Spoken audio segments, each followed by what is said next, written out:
than once. None of that matters now, though, because the Rams still have a game on the calendar, and they're prepared to fight tooth, hoof, and horn to cap this campaign with a win. Merrimack's season was not without adversity either.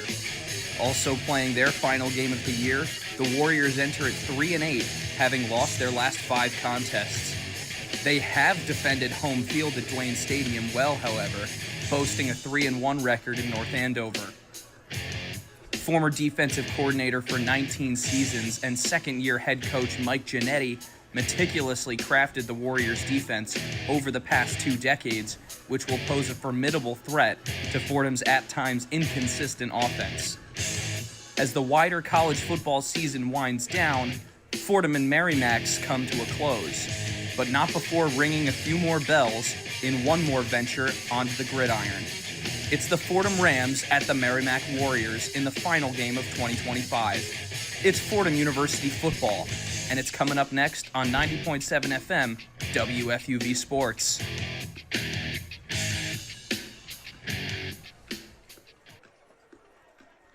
Good afternoon, ladies and gentlemen, tuning in on 90.7 FM and on YouTube Live as we welcome you inside Duane Stadium on a rainy Saturday afternoon on the campus of Merrimack College in North Andover, Massachusetts. Tucker Austin here alongside Thomas Tisdale for WFUV Sports presentation of Fordham University football. Today, the Fordham Rams on their last road trip of the 2025 season, ready to play the final game of their season against the Merrimack Warriors. And Thomas, last year was the first meeting between these two squads in history. Merrimack got the win 19-3 at Rose Hill. Fordham looking for a little sweet revenge this afternoon. Yeah, it was supposed to be a pretty competitive matchup last time out last season, but Fordham just couldn't get anything going on offense, held to just 31 yards of total offense last season. And if they needed any extra revenge, any extra incentive to win today, it's Merrimack Senior Day, and so Fordham will be looking to rain on their parade here today. A lot of things that Fordham is looking for going into next season and just trying to get the win today. I had a chance to catch up with Fordham head coach Joe Conlon before today's game. Take a listen to that right now. Tucker Austin here with Fordham head football coach Joe Conlon ahead of Fordham's game, the last game of the season against the Merrimack Warriors. And Coach, heading into the final game of the campaign, Gunnar Smith is the leader in the Patriot League by passing yards per game. He's had a really solid season in the pass game. He's also the only Patriot League quarterback with over 200 completions. So what are you looking for from him against Merrimack in terms of sort of laying a foundation for next season? Yeah, I mean, we want to see, we kind of changed some things up this week, see getting the ball out quickly, making confident throws, kind of a little bit cleaner with his progressions. I think if we see that, and obviously protecting a little bit better, we'll be in a good spot. Yeah. And then Smith has targeted a wide variety of receivers this season. I want to highlight specifically Noden Tracy, who's had a serious breakout this year. I think he only had 9 catches in his first 2 years here, but now this year he's leading the team in receptions with 41. Heading into the last week of the year, what have you seen from Tracy this season, and how big of an impact might he have against Merrimack this week? Yeah, I mean, you've seen consistency. Noden's, in toughness. He's playing on a torn PCL. And I don't think he missed a game. So consistency, comes to work every day. He's contributing on the special teams.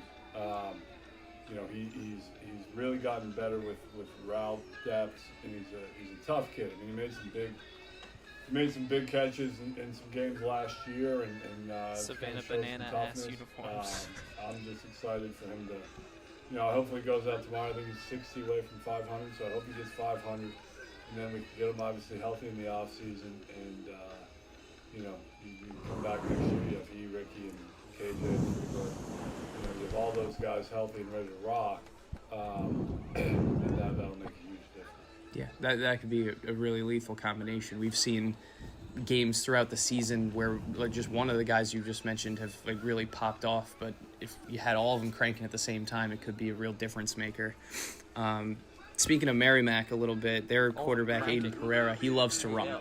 And it's definitely not an understatement that he loves to run. On the ground, He's outgained the next highest rusher on their team by more than 400 yards this year, and he has like over 100 attempts on the ground, I think. The Rams have dealt with multiple mobile quarterbacks this year, but what's the defensive approach against a quarterback who moves as much as Pereira does? Yeah, I mean, he's a tough kid. He's a competitor. What you got to do is, you can't. It's almost like playing an option team against a team that can throw the ball down the field. I mean, their pass game is solid.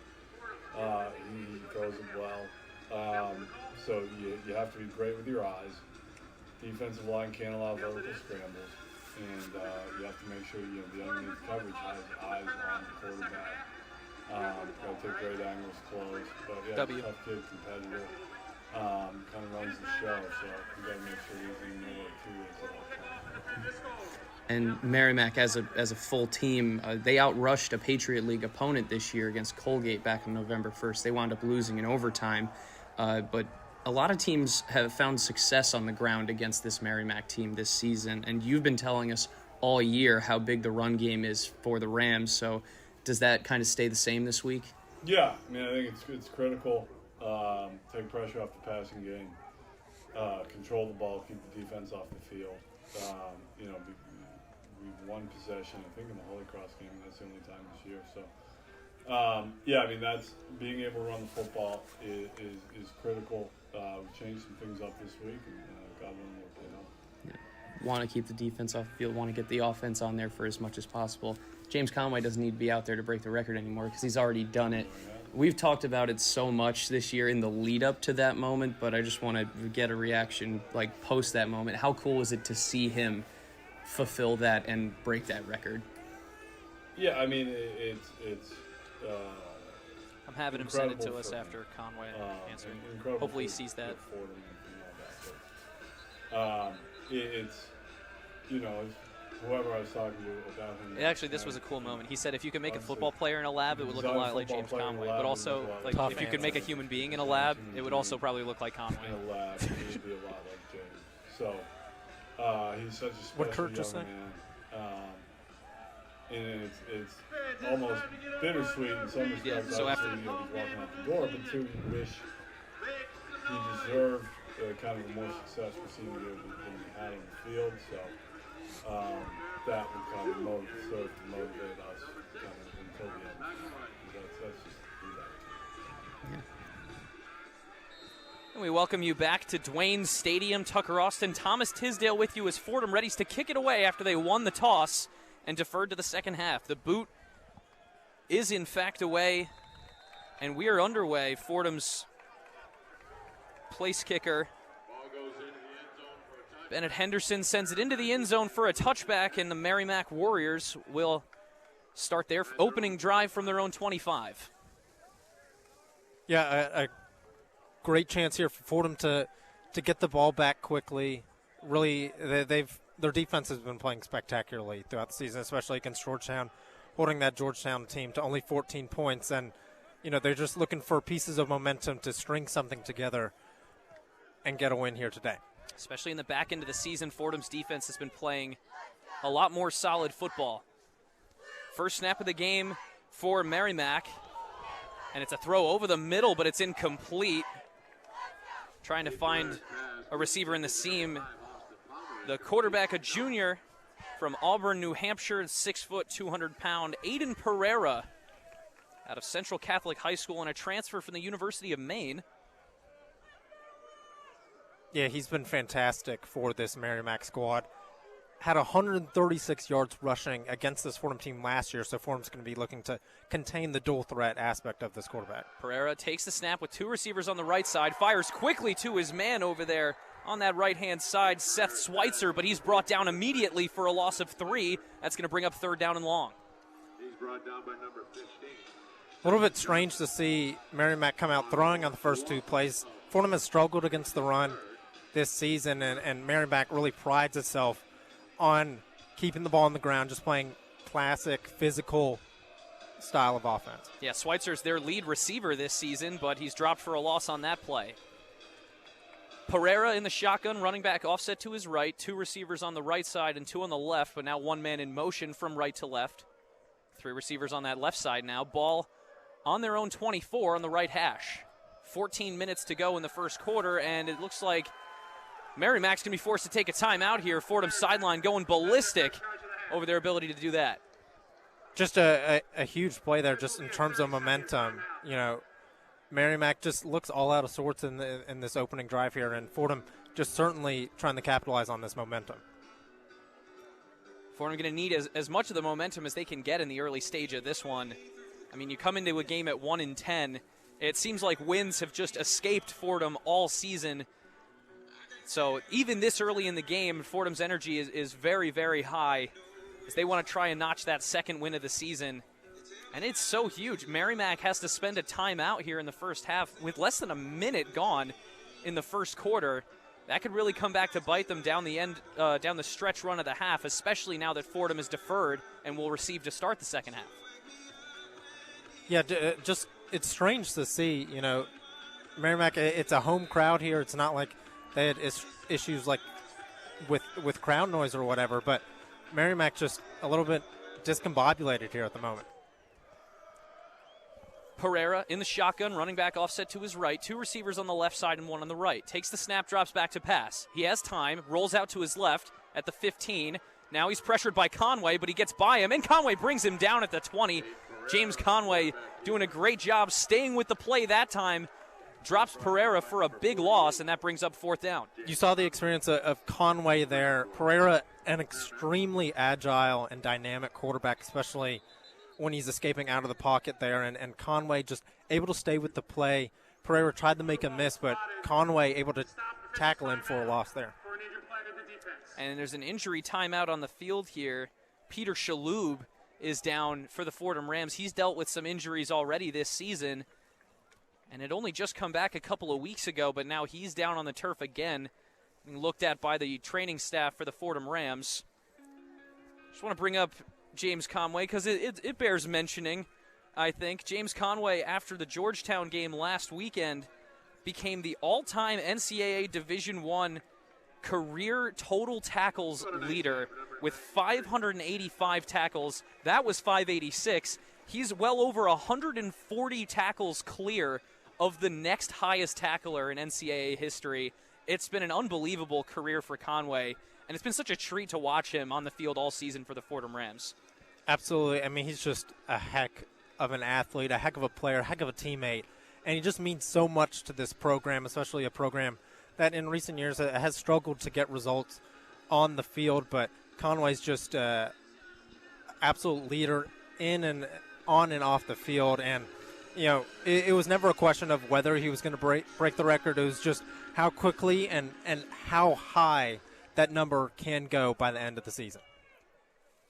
Junior punter Mike Ryan is out for the Merrimack Warriors to send this one away. 13:24 and ticking to go in the first quarter, no score. And it's blocked! Blocked at the 5-yard line. It's in the end zone, and it's recovered in the end zone, and they call it a safety because the ball was still loose. As it left the end zone, Fordham comes up with their first defensive safety of 2025 in the last game of the season, and the Rams have a 2-0 lead. Wow, what a play there on special teams. Fordham with all the momentum right now. And funnily enough, in last year's game, Merrimack blocked a punt, got a safety out of it in the first quarter of that game, and Fordham with an equally impressive play there. Just a fantastic special teams play there from the Fordham Rams. I believe it was Christian Pothel, the freshman D-back, who got through the line of scrimmage and got his hands on the football to knock it into the end zone. Pothel out of Andover, Massachusetts, a local kid around here at Merrimack, and puts 2 points on the board for the Fordham Rams. It was almost recovered there in the back of the end zone for what would have been a touchdown for the Rams, but they just couldn't quite get possession of that football before sliding through the back of the end zone. Very wet playing surface this afternoon. Yeah, you couldn't have dreamed up a better start if you're Coach Conlon here. You know, a strong defensive stand, an amazing play on special teams, and now a chance for the offense to get something going here with a little bit momentum throughout the team. The Fordham offense has a great chance here to go up potentially by 2 scores. And it's even bigger that was a safety and not a touchdown, because now the defense doesn't have to go back out on the field after that possession. Fordham is going to get the ball back with the free kick here, or rather get the ball for the first time today with the free kick, with a chance to make it a two-possession game already if they can punch it into the end zone. Yeah, I'm not sure the defense would have been complaining with how they played in that first drive about going back out there, but obviously a great chance for this Fordham offense to get going. And the kickoff man is also Mike Ryan. He sends it away, and it's received at the 15, now to the 30, up to the 35, and then wrestled out of bounds near the 40. It was Christian Tutson, the freshman from Temple, Texas, on the return for the Rams. Great field position here for Fordham, and they have the chance to establish the ground game early here, get Gunnar Smith comfortable as he looks to, just to improve his game heading into the 2026 season. Gunnar Smith enters this game this afternoon leading the Patriot League in yards per game, leading the Patriot League in total yards, passing at least, and leading the Patriot League as well in both completions and attempts in the air. He's in the shotgun with two receivers to his left, one to his right. Running back is Johan Lee Lewis, and he hands it to Lewis up the middle. He gets about 5 to the Fordham 45. It's going to be second down and medium. That's one thing we're going to be looking for throughout the game is for Fordham to stay ahead of schedule. And a large part of that is just establishing the run game early. They've struggled to do that throughout the season. And this Merrimack team hasn't been great against the run, but Fordham obviously has struggled. Smith in the shotgun again, two receivers to the left and none to the right, but he motions a man to that right side, and he's going to be brought down. The defensive line for Merrimack got through the offensive line of Fordham immediately, and the Warriors, who sacked Gunnar Smith 8 times in the game last year at Rose Hill, get to him for the first time this afternoon, and Fordham's behind the sticks on third down. Yeah, it's just a little bit of a confusing play there. You're ahead of schedule. It's like about 2nd and 5. I'm not sure why they don't just run it again there, but an obvious passing situation here. Third down and 12 from their own 39-yard line. Gunnar Smith in the shotgun, two receivers on the right and two on the left. Looks to pass, looks to his left, and he has a man. That's Jack Betton across the 50. He's brought down at the Merrimack 44, and Fordham is across midfield with a first down. I really liked what I saw from Gunnar Smith there. He took what the defense gave him. He wasn't trying to do too much, which is something that he's been susceptible of doing throughout the season. But just an easy completion there. Jack Benton is going to be the focal point of this passing attack. 11:30 to go in the first quarter. Gunnar Smith in the shotgun, trips right with a running back offset to his right. He fakes the handoff and keeps it himself, and he has a hole up to the 35, now the 30, to the 25, and then brought down near the 17-yard line. Gunnar Smith with a big keeper on first down, and Fordham is in the red zone. He may not be nearly as fast and as quick as his Merrimack counterpart, Pereira, but Gunnar Smith, when he gets going, he's tough to bring down. He's quick, he's agile. So Merrimack's just going to have to be on the lookout for that. Gunnar Smith is going to look to exploit this Merrimack team, especially using his legs. Smith in the shotgun again, two receivers to the left and one to the right. Running back Johan Lee Lewis offset to his left. He hands it to Lewis up the middle, and he has a hole to the 15, now to the 10, down near the 5, and they're going to whistle him down at the 5. Another nice run by Johan Lee Lewis. Fordham set up first and goal now. Yeah, this has been an ideal opening drive so far, just looking for them to finally punch it into the end zone here and go up 2 scores. 10:25 to go in this first quarter. Merrimack switching a couple defenders off. Fordham keeps the package relatively the same. Two receivers on the right are Benton and Tracy. They move 2 tight ends from the left side of the line to the right. Gunnar Smith in the shotgun with Johan Lee Lewis offset to his right. He hands it to Lewis, who gets by the initial contact across the 5 and gets up to about the 3. That's where they're going to mark him. 10 minutes to go here in the first quarter. Fordham, second down and 3 from the goal line. Yeah, in the Coach's Sound, Coach Conlon mentioned the new blocking scheme that they're deploying for this game, and so far the running game has had a lot of success, and I'll be interested to see if they attempt to just keep pounding it down Merrimack's throat here. Lewis still in the backfield for the Rams. Gunnar Smith in the shotgun, 2 receivers to the left and 1 to the right is Tracy. Tracy collapses down to the line of scrimmage. It's a handoff. No, a keeper for Gunnar Smith, but he is brought down. What a play to sniff that one out by the redshirt sophomore Will linebacker Markeith Hogan to bring down Gunnar Smith for a loss of 2, third down and goal from the 5. Yeah, I'm sure Merrimack, especially after that long game, early on the drive, Merrimack's going to always keep an eye out on Gunnar Smith to keep the ball on those types of handoffs, and they did a great job containing it and preventing the touchdown. Tracy and Worrell wide to the right. One receiver wide to the left is Betton. Gunnar Smith in the shotgun with Johan Lee Lewis offset to his left. Ball on the left hash. Smith back to pass. He's hit as he throws, and it's out of bounds to the left, but there's a flag on the play. Believe this one might wind up roughing the passer as Gunnar Smith took a pretty big shot, although the referee indicates in the direction of the Rams. Yeah, I'm not sure what the penalty was there. We'll wait to see what the refs call it. Looks like ineligible receiver downfield. I believe so, as we await the call from the referee on the field. It seemed like the hit was timed well enough on Gunnar Smith for it not to be roughing the passer. Receiver downfield, offense number 88. Number 88 was covered and then went downfield. 5-yard penalty.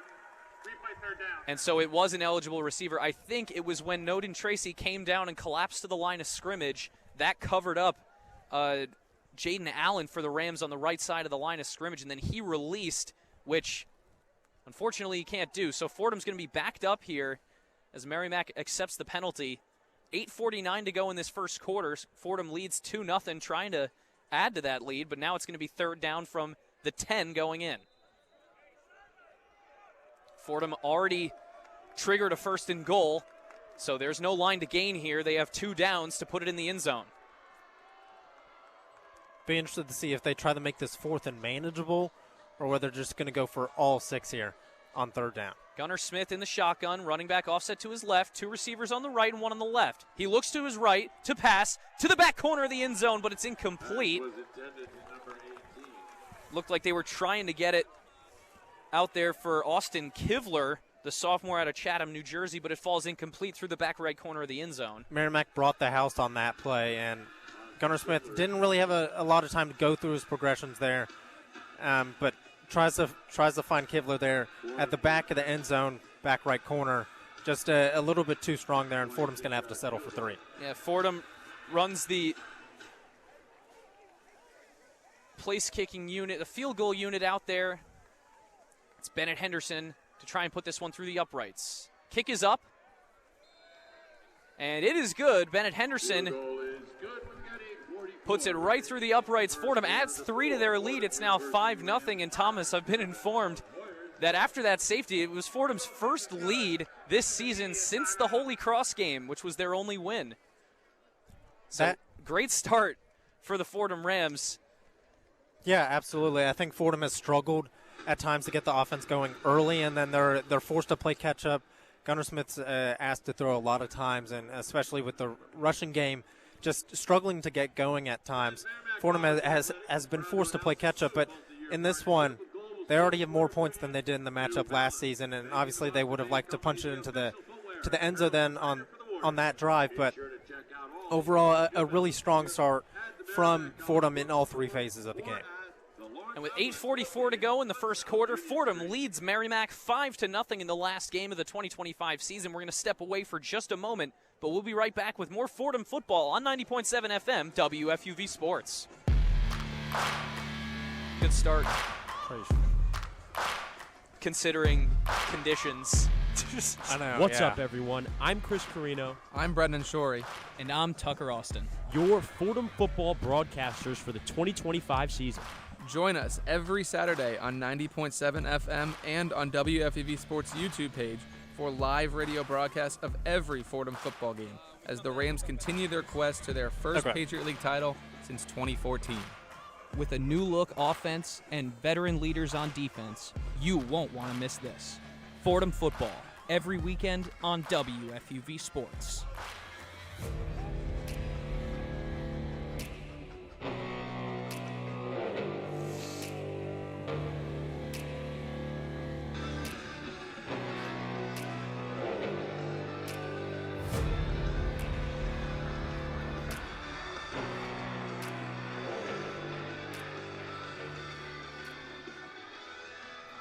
we welcome you back inside Duane Stadium here on the campus of Merrimack College in North Andover, Massachusetts, the home of the Merrimack Warriors, where the Fordham Rams have made the long road trip up here to northeastern Massachusetts.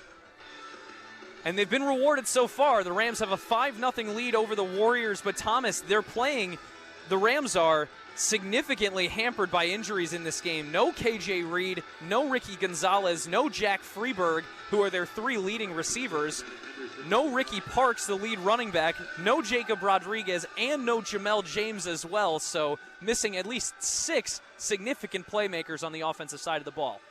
Yeah, this Fordham team has struggled to stay healthy throughout the season, and the leading running back for this game, Johan Lee Lewis, is listed as a wide receiver on the Fordham roster, so Fordham's having to switch things up, try new things out, but the opening drive, especially on offense, a relative success, I would say, for this Fordham team.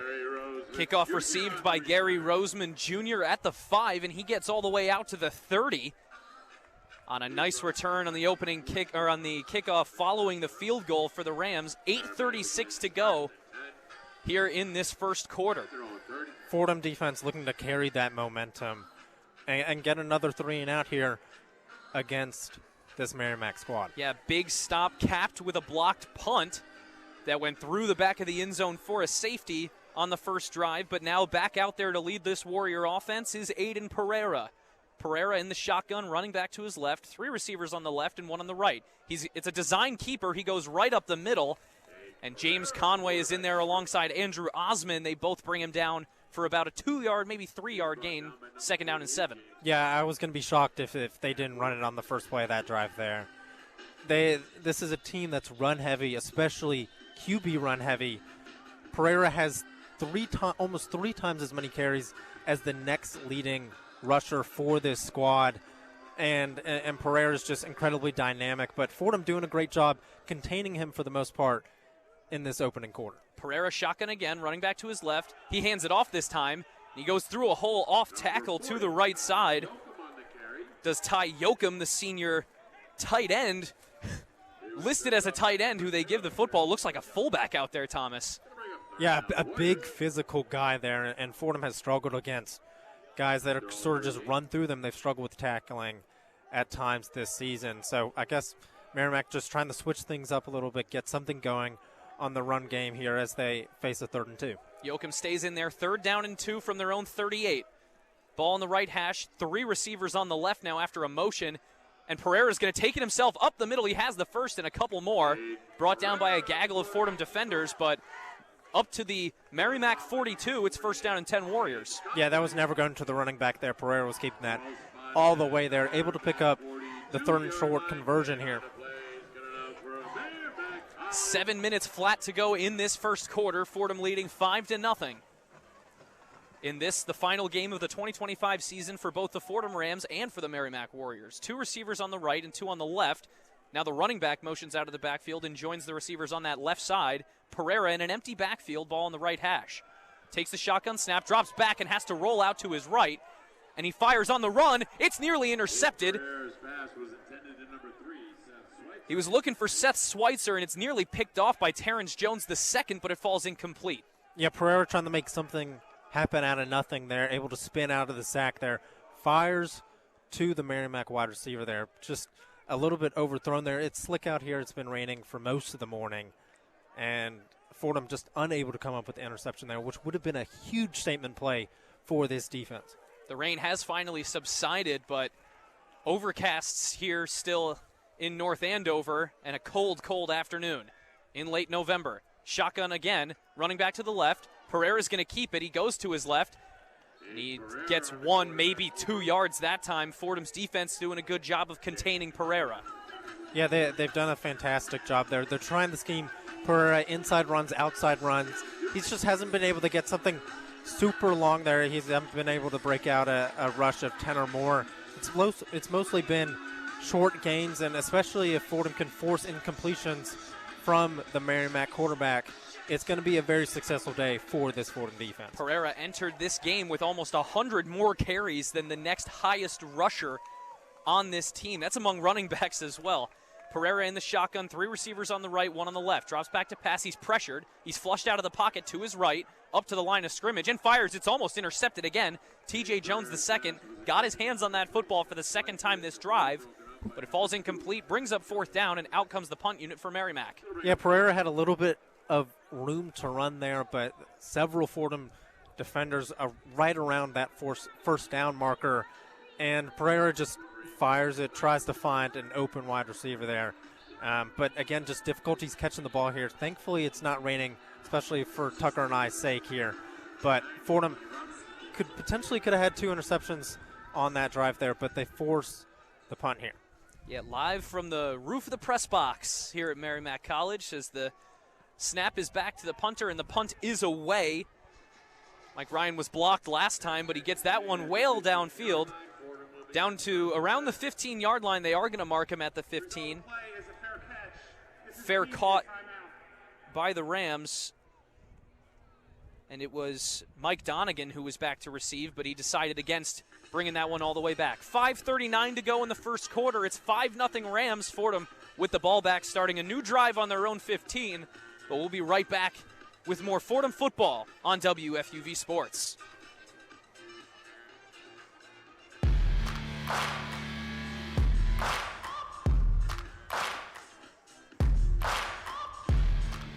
What's up, everyone? I'm Chris Carino. I'm Brendan Shorey. And I'm Tucker Austin. Your Fordham football broadcasters for the 2025 season. Join us every Saturday on 90.7 FM and on WFUV Sports YouTube page for live radio broadcasts of every Fordham football game as the Rams continue their quest to their first Patriot League title since 2014. With a new look offense and veteran leaders on defense, you won't want to miss this. Fordham football, every weekend on WFUV Sports.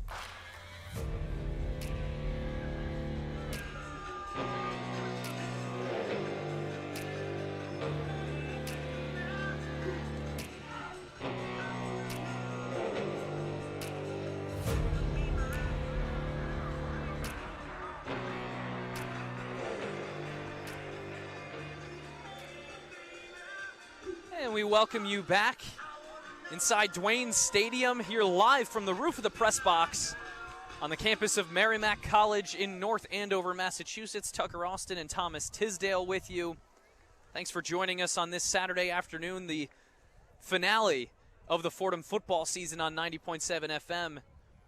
And Thomas, we already talked about how many guys that Fordham is missing on the offensive side of the football, but seemingly in that first drive, it didn't really matter. Fordham was finding ways to efficiently move the ball downfield, managed to get into the red zone, but when you have the worst offense by percentage in the red zone in the Patriot League, it's not too much of a surprise that they wound up kicking a field goal. Yeah, but I think there are plenty of positives to take from that Fordham opening drive, namely the running game. They averaged over 6 yards per carry on that opening drive there, and I think that's something that they're going to continue to rely on throughout this game. Gunnar Smith back out there. Fordham starting from their own 15-yard line on the right hash. In the shotgun, drops back to pass, fires over the middle. He has Noden Tracy at the 20.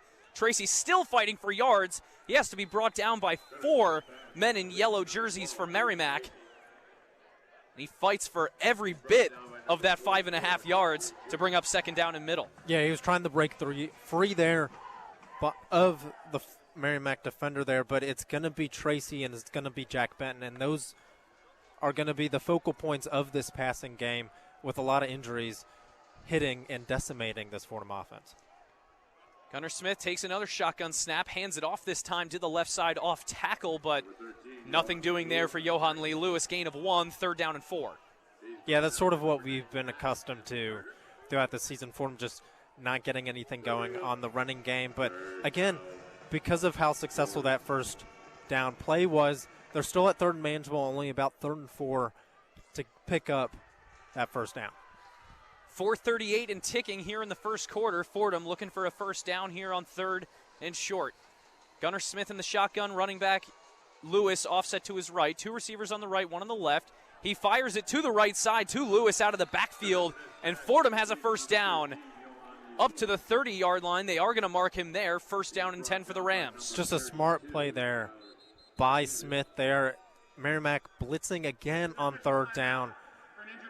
goes through his progressions quickly and checks it down to the running back with grass ahead of him to run and picks up the first down relatively with ease, but a very strong start from Smith today. He hasn't been forcing it. He hasn't been trying to do too much. Not what you like to see if you're the Fordham Rams, an offensive line that's already extremely banged up, as well as the running back and wide receiver rooms. Freshman offensive lineman Will Smith out of Mississauga, Ontario, is limping his way off the field. He was the injured player that we took a timeout for just now. And this offensive line, they've been trying, the younger guys have been trying to fill holes on that O-line all season so far. So to see a freshman go down on that offensive line, it's pretty much scraping the bottom of the barrel here in terms of Fordham's depth chart. Yeah, we've talked about how this offensive line has struggled, but they certainly haven't been helped by the number of injuries. Shotgun snap and another handoff to Lewis, left side off tackle. He gets up to the 34-yard line of the Rams. It's going to bring up second down and 6. Another great run there, able to find the hole there, not getting stuffed at the line of scrimmage there, and able to pick up about 3 or 4 yards. Merrimack on defense in yellow jerseys with navy letters, white pants and navy helmets with a yellow stripe down the middle. Fordham in maroon pants, white jerseys with maroon numbers, and maroon caps. Gunnar Smith fires across the middle of the field looking for Jack Betton on second down, but it's incomplete. He was looking for Betton on a crosser from right to left, but instead it's third down and 6 now. Yeah, pass was just a little bit behind Betton there, and we've mentioned the catching issues for both sides of the game tonight for both offenses, and passes are going to have to be, on the numbers in order to be caught in this sort of slippery environment. One receiver on the left trips right, ball on the left hash on the Fordham 34. Gunnar Smith in the shotgun, drops back to pass, looking to his right. He's pressured, he fires to the right, and it's intercepted in and out of the hands of Troy Worrell. And Merrimack has it to the 20, now the 15, and he's brought down. But just a disastrous play that time. Nate Palanica Jr., the grad student from Northampton, Pennsylvania, comes down with the football, and Merrimack is set up in the red zone with 3:05 to go in the first quarter. Just an absolutely brutal play for this Rams offense. It finds Noden Tracy, or Jack Benton, I should say, on the numbers. It's deflected up into the Merrimack defender's arm. Just not what you want to see there.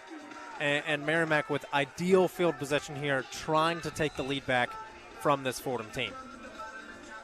And so now the best field position of the afternoon so far for Aiden Pereira and the Warriors offense. He's in the shotgun with a running back to his left, 2 receivers on the right side and 2 on the left. Drops back to pass. He's flushed out of the pocket, but he rolls out to his left and he's free to the 20. Fires to the back of the end zone, but it's tipped away. That time, nice play by the freshman Christian Pothel to knock that one out of the air. And that brings up second down and 10. We just saw there how difficult it is to bring Pereira down. Fordham looked like they'd have a surefire sack there, but Pereira able to spin out of it.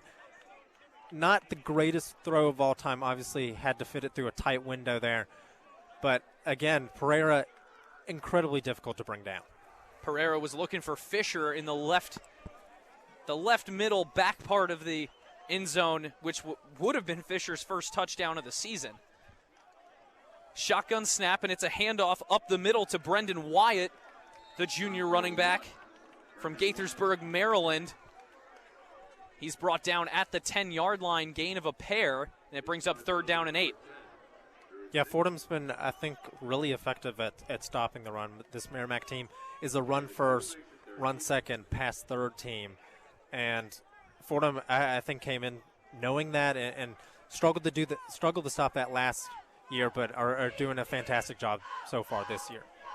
2:20 to go in the first quarter. Fordham leads 5-0, but Merrimack knocking on the door. Shotgun snap for Pereira. He's going to be chased down by Conway, who brings him down, but he gets the ball out before he goes to the ground. Conway came through the line like a missile, chasing down Pereira.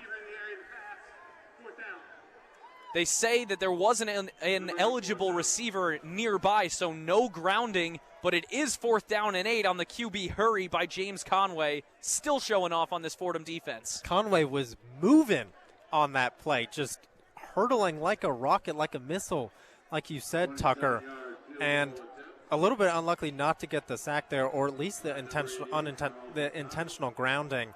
But Merrimack's going to have to settle for 3 after being given a gift of field position following the interception. Carlton Ty for 27. His kick is up, and it's good. The senior kicker from Calgary, Alberta, puts it through and cuts the Fordham lead to 5-3. So Fordham's defense does well to hold Merrimack's offense and keep them out of the end zone, keep Fordham in front in this one after the interception by Gunnar Smith. Yeah, it looks like Fordham is carrying the momentum from the Georgetown game, especially on the defensive side. They've been incredibly good at stopping the run. Pereira hasn't had anything going in the passing game, and the only reason that Merrimack's on the board right now is because they were given the ideal starting position starting at the Fordham 12. So Fordham's defense bails the offense out once again, as they've done so many times this year. Gunnar Smith, his 12th interception of the season to lead the Patriot League, but Fordham stays in front after the defensive stand. 5-3 is the lead for the Fordham Rams over the Merrimack Warriors with 2:12 to go in the first quarter. We're going to step aside for just a moment, but we'll be back with more Fordham football in just a moment on 90.7 FM WFUV Sports.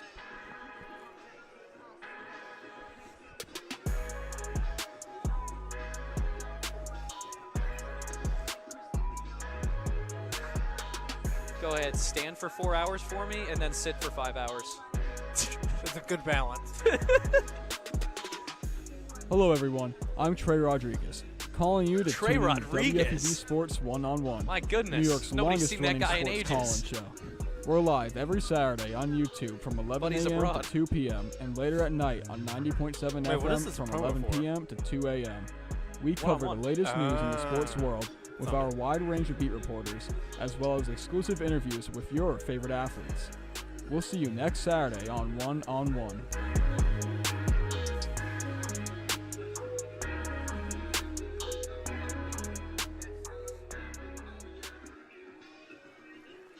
And we welcome you back to Duane Stadium, live from the roof of the press box here on the campus of Merrimack College in North Andover, Massachusetts. Tucker Austin and Thomas Tisdale with you.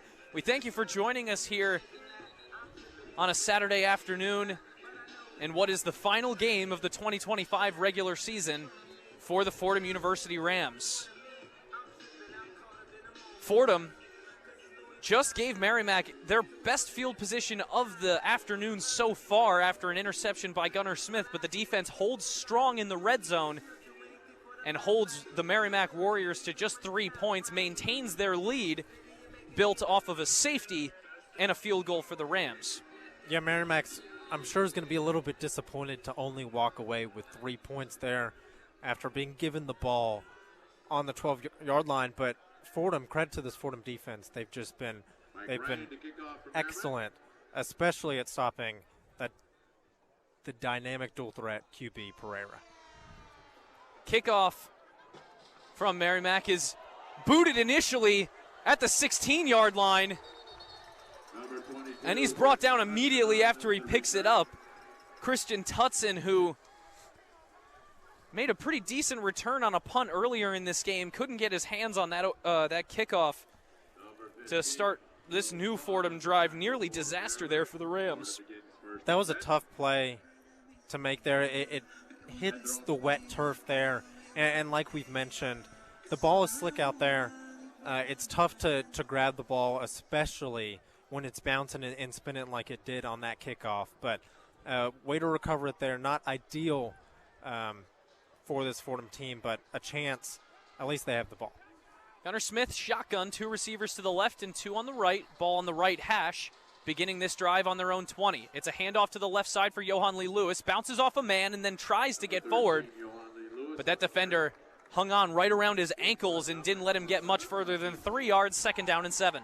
Yeah, he was trying incredibly hard to break free of that tackle there. But Yohanli Lewis, he's been strong on the ground here today, typically a wide receiver, but he's been a strong and encouraging sign for this Fordham team. Yeah, he's been in that backfield most of this season because of all of the injuries in the running back room. They hand it off to him again up the middle, and it's another handful of yards for Yohanli Lewis. It's going to bring up a 3rd down and 2 situation here. Fordham certainly doesn't want to go 3 and out after giving up points to Merrimack. A minute 20 to go here in this first quarter. Fordham leading 5-3.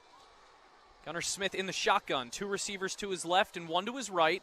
Ball just about in the middle of the field on the Fordham 28. Running back offset to Gunnar Smith's left. Takes the snap. It's another handoff up the middle, but Lewis is wrapped up immediately behind the line of scrimmage and then driven all the way back to the 10. Forward progress is going to keep him at the 27, but the Rams are forced to bring out the punt unit. This is sort of what we saw in the game last year, where Merrimack just incredible on defense, and Fordham just a lot of 3 and outs last year, and not a ton of turnovers, only 2 turnovers in the game, but again, just Fordham wasn't able to get anything going there. So hopefully Fordham's able to reestablish some sort of rhythm on offense next time out. And it's one of our own out there to punt for the Fordham Rams. Dominic Sansone's boot is away, and it's received at the Merrimack 36. Bryce Goulet on the fair catch. With 17 seconds to go in the first quarter, the clock is stopped for the change in possession. You know, as this first quarter comes to a close, a lot of positives for this Fordham team. Defense has been incredible. Another chance to get a 3 and out stop here for this Fordham team. Yeah, they've done a good job limiting opportunities in the passing game for this Merrimack squad, who they do like to run a lot, but when you take away an entire element of the game, it makes it much easier to defend against the other element. Pereira takes a shotgun snap, fakes the handoff, and tries to go up the middle, but he's brought down immediately. Hit at the line of scrimmage, and he's brought down at the line of scrimmage. 2nd down and 10 as the clock will tick to 0 here in the first quarter. So Fordham's defense continuing to do just what they've done all this afternoon so far in the first 15 minutes. Fordham ends the first quarter with a lead. The Rams up 5-3 on the Merrimack Warriors. And as we await the start of the second quarter, we're going to send it back to the Rose Hill studio for a one-on-one scoreboard update. Here is Joe Henry. The one-on-one scoreboard.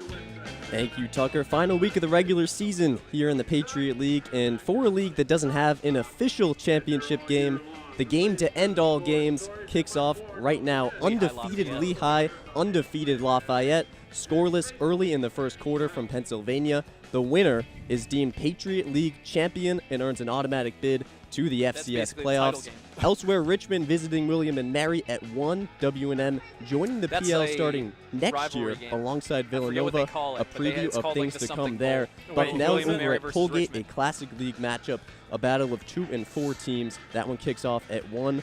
Georgetown and Holy Cross rounding out today's slate in Worcester. The Hoyas looking to finish with a winning record in league play for the first time since 2018. That one kicks off at 4 p.m. Capital Cup. With your one-on-one scoreboard update, I'm Joe Henry.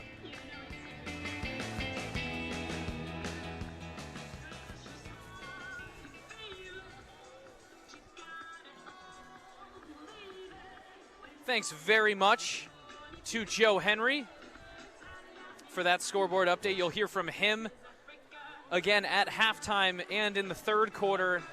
And you'll also get to hear from the rest of our studio crew, including Brendan Shorey and Chris Carino, who've been working on the broadcast team for football most of this season.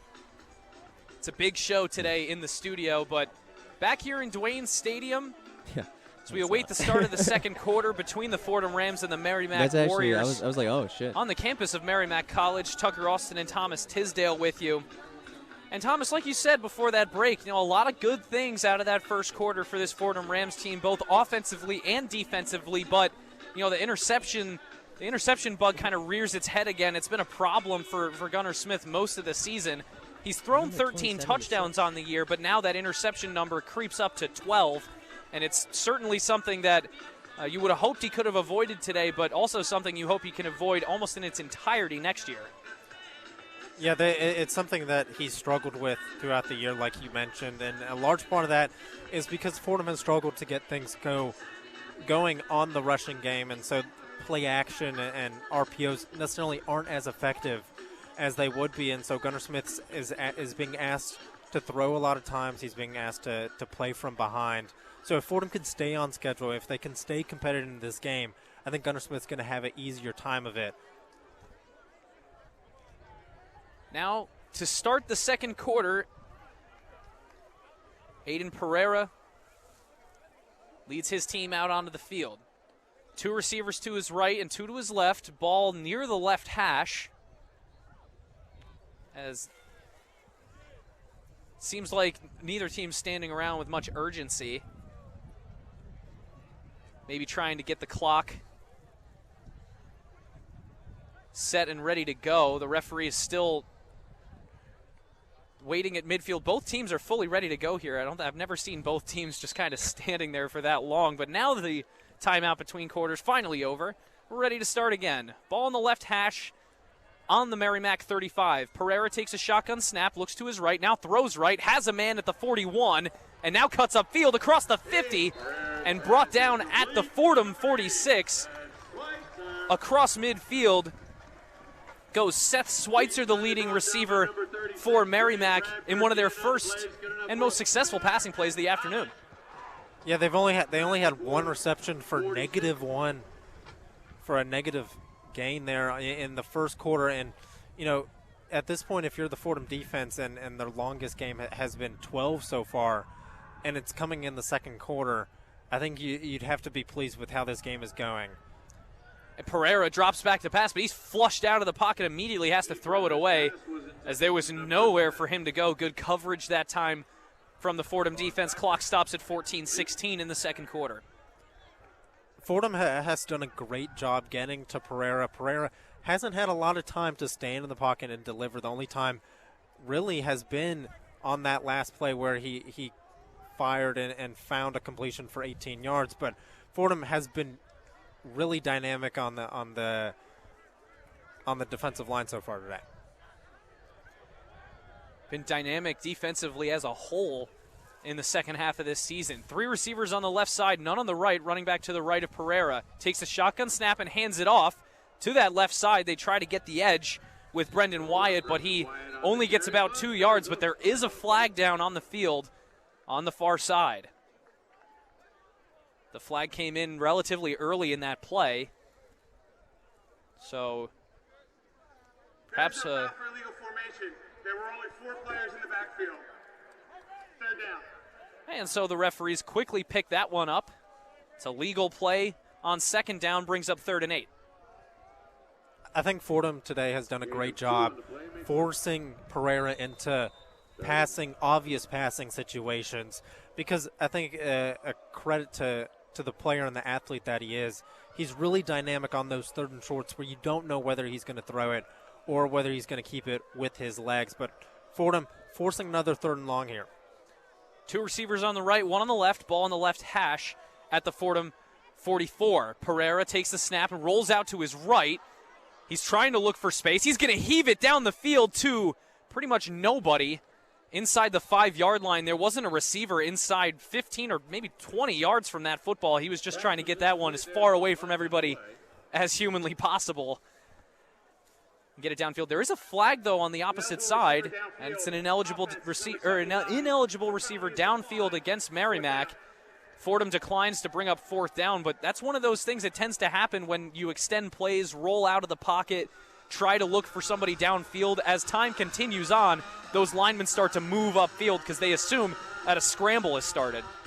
Yeah, Pereira does a great job getting downfield for the most part, and I guess the offensive line were just working up to that, but Pereira was trying to find a receiver there. And again, great pressure from this Fordham defense. It was John Scott, the 3rd this time, almost sacking the Merrimack quarterback. Back to punt this one away is Mike Ryan. His punt gets clear, and it bounces inside the 20, rolls inside the 10, and comes to rest at the Fordham 7-yard line. 13:26 left on the clock here in the second quarter, but Fordham, the pretty solid stop on defense to give their offense the ball back with the lead, 5-3. Again, another great stop from this Fordham team. You thought Merrimack had just figured out how to get their offensive going with that 18-yard gain. But again, Fordham forces another 3 and out. Not great field position for this Fordham team, but Fordham looking to get something going on offense to match their defensive effort. Gunnar Smith leads his Fordham Rams back out onto the field here. Coming off an unsuccessful drive last time. 2 receivers to the right, 2 to the left, running back offset to his left, and he hands it off, but the running back is brought down immediately in the backfield. Jack Kaiser in the game for the first time today for the Rams, but he was wrapped up pretty much as Gunnar Smith was giving him that football. Yeah, the Merrimack defense was able to get in the backfield in a hurry. A little bit of an awkward exchange there between Gunnar Smith and the running back, but Fordham faced at their own 2-yard line with a second and very long. Yeah, Fordham now in a very, very tough spot. 2nd down and 15 from their own 2. Gunnar Smith stands in the shotgun in his own end zone. Takes a snap, looks to pass, fires to the right, and his man sheds a block at the 10, gets up to the 15, and brought down at the 18. That's Jack Benton that time on the catch, and the first down for the Fordham Rams. Huge play for this Fordham offense. Faced at their own 2nd-yard line, you thought, are they going to just run the ball to open up a little bit more space? But Gunnar Smith, cool, calm, and collected, finds Jack Benton there for the first down. And Fordham maybe has something going here, finally, on offense. Ball on the right hash on their own 18. Gunnar Smith looks to pass, and he has a man over the middle. It's Troy Worrell crossing at the 30 up to the 35 and now wrapped at the 40, and he's brought down out of bounds, but 2 back-to-back chunk passing plays, one by Jack Benton, one by Troy Worrell, and Fordham is moving very quickly this drive. 11:50 to go in the second quarter. Fordham up to their own 42. That's exactly what you want to see as a Fordham fan. Gunnar Smith looks very comfortable so far on this drive, taking what the defense gives him and just putting the ball on the numbers there and letting his wide receivers make a play. On 1st down and 10, Gunnar Smith hands it off up the middle, and I believe that's Johan Lee Lewis back in the game for the Rams. It is. He went barreling through the line of scrimmage for a gain of 6 on 1st down, 2nd and 4. Yeah, Fordham moving with some real momentum right now. On that first play of the drive, you thought, this Fordham team is probably just going to settle for another 3 and out there, but after 2 chunk passing plays, getting something going here on the ground, Fordham set up at midfield. The clouds start to recede, the sun starts to peek out, and the Fordham offense starts to get going. Gunnar Smith fakes the handoff, rolls to his right, finds Troy Worrell at about the Merrimack 43, and he scoots out of bounds, but it's another first down for the Rams here, 10:50 to go in the second quarter. We just saw what the running game, having an effective running game, can do for your offense there.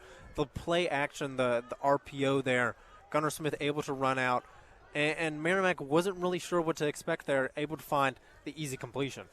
Gunnar Smith, 3 receivers on the right now after Note and Tracy motions from left to right. Lewis, the running back, offset to his right. He hands it off to Lewis, off tackle, through the left side across the 40, and he's whipped down to the ground at the 38. But another really solid gain there on 1st down by Lewis in the backfield. Fordham staying ahead of schedule, keeping it going on the ground, getting Gunnar Smith in a bit of a rhythm so far. Ideal opening drive here in the second quarter for this Fordham offense.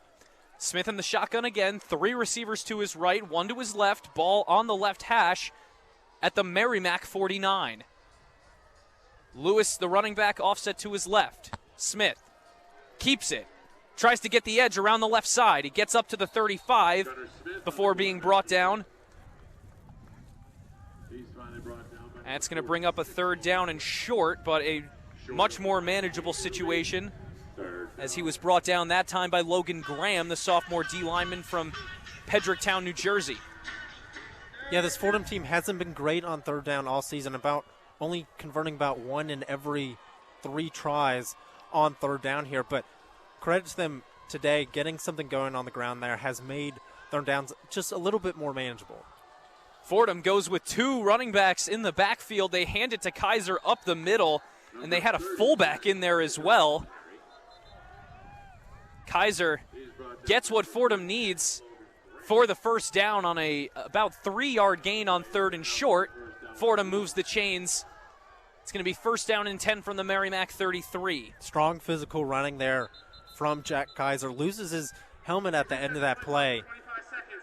But again, just a strong offensive line so far for this Fordham team, even while being banged up with injuries. Yeah, the Rams used John Morris, the freshman tight end, in the backfield as a sort of fullback in that situation. Smash mouth running offense from the Rams here in the first half. 8:50 to go in the second quarter.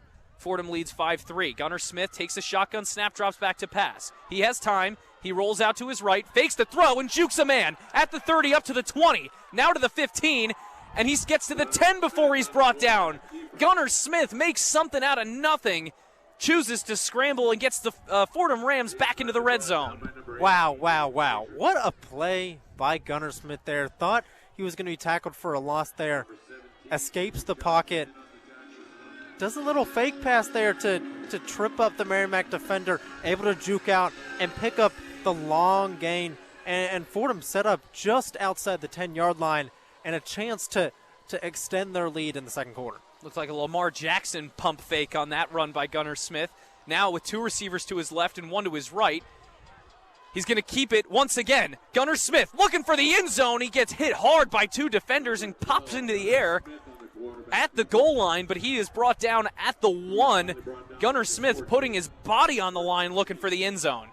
I would say that play looked a little bit more like Jackson Dart out there, putting his body on the line there. He knows how much a win would mean for this Fordham team today.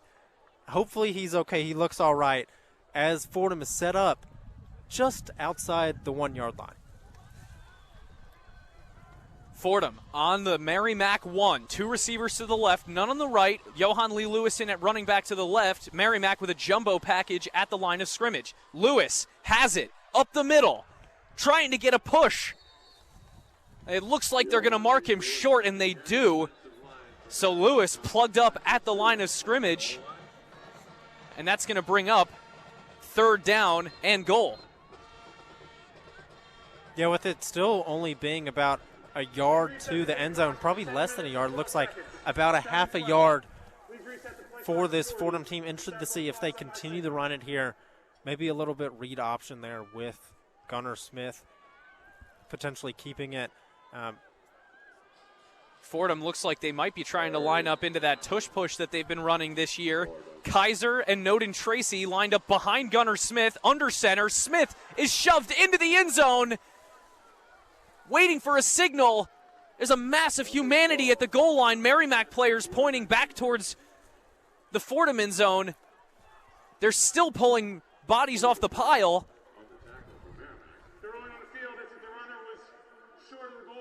Wow, and so the ruling is that he's short. Gunnar Smith somehow doesn't find the end zone on a tush push from the 1-yard line, and now Fordham from just about as close, if not closer, maybe a half yard on fourth down. They're going to go for it. Bold. Offense still on the field for the Rams. The referee's still trying to get synchronized with the clock operators. And this is a bold move, as you were about to say, Thomas. Fordham really trying to enforce their will here. Tush push formation again. The snap, the shove. Looking for the goal line. And they whistle him short again. Merrimack stops Fordham on 3 straight goal line stands. But now Fordham's players all shot their arms up into the air looking for a touchdown. There still hasn't.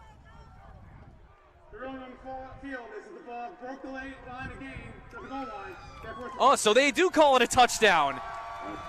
Gunnar Smith scores on his own on the tush push to give Fordham an 11-3 lead.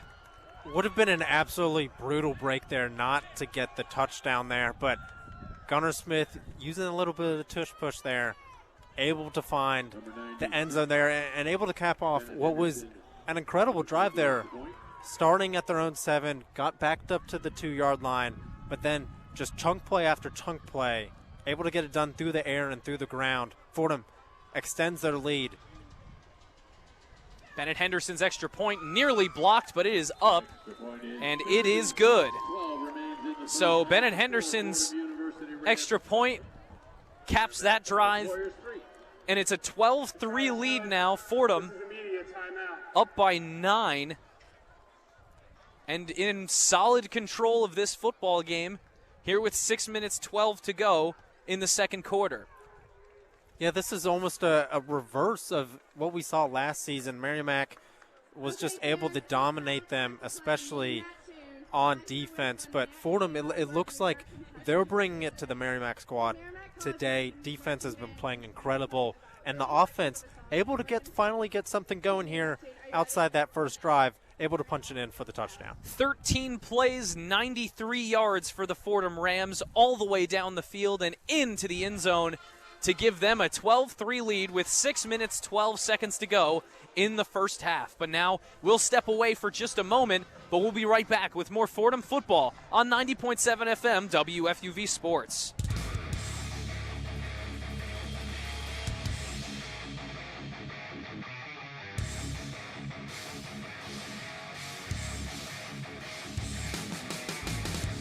Hey Devils fans, Tucker Austin here from WFUV Sports, one of your New Jersey Devils beat reporters for the 2025-26 season.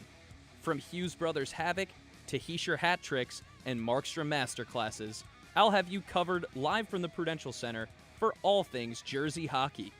Follow me on X at @T_Austin_24, where I'll have live game updates, analysis, and post-game coverage all season long as the Black and Red look to bring Lord Stanley back to the Rock. WFUV Sports is your home for everything New Jersey Devils.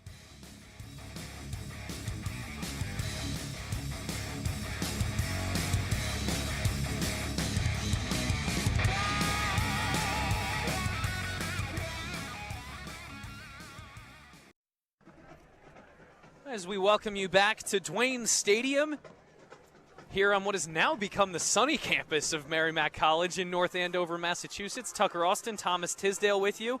After what was the longest drive of the afternoon for the Fordham offense, 7 minutes and 14 seconds, 93 yards down the field.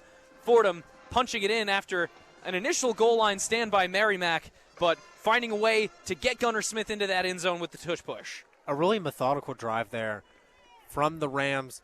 They struggled to do that last year against this Merrimack squad with their only real positive game coming from a 50-yard pass, but this one was just methodical, getting it done on the ground and through the air. And it's something that this Fordham team can definitely replicate.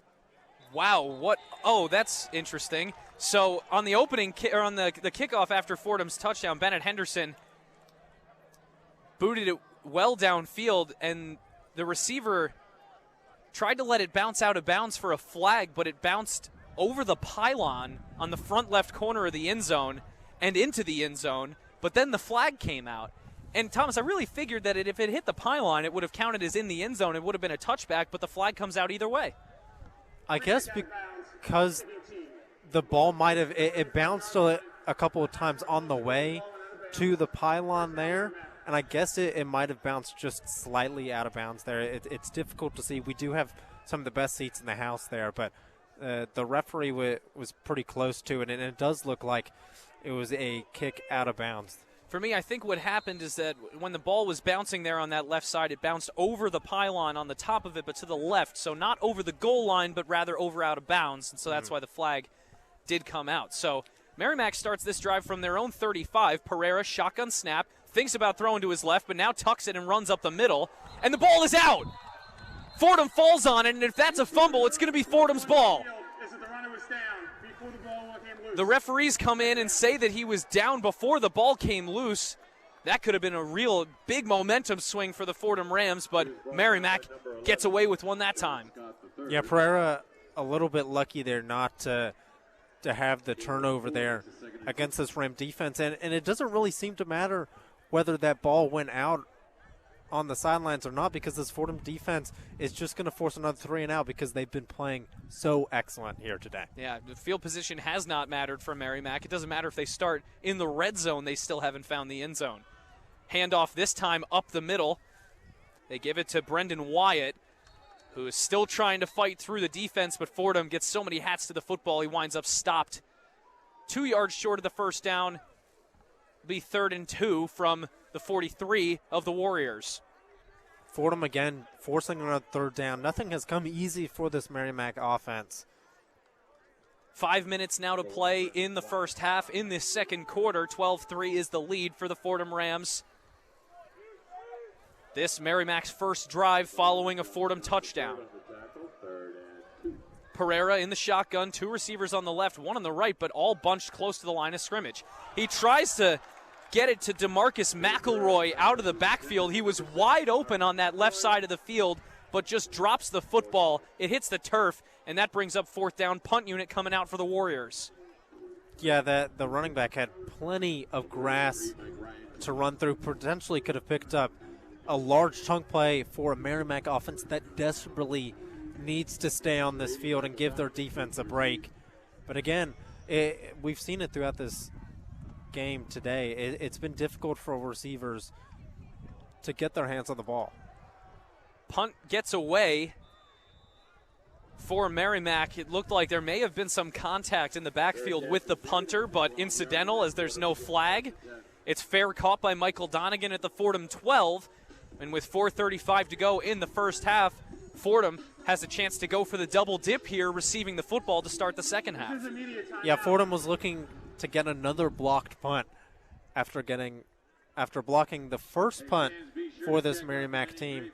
But again, another great opportunity for Fordham to increase their lead here. As like you mentioned, they can double dip here. They get the ball back to open the second half here. So you're looking for Fordham to waste the 4 minutes here remaining here in the first half. They should be able to do so. Their last drive went 93 yards in a little over 7 minutes. Now with a little less time, they're going to try and find the end zone again. But now we'll step aside for just a moment. 12-3 is the lead for the Fordham Rams. 4:35 to go in the second quarter. You're listening to Fordham Football on 90.7 FM, WFUV Sports.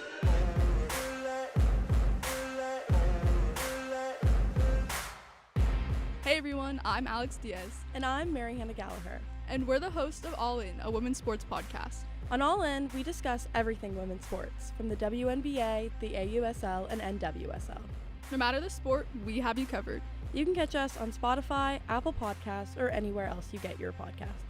All In is a production of WFUV Sports.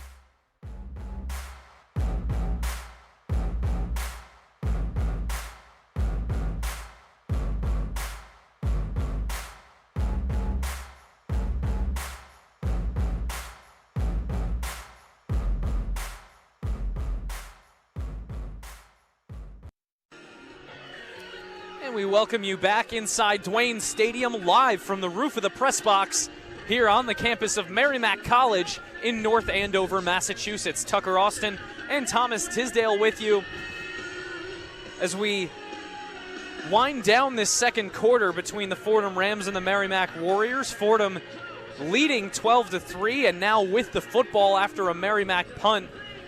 This Fordham defense playing just as well, if not better, than they did last week against Georgetown, and building on successive solid performances throughout the entire second half of the season.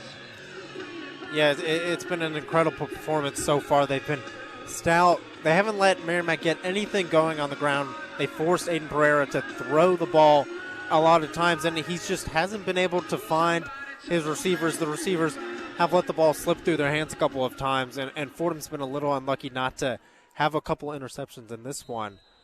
But a great performance here from Fordham. Yeah, meanwhile, Merrimack has picked off Gunnar Smith in this game on a tip off of Troy Worrell, but it only turned into 3 points. First play of the drive for the Rams, handoff up the middle to Johan Lee Lewis. who again does well to get that good first handful of yards, like you've been saying all day, Thomas, staying ahead of schedule here. Now 2nd down and 6.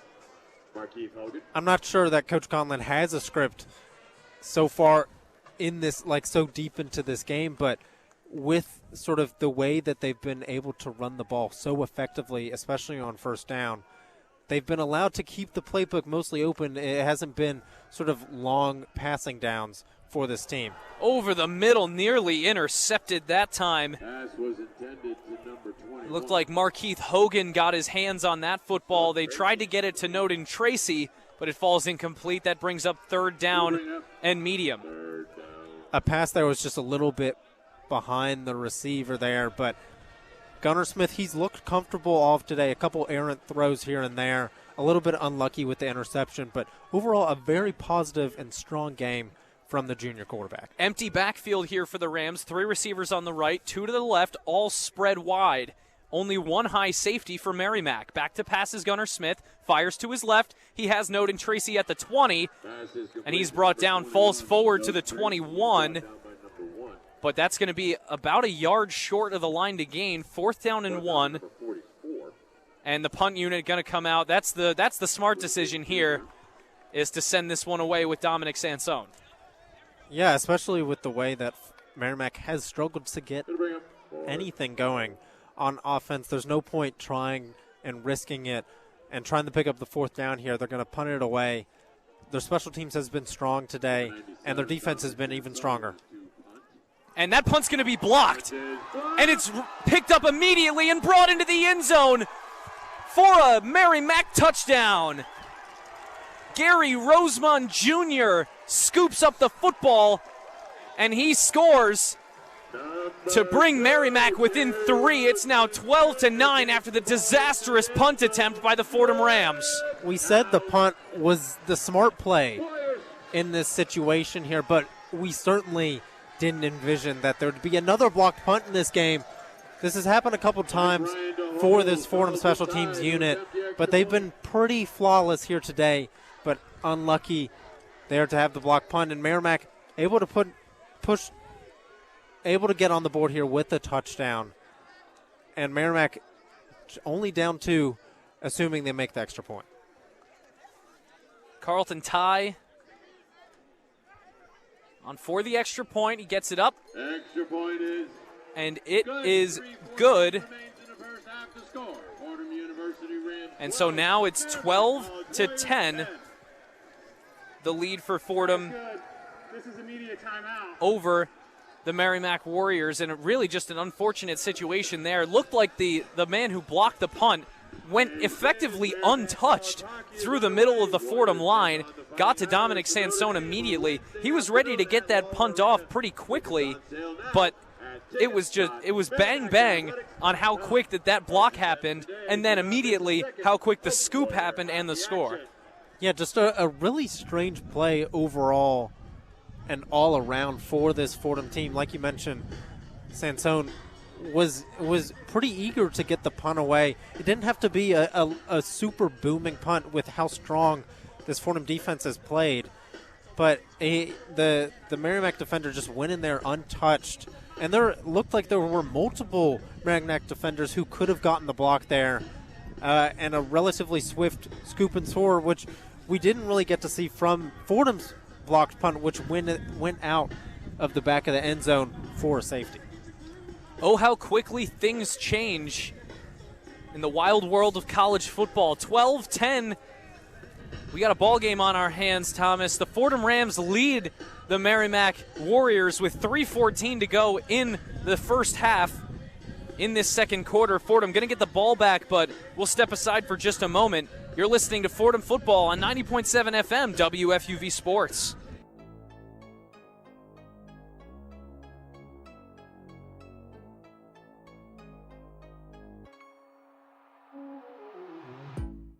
Hey, this is Chris Carino, Fordham and WFUV class of 1992. WFUV is your home for all things Fordham athletics, with live coverage of Fordham football, Fordham men's and women's basketball, in addition to our Saturday show, One-on-One. Stay right here on 90.7 FM for all things WFUV Sports.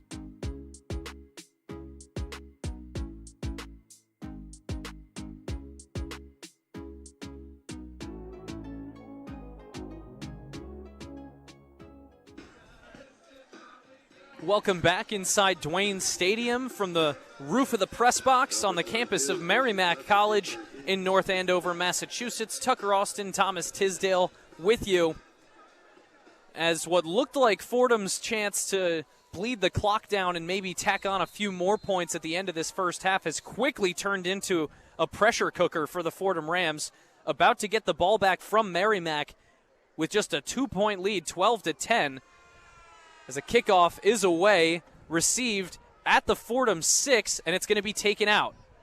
Now to the 30, up to the 35, into the 40, still going.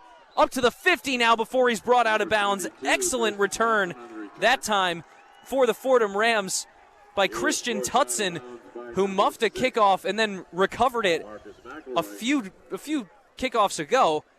But this, his second really solid return of the afternoon. Yeah, the special teams unit trying to make amends for the disaster that happened on the last play.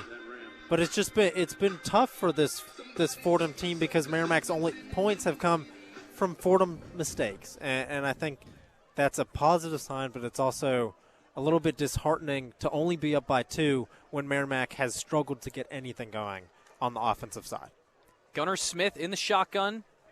He moves Lewis, the running back, from left to right. 2 receivers on the left and 1 on the right. Gunnar Smith drops back to pass, throws it to Lewis out of the backfield, who has a first down and more across the 40 and up to the Merrimack 35-yard line. Fordham into plus territory here, under 3 minutes to play in the half. I think Gunnar Smith has done a great job settling and being okay with letting his receivers or his running backs just have room to run. He hasn't been trying to force too much, which is something that he's prone to doing, especially when playing down. But I think part of that is being up and having the run game be successful. Gunnar Smith keeps this time, but he is wrapped up. Merrimack saw that one coming. Brought down by a couple of Merrimack defenders. But among them was linebacker Will Claude. That brings up second down and about 12 now, as the clock is going to tick to the 2-minute timeout. Fordham content to let the clock stop there. Yeah, Fordham doesn't want to let Merrimack have the ball back here. They're looking to end the half with the ball or give Merrimack just very little time. So 2 minutes left to go in this first half. Fordham leads 12-10 in plus territory, looking to try and re-extend their lead after Merrimack's blocked punt return for a touchdown. But once again, we will step aside, and we'll be right back with more Fordham football on 90.7 FM WFUV Sports.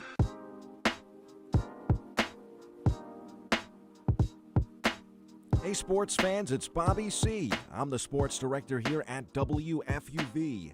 From live broadcasts of Fordham athletics to coverage of all the professional sports teams in the NYC, we've got everything a sports fan could ask for. Like talking sports? Check out One-on-One, New York's longest-running sports call-in show, as well as our diverse collection of podcasts. If you're a Fordham student interested in joining our program, feel free to shoot me an email, bobbyc@wfuv.org. And as always, thank you to all of our listeners who support us every week. 90.7 FM is the home of WFUV Sports.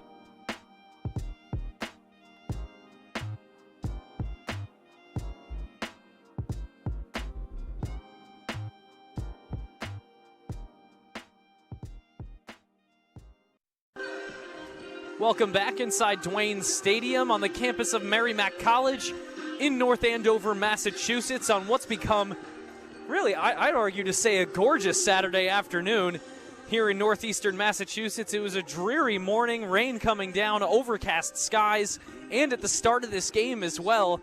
But as the first half has progressed, it's gotten much nicer. The sun now warming our backs here on the top of the press box. Tucker Austin, Thomas Tisdale with you. At the 2-minute timeout here, with that much left to play, Thomas, what does Fordham need to do to kind of really just to tack onto their lead, but also to begin the possibility of a double dip with the second half? I think it's just going to be working the clock here, managing it well. They're on the 37-yard line, so they don't have that far to go to get points here for Bennett Henderson. But I think this Fordham team just has to keep it going on the ground here. They're a little off schedule here with it being about 2nd and 12. But Fordham has been efficient on the ground. They've been efficient in the air. So look for Gunnar Smith to just continue to find open looks here, progress through his reads quickly and smartly, and hopefully not force anything, because Merrimack has just, they've only gotten stuff going because of Fordham mistakes. And they're so locked in on defense, they wait for any possible mistake. On 2nd down and long, Gunnar Smith fires to the left and has a man. It's Troy Worrell at the 25 of Merrimack. That's a good, solid gain, almost a first down. They mark him down at the 26. It brings up 3rd down and 1 here. He got out of bounds, so the clock is stopped. Fordham with all 3 timeouts. They have plenty of clock manipulation capabilities here late in the first half. Gunnar Smith shotgun, 2 receivers to his left, 2 to his right, running back offset to his right. Ball on the left hash, back to pass, pressured immediately. He gets free, and Gunnar Smith has it to the 20. Now 15, there's no one in front of him, and into the end zone for the Fordham touchdown. Gunnar Smith takes it himself on the scramble to the left side and gives Fordham an 18-10 lead with 1:48 to go in the second quarter. That was Lamar Jackson-esque. That was Jackson Dart-esque. Gunnar Smith able to break the sack there. Could have been a disastrous play for this Fordham team, but he's able to escape, able to get something going here, and is able just to exploit this Merrimack defense that for a good part of the game has been able to contain Gunnar Smith on the ground there. But again, like we saw on the first drive, Gunnar Smith able to find the space there, make something out of nothing, and find the end zone here. Ideal situation for this Fordham team. Obviously would have liked to take a little bit more clock off, but after giving up the touchdown on special teams, Fordham couldn't have driven up a better response. Gunnar Smith's 2nd rushing touchdown of the half gives Fordham an 8-point lead with a chance to re-extend it to 9 with the extra point. Bennett Henderson was out there to kick the extra point, but then Merrimack called their 2nd of 3 timeouts in this half. Not really sure why they would have wanted to call a timeout there. Maybe they thought some trickery was going to come out of the bag for the Rams to try and make this a 10-point game. But the kicking unit is still out there for the Rams. Bennett Henderson still getting set for this extra point. After what was about a 26-yard rushing touchdown for Gunnar Smith, Bennett Henderson's kick is up, and it is pure right down the middle. But a flag on the far side of the field. Looks like they're talking to Joe Conlon about it. He's going to decline it so that the extra point counts. That penalty is declined. The try is good. Offsides against Jabari Eccles, the senior from Baltimore, Maryland. For Merrimack, it's declined, and Fordham's lead extends back to a 9, now 19-10. The Rams leading the Warriors here, 1:48 to go in the second quarter. Yeah, a strange timeout there from Merrimack on the extra point there. We saw an equally strange timeout in the first quarter where they took it on their 3rd play of their opening drive there, but Merrimack still has plenty of time to work with. A timeout left, just under a minute 50 to respond to this Fordham team. But again, like we've been saying throughout this opening half, this Merrimack offense has struggled despite the good field position they've been given at times by this Fordham team. So potentially Fordham could get this ball back and make something happen here, but again, just one drive at a time for both sides of the ball. Yeah, only one timeout remaining for Merrimack, so they only have one chance to stop the clock, if not by going out of bounds. Bennett Henderson's kickoff is a little bit on the short side. It's going to fall near the 19, received by Gary Rosemond Jr. Rosemond breaks a tackle, but now he's wrapped up near the 29 and shoved back out of bounds. Looks like just a small bit of commotion on the sideline there, but nothing too extracurricular. And Merrimack's new drive will start from their own 29-yard line after the kickoff. At their own 30. It'll be interesting to see in this drive here, especially if they get a couple of first downs, what the mixture is of rushing and passing plays. Obviously, they don't have a ton of time to work with here, and obviously they're a run-first team, so it's going to be interesting to see how much they throw the ball here or if they just try to get anything going here for the second half. It is a handoff on the first play. They give it to DeMarcus McElroy, but he's wrapped up immediately. James Conway involved, who looks like he's still having as much fun as if he was a freshman out there. Conway leading the Rams in tackling so far this afternoon as Fordham calls a timeout. Maybe thinking to themselves, hey, we get another couple of stops here. We could force Merrimack to punt this ball back to us. Yeah, this Merrimack team has just been going 3 and out, 3 and out, 3 and out for pretty much the entire game here. So Fordham looking for a chance to potentially add to their lead here if they can force another 3 and out for this Merrimack team. They'd still have plenty of time to work with, especially if Merrimack doesn't run the ball in these next couple of plays here. Both teams in their huddles on either side of the field. So far, Fordham, I mean, this is one of their best offensive days of the season so far here in the first half. Over 230 yards of combined offense. That's usually a full game scoreline for the Rams, but they've put that together in just 2 quarters of play. Pereira in the shotgun for Merrimack. Flushed out of the pocket, throws to his left, but it hits the turf before it can get to his intended target, Seth Schweitzer. That's going to bring up 3rd down and 10 here with a stopped clock on the incompletion at 1:31. That's huge for this Fordham team, being able to save a timeout, forcing another passing down situation here for this Merrimack offense. And again, Fordham able to get into the backfield, contain this quarterback, and force another sort of just awkward throw there that falls for an incompletion. Fordham has 5 defenders at the line of scrimmage, 2 high safeties. Shotgun for Pereira. 2 receivers to the left, 2 to the right. Takes a snap, back to pass, looking right, now throws right, has a man at the 42, and brought down across the 45. It's a nice throw and catch that time between Pereira and the young wide receiver, the freshman Cooper Lehman out of Naperville, Illinois.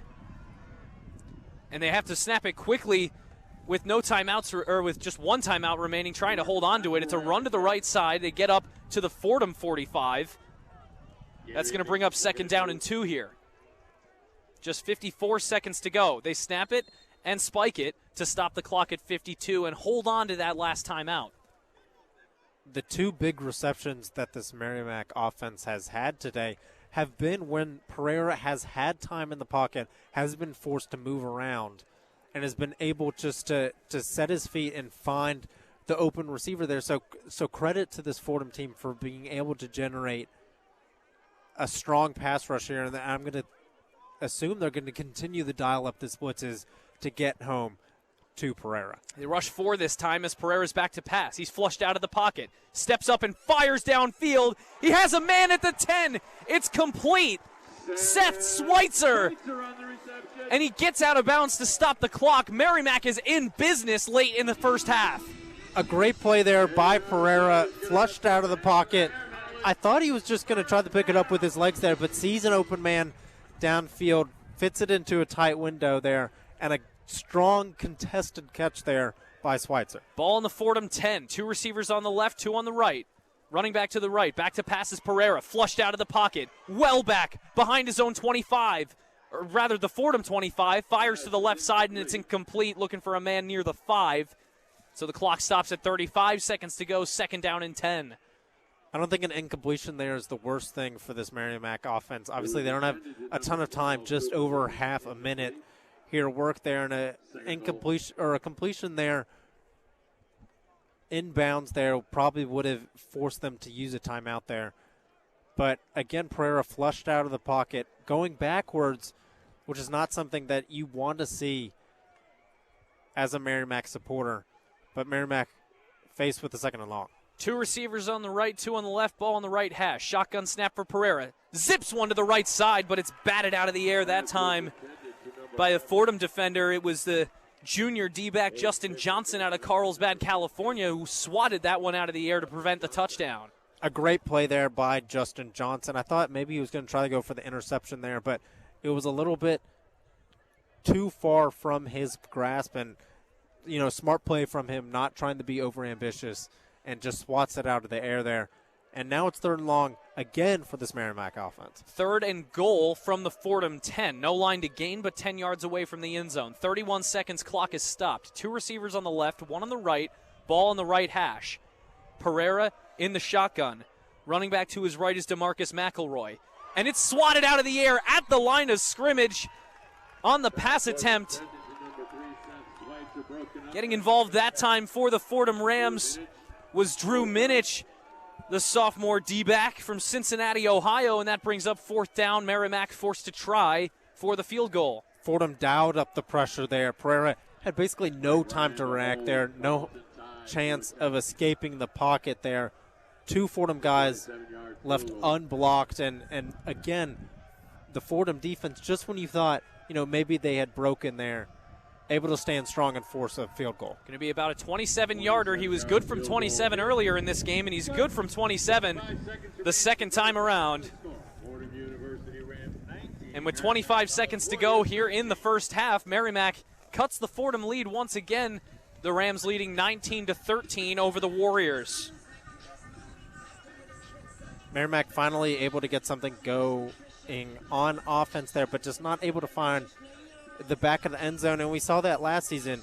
Merrimack had over 350 yards of total offense, but held to just 19 points despite being given great field position off of 2 Fordham interceptions there. But Fordham defense again showing out here today. Yeah, a bit of a bend, don't break mentality by the Fordham defense on that last possession.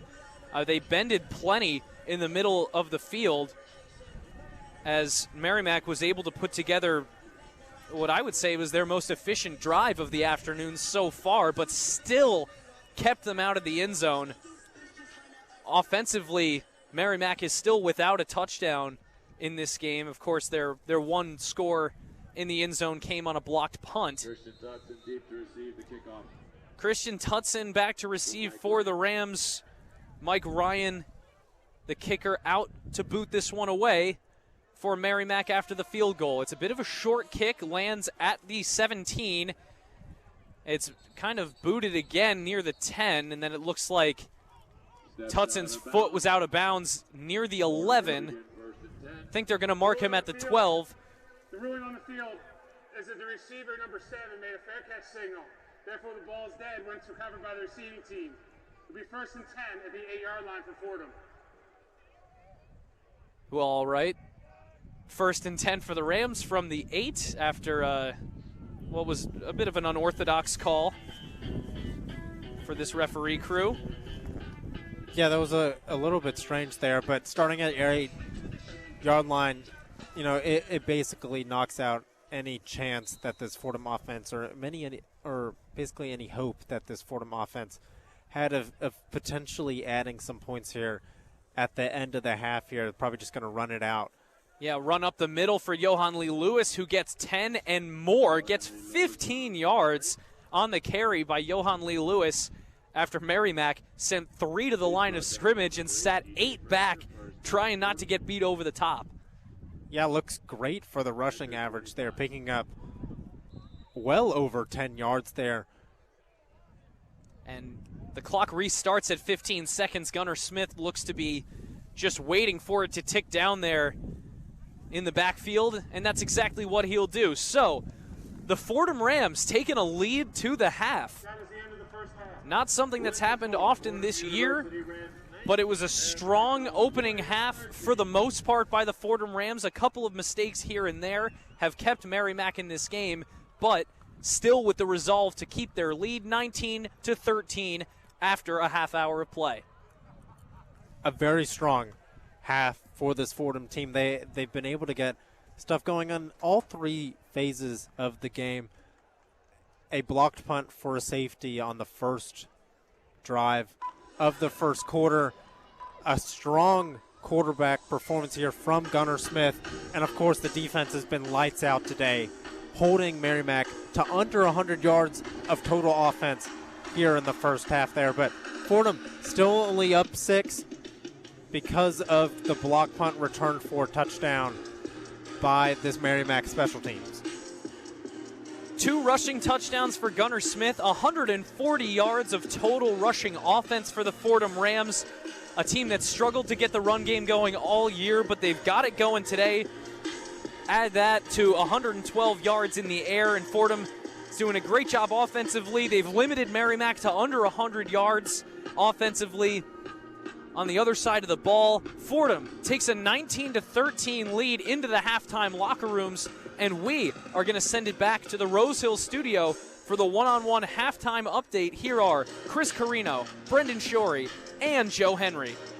The one-on-one halftime report. And welcome into the one-on-one halftime report. My name is Brendan Shorey, and I will be joined by Chris Carino and Joe Henry. A very unique game, to say the least, to this point. We'll have you covered with first half highlights, with analysis of this game, a game in which there's been scoring in every single way possible. But before we do that, we're going to send it to Joe Henry for the one-on-one scoreboard. The one-on-one scoreboard. Staying on the gridiron, the noon slate well underway in the FBS. In ranked action, the top billing number 22 Mizzou at number 8 Oklahoma, a battle in the nation's breadbasket, if you're into that kind of thing. Big-time playoff implications there, 7-3, the Sooner lead, late stages of quarter 2. And a bit of an eyebrow raiser, the number 1 ranked Ohio State University was up just 7-3 late in the second against a 5-5 Rutgers team. They finally tack on a second score, so 14-3 entering the locker rooms at halftime. That's one to monitor over in Columbus. Texas A&M, on the other hand, killing a 1-10 Samford team that features a former All-League Fordham Ram in the Niall Perkins, but no match for the Aggies. The number 3 team in the nation leading 31-0 at halftime. Number 13 Miami over in Blacksburg leading Virginia Tech 20-3. That game hitting halftime as we speak. Only other ranked team in action early on, number 4 Georgia cruising 21-0 over Charlotte through just over a quarter of play. With your one-on-one scoreboard update, I'm Joe Henry. Thank you, Joe Henry, for that. And before we get into any analysis of what we've seen from this game so far, we'll go through some of these first half highlights. The game got off to a very unusual start. The scoring actually started with a defensive safety for Fordham on a blocked punt, the first safety of the year for this defense. Junior punter Mike Ryan is out for the Merrimack Warriors to send this one away. 13:24 and ticking to go in the first quarter, no score. And it's blocked! Blocked at the 5-yard line. It's in the end zone. And it's recovered in the end zone, and they call it a safety. Following that safety, Fordham then went and drove down the field on the following possession, tacked on another 3, and extended their lead to 5-0. It's Bennett Henderson to try and put this one through the uprights. Kick is up, and it is good. Bennett Henderson puts it right through the uprights. Fordham adds 3 to their lead. It's now 5-0. After yet another Fordham defensive stop, Gunnar Smith, the Patriot League interceptions leader to this point in the season, threw one off the hands of Fordham freshman wide receiver Troy Worrell that ended up getting intercepted. One receiver on the left trips right, ball on the left hash on the Fordham 34. Gunnar Smith in the shotgun, drops back to pass, looking to his right. He's pressured, he fires to the right, and it's intercepted in and out of the hands of Troy Worrell. And Merrimack has it to the 20, now the 15, and he's brought down. And Merrimack took advantage of this takeaway. They put 3 of their own on the board and made it 5-3. Carlton Ty for 27. His kick is up, and it's good. The senior kicker from Calgary, Alberta, puts it through and cuts the Fordham lead to 5-3. A little bit later on a massive 4th down from the Merrimack 1-yard line, Gunnar Smith pushes his way into the end zone for the very first touchdown of the game, giving Fordham a 12-3 lead. Tush-push formation again. The snap, the shove. Looking for the goal line. And they whistle him short again. Merrimack stops Fordham on 3 straight goal line stands. But now Fordham's players all shot their arms up into the air looking for a touchdown. There still hasn't.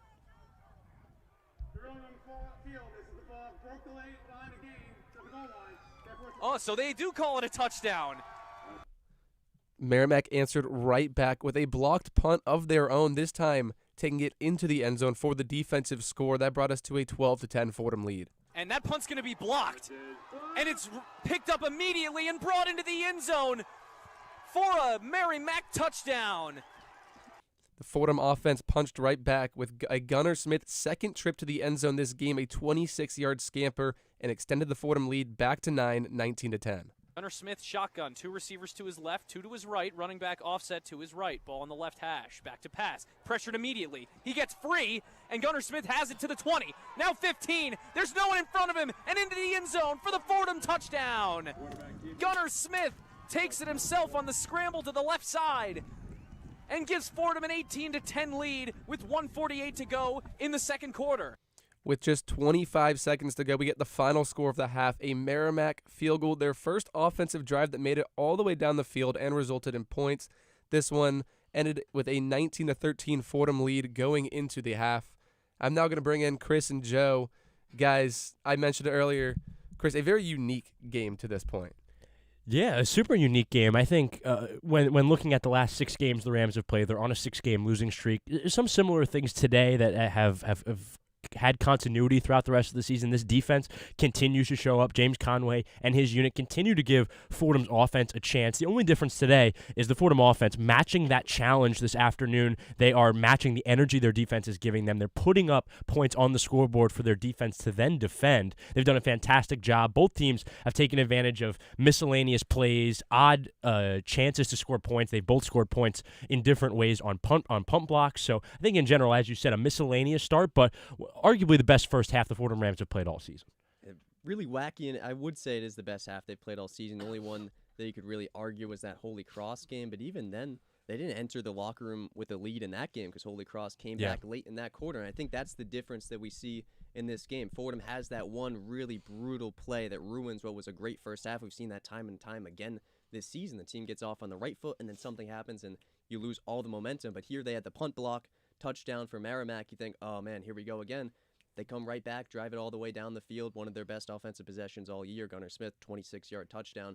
That's been the difference in this game, and it shows you a different Fordham team that I think we've seen so far this season. Yeah, and the Fordham offense, the one intangible, the one thing that has this team incapable of breaking through that glass ceiling is establishing the run. Establishing the run affects everything for this Fordham offense. They've been able to do that so far this afternoon. Obviously, Gunnar Smith, the quarterback, leading the way with that. He has 90 yards on the ground in 10 attempts. That's 8 yards a rush. Gunnar Smith leading that team offensively from a rushing perspective. Johan Lee Lewis also playing fantastic this afternoon. He's at a rushing season high. He has 63 yards. If they can continue to establish the run, this offense just looks dramatically different, Brendan. Yeah, and they're averaging 5.6 yards per carry on the ground today. Yeah. That's a mark that is almost double what they've done this entire season. Has to be a mark Coach is happy with. Oh, very happy. And Coach Conlon has talked every single week, it seems, about the importance of the run game and how much he stresses that every week during practice, that you need to be able to run the ball. It sets you up well on third downs, which you look at this number for Fordham today, 4 for 9 on third down, is because they're able to stay ahead of the sticks and run the ball effectively. Yeah, 140 rushing yards. That's already their second highest total in a game all season. They haven't hit that total since that Holy Cross game, of course, their only win.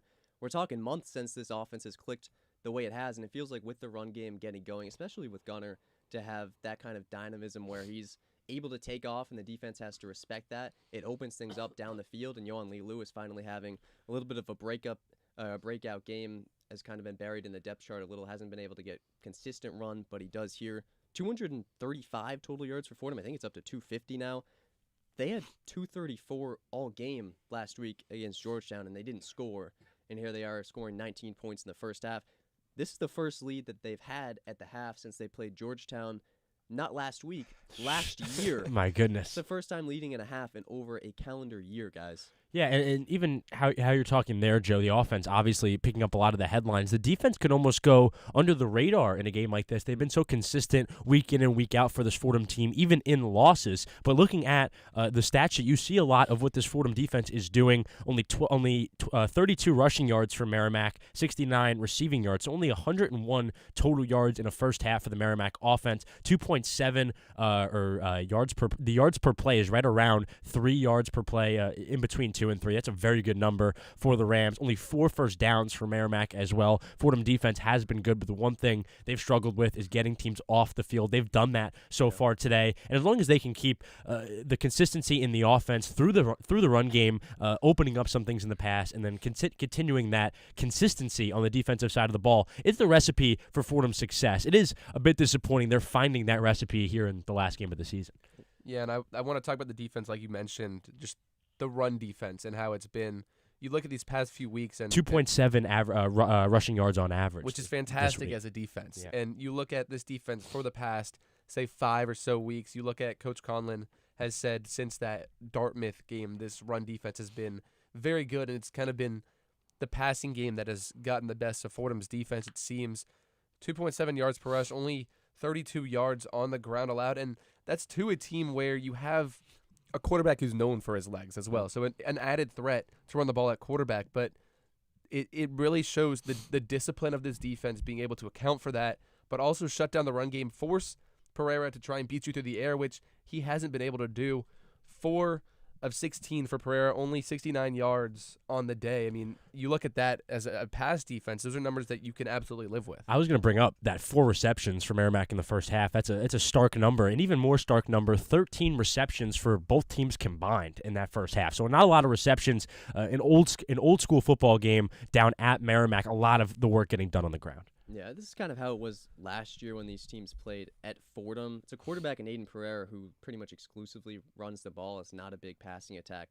I think until maybe the 2-minute mark in that second quarter, they only had 2 completions, and now they've doubled that up at 4, but that's still such a low number. 4 for 17 throwing the ball, 4 for 16 for Aiden Pereira, and just 14 yards on the ground for a guy who's up near, I think he's at 961 now, total rushing yards on the season, only at 14 and a half. It's also a great example of situational defense from Fordham. In a couple of situations where you had that interception, it gets returned all the way to the 10-yard line, and then you hold them, field goal.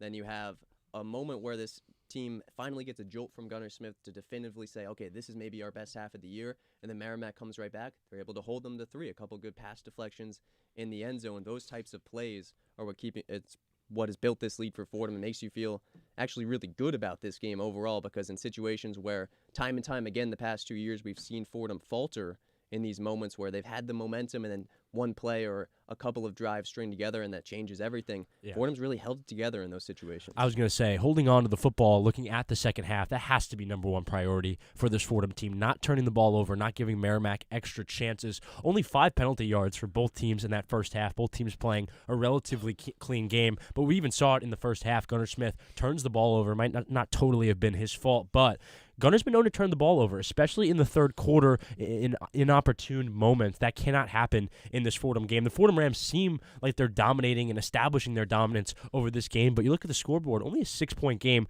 going into halftime. This is very much a competitive affair, and Fordham needs to take care of the football and just take care of the ball itself when we're not only looking at the context of not fumbling, but also not leaving your defense out there too long. This defense has been consistent all season. You don't want to push that. You don't want to take advantage of that by making them stay on the field even longer. And that starts with just controlling the game, playing at your own pace. You look at time of possession to this point, Fordham with about 19 and a half minutes out on the field, Merrimack with about 10 and a half. That is because of the run game. That's because you're able to establish that run. You're able to move the ball pretty much at will in the first half. And if you're able to keep that up in the second half, you're able to run that time of possession up, keep your defense off the field, let them breathe, keep the Merrimack defense on the field, keep them tired. That's a recipe for success for this second half for Fordham.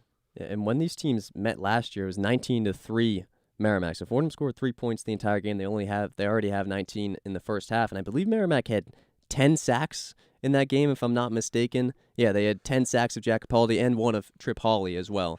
Fordham's only allowed 1 sack so far today, so that's another area where I think The O-line overall has been really good, except for that bizarre punt play where they tried to spread everyone out wide on the line to maybe try and get them to jump on 4th and 1, and then they bunched them inside, and then they had 3 free rushers going up the A-gap to block that punt on Dominic Sansone, which really flipped this game on its head for a moment there before Gunner was able to get a touchdown back for Fordham.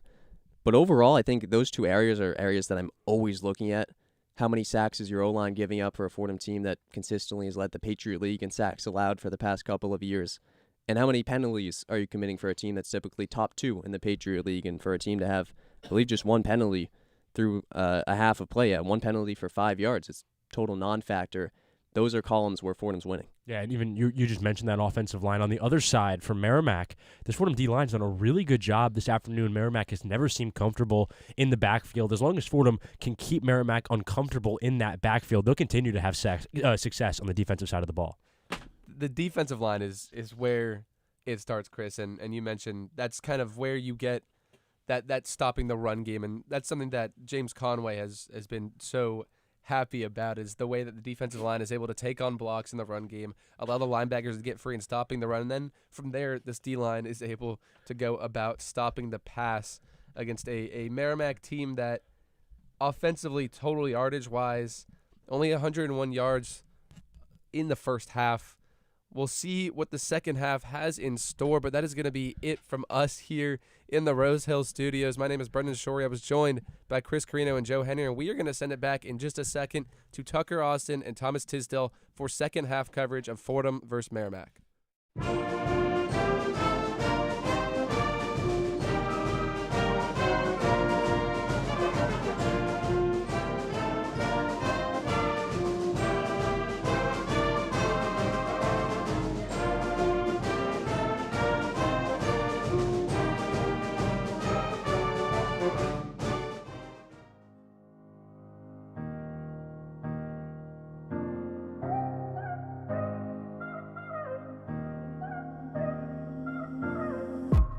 Hey, what's up? It's Owen Kelty, one of WFUV Sports' New York Knicks beat reporters. Jalen Brunson and the New York Knicks look to dominate the East and bring a championship back to New York.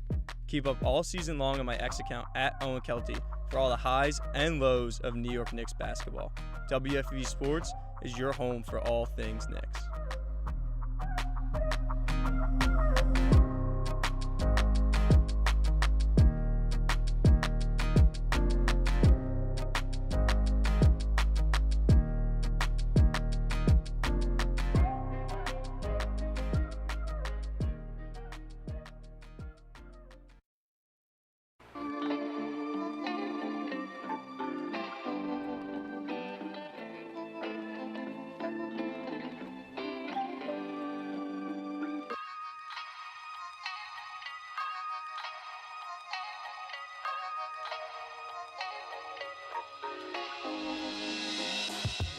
Hi everyone, I'm Grace McCarran and I'm one of your 2025-26 New York Islanders beat reporters for WFUV Sports.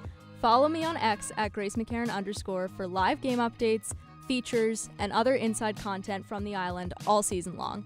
From the development of first overall pick Matthew Schaefer to incredible saves by Ilya Sorokin, WFUV Sports has you covered every step of the way as the Isles look towards the postseason. WFUV is your home for New York sports.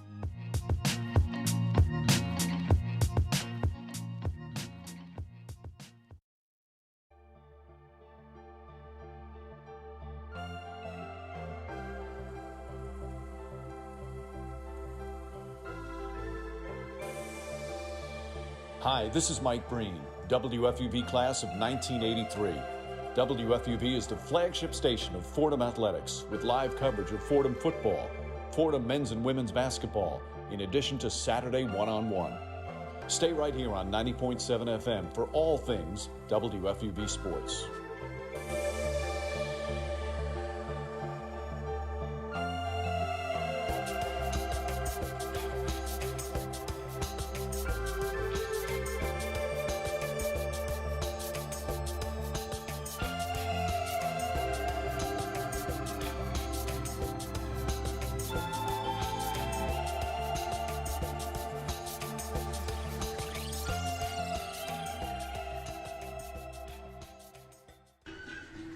Welcome back, ladies and gentlemen, inside Dwayne Stadium here on the campus of Merrimack College in North Andover, Massachusetts. And a big thank you to our studio crew, Chris Carino, Brendan Shorey, and Joe Henry for that halftime report. You'll hear from Joe again at the end of the third quarter with a one-on-one scoreboard, and then you'll hear from all of them again after the game is over with the one-on-one post-game report. I'm Tucker Austin, joined this afternoon by Thomas Tisdale.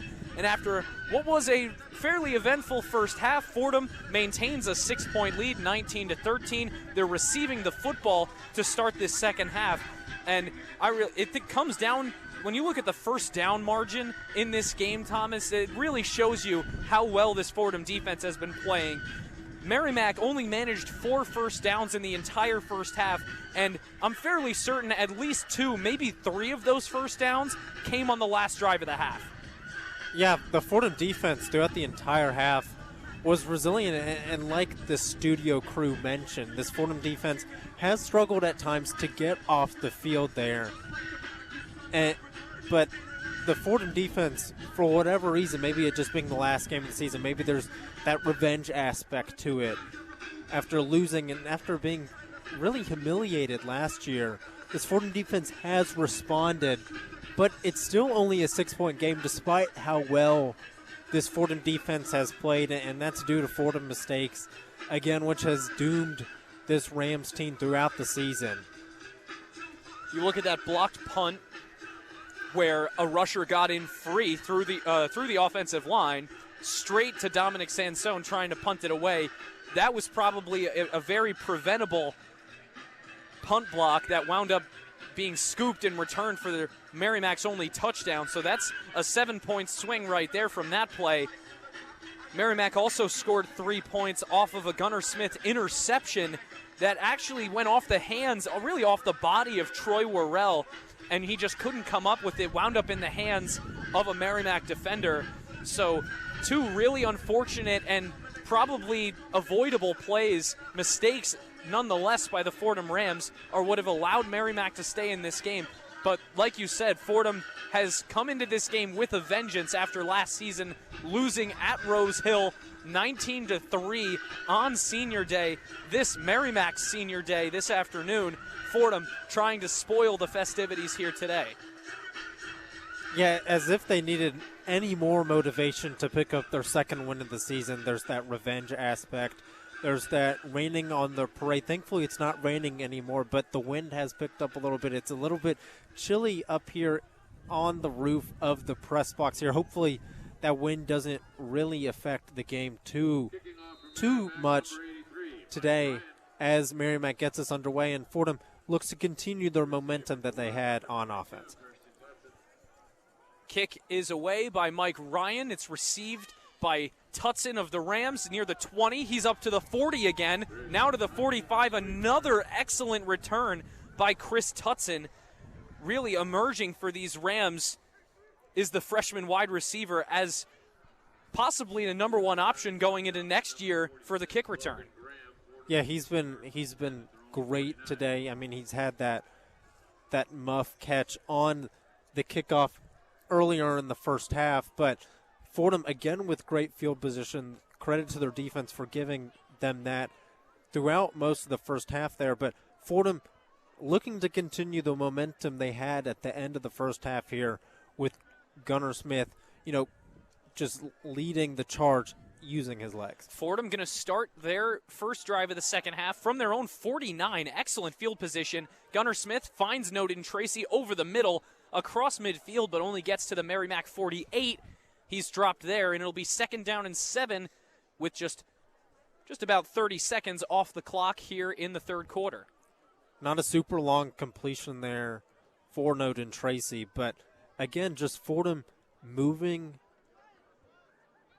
the ball methodically. It doesn't have to be chunk plays all the time. It can just be a 3 to 4 yard gain.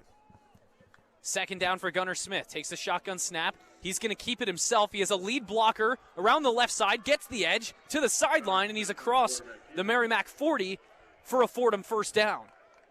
We thought we'd be talking about Aiden Pereira using his legs throughout the game, but in all reality, it's been Gunnar Smith who's been the more effective runner here today. Obviously, those 2 rushing touchdowns being sort of the highlight of his day, but he's been able to pick up first down after first down using his legs on those read options.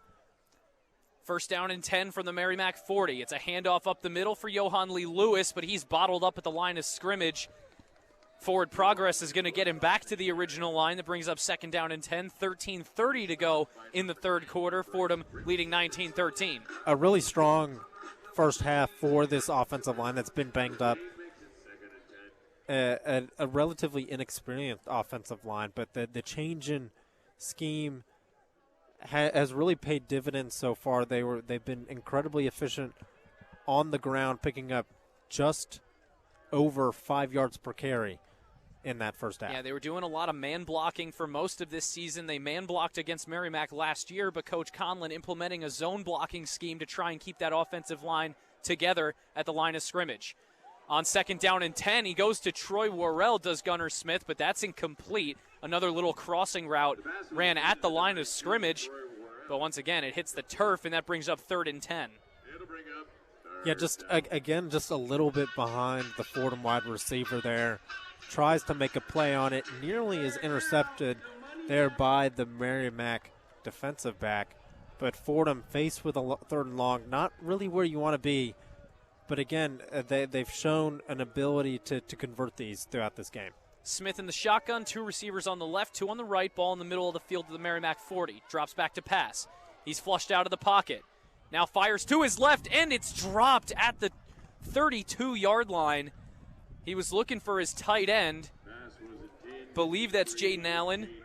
It is Jaden Allen, who there was a question of whether or not he'd be playing this week as well, as he's been in and out for the whole season with different injuries, but he is in the game, but he drops that one on what could have been a first down, and he just turned and gained the extra couple of yards. Yeah, that's a tough play for this Fordham offense. It looked like he would have picked up that first down with just a couple yards after the catch, but maybe just got too focused on what he would do after he caught the ball that he sort of just forgot that he needed to catch the ball first, and Fordham's forced to punt it. Punt unit out for the Rams. The punt is away from the boot of Will Haslett, who is back after having not punted in a game for the Rams in at least 3 weeks. Dominic Sansone had been doing a lot of the punting more recently, but with Dominic Sansone being blocked earlier in this game, they don't want to risk his leg again, and so they give it to the senior Will Haslett. His punt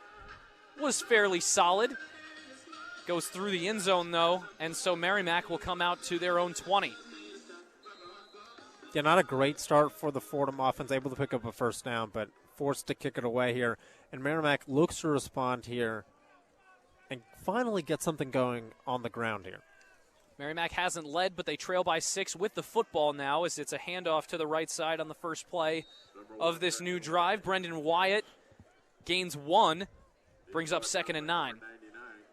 Again, just a strong showing there, especially on the defensive front there for this Fordham team.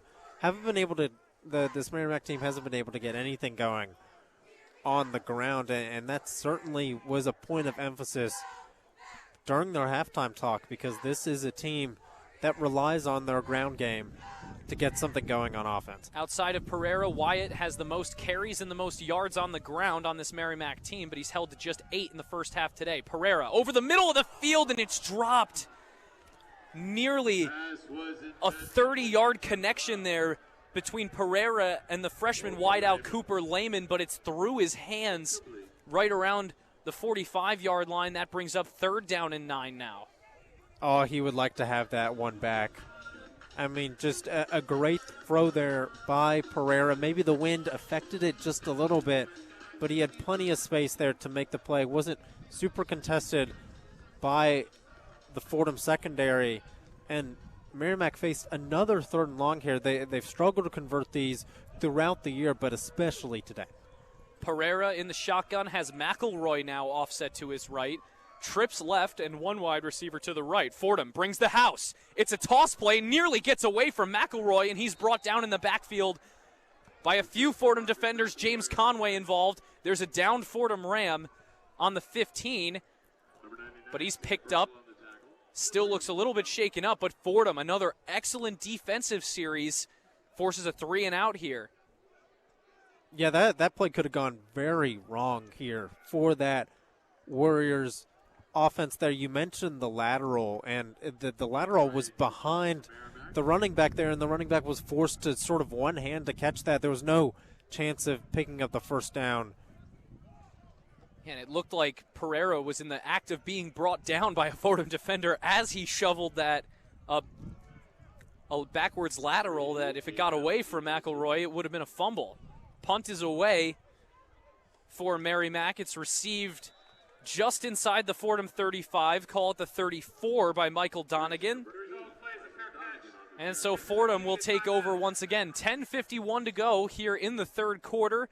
The Fordham Rams lead the Merrimack Warriors 19-13. We're going to step away for just a moment, but we'll be right back with more Fordham football on 90.7 FM WFUV Sports.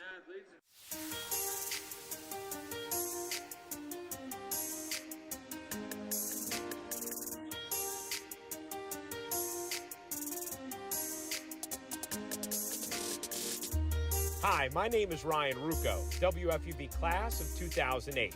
WFUV is your home for all things Fordham athletics, with live coverage of Fordham football, Fordham men's and women's basketball, in addition to our Saturday show, One-on-One. Stay right here on 90.7 FM for all things WFUV sports.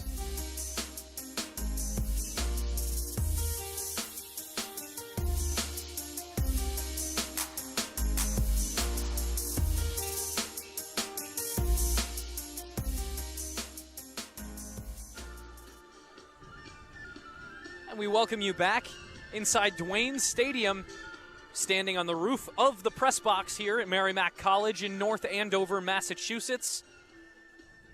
Just about 45, 50 minutes or so outside of Boston, just to the northwest of the city. Only 12 minutes or so by car from the border with New Hampshire. Tucker Austin and Thomas Tisdale with you deep in New England on a cold, late November afternoon, where the Fordham Rams currently lead the Merrimack Warriors 19-13, and after another 3-and-out forced by this stalwart Fordham defense, Gunnar Smith and his offense will come out to try and make this a two-score game once again. Yeah, the Fordham offense has just been getting a chance time and time again to extend this lead throughout the game, and that's just credit to how well this defense has played, and Fordham trying to reward their defense with a win. This Fordham offense has obviously struggled throughout the year, and we've talked about that on numerous broadcasts, how this Fordham offense has struggled to get anything going and punch it into the end zone here. But they've been seeming to do that with a decent amount of efficiency here today. They're just, I would say, a tad bit unlucky to only be up 6 and it still be a close game in terms of the scoreline, because the box sheet certainly doesn't reflect a game that's close. 4 pass breakups by the Fordham defense in this against Merrimack's passing offense. Meanwhile, for the Rams, not a single pass has been broken up by a Merrimack defender, just the one interception. Gunnar Smith passing on first down here. He finds the tight end, John Morris, who gets upended, and he is still down after that hit. Just a ruthless hit by Gary Rosemont Jr. Got under the freshman tight end, flipped him up and over, and he is still down on one knee. It looked like he held on to the football, though it did pop out after he went down. But that freshman tight end is still sitting on the turf, holding his right leg with his helmet jacked up a little bit over his on top of his head, so his face is exposed as the Fordham trainers, even head coach Joe Conlon, is out there to take a look at his freshman tight end. Yeah, this again just a tough break for this Fordham offense. You really wouldn't expect for a team that's so experienced to have to play freshmen, but that's just been sort of the story of this Fordham team throughout the year, just decimated by injuries. It looks like he just popped out and he's running over to the Fordham sideline, so he looks like he's going to be okay. It was just a strong tackle there. Does well to hold on to the football. Tell you what, that was a heavy tackle, Thomas, but they make them tough in New Jersey. John Morris out of Oradell, New Jersey, went to Bergen Catholic High School, took every bit of that hit and every bit of the forcible contact with his body rotating towards the turf. But then, like you said, pops back up, gets right back over to that sideline. He's ready to get back in this football game. They used him as a fullback earlier in this one, so I think that alone speaks to the toughness of this kid. Yeah, it's going to be interesting to see in the coming seasons how they choose to deploy him, because obviously he's a strong guy. He played fullback on a couple of those tush-push plays in short yardage situations, but obviously he's pretty dynamic. He's an agile tight end, and still only a freshman, so he's got plenty of room to grow. But again, this Fordham team is focusing on concluding the season with a high note, but obviously always keeping an eye out for the 2026 season and the talent that they have already in-house here at Fordham. And with a media timeout here, 10:43 to go in the third quarter, 19-13. Fordham has the lead. Just going to run through the scoring summary quickly so everyone listening knows how we've gotten to this point. In the first quarter, just about 2 minutes into the game, Fordham forced a punt by Merrimack, which they blocked through the back of the end zone for a safety. That made it 2-0. Fordham then on their first possession would drive down the field to set up a 26-yard field goal for Bennett Henderson. That was good, made it 5-0. Then, though, Merrimack would answer. Carlton Tye with a 27-yard field goal made it 5-3. 2 rushing touchdowns by Gunnar Smith today, one from 1 yard out, one from 26 yards out. Gary Rosemond Jr. picked up a blocked punt and returned it for a touchdown. And then Carlton Tye, another 27-yard field goal. That's all the scoring to get us to where we are now as Fordham goes incomplete on second down that time, brings up 3rd and 3. A really messy scoring summary, but again, I think it's beautiful to see for this Fordham team finally to get some substantial points on the board here. Their offense has struggled throughout the year, and despite how messy it's been at times, to finally put up 19 points in just one half of action, I think is a very encouraging sign for this team. Smith fires to the left. On 3rd down and 3 has Noden Tracy, who fights through a defender to get past the first down and more across the 45, up near the 47, maybe the 48-yard line of the Fordham Rams. The sideline really hyping up Noden Tracy after that one. He was wrestling with his defender while still on his feet. Yeah, Noden Tracy has been just incredibly physical today. He's been trying to get any yards he can after the reception, and I think that's just the motivation that this team has to finally get their second win of the season. Fordham snaps it quickly and gets it to Johan Lee Lewis, who tries to run off tackle to the left side, but Merrimack plugs it up and drops him for a loss of 1. 2nd down and 11, 9:40 to go in the third quarter. 19-13 the lead for the Fordham Rams. Fordham at 19 points today has scored their most points in a game since that Bucknell game 2 weeks ago, but also they're tied with that Bucknell game where Fordham also scored 19. Dating back even further, it's the most points that they've scored since the Holy Cross win when they scored 26. Gunnar Smith takes the shotgun snap, play action, drops back, now fires deep down the right side, but a little bit overthrown, looking for Troy Worrell near the 30. But it falls incomplete once again. 3rd down and 11 now from their own 46. Yeah, Worrell was being draped by the Merrimack defender there, so really difficult to make the catch there. And Gunnar Smith just slightly overthrows it. You'd rather be safe than sorry, especially in a game that is so tight and has been decided by Fordham mistakes so far. A big switch for Merrimack on defense, and it looks like they're going to bring some pressure. 3 receivers on the right, none on the left. Ball on the left hash at the Fordham 46. 3rd down and 11. Gunnar Smith in the shotgun looking to the sideline for his audible. Jack Kaiser is in there at running back, offset to Smith's left. And Coach Joe Conlon tries to call a timeout before delay of game, and he does. So the flag came out on the near sideline for delay of game, but I saw Coach Conlon on the opposite side of the field get nice and close to that referee and call that timeout. But Fordham is forced to burn a timeout pretty early in this second half in just a one-score game. Yeah, that could be incredibly influential by the end of the game, especially if Fordham can't really get anything going on offense and Merrimack maybe has the lead by that sort of towards the end of the fourth quarter here. But like you mentioned, a new look for this Merrimack defense, bringing the heat.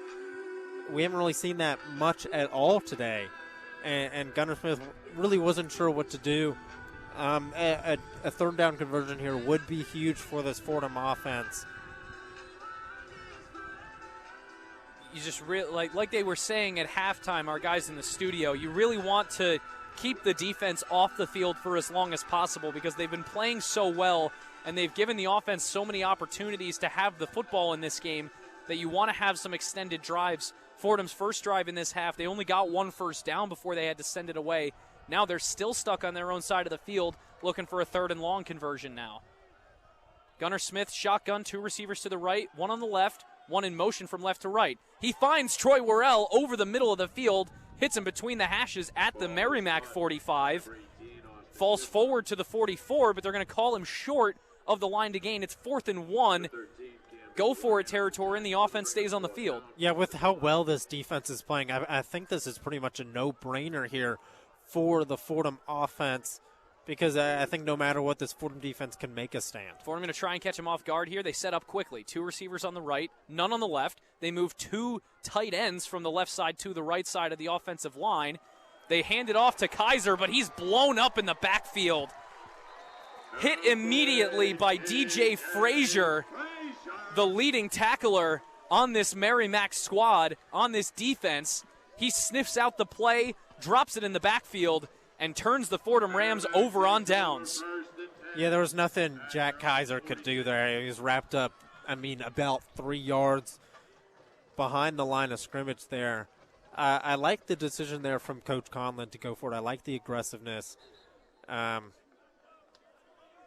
Yeah, the blocking wasn't quite there. Merrimack knew it was a running play and just blew it up before it basically even started. Yeah, Fordham had run a play similar to that earlier in this game where they motioned a couple of blockers from the left side to the right side of the line and then handed it off up the middle. Merrimack had stopped it that first time it happened. They stopped it the second time, but for even less. It's a fake toss from Pereira, who then tries to dive up the middle. He gets just a yard.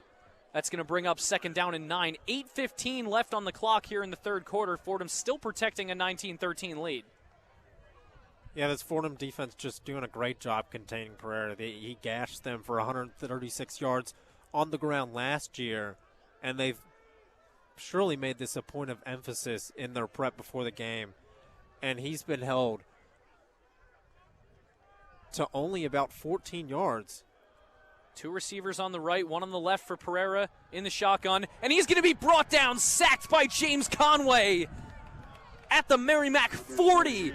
The Warriors way behind the sticks here as Conway is flying all over the field in the last game of his college career. Fordham's been really liberal with the pressure. They've been bringing it often and early throughout this game, and Conway he's a leader. He's one of the greatest players to ever do it, I would say, in FCS, and wraps up Pereira, doesn't let him escape, and Merrimack way off schedule here, about 3rd and 16. By the numbers, Conway is one of the best players on defense in NCAA history. As the 4th down attempt, or the 3rd down rather, attempt from Merrimack goes absolutely nowhere. They get a couple of yards on the right side on a check down. They don't get back to the original line of scrimmage. That brings up 4th down, and the punt unit comes out once again for the Warriors. That's exactly what Coach Conlon had in mind when he went for it on the 4th down. He knew this defense has been having an incredible game, perhaps their best game of the year so far. Forcing another 3 and out here. Merrimack went into halftime trying to figure something out here and just has not been able to do that on their opening 2 drives of this third quarter. Mike Ryan out there to punt it away for Merrimack. He does. There's a bit of contact again in the backfield, but still no flag as a Merrimack defender shoved the Fordham player into the punter. The ball lands and then rolls, takes a Fordham bounce, stops it around the 20. It looks like they're going to mark it at the Fordham 21. And once again, the defense gives the Fordham offense another chance to possess the football. This time, though, they really need to look for a nice long possession, maybe even take this one down to the end of the quarter with 6:15 to go in the third. Yeah, you'd like to see Fordham here establish the run, trying to stay on script, stay ahead of the chains here. Shotgun snap for Gunnar Smith, handoff to Johan Lee Lewis. He gets through the left side a bit, gets about 5 yards and change. Call it 6, going to bring up second down and 4. That's exactly what you wanted to see from this Fordham rushing game.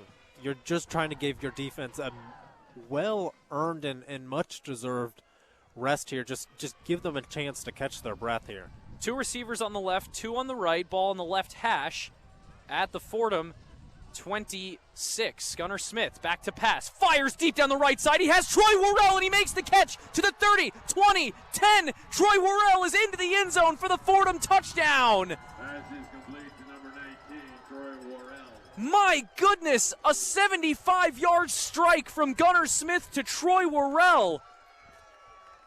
And Fordham takes a 25-13 lead with 5:36 to go in the third quarter. What a play. Merrimack dialed up the pressure. Gunnar Smith gets hit as he fires off this ball. Just a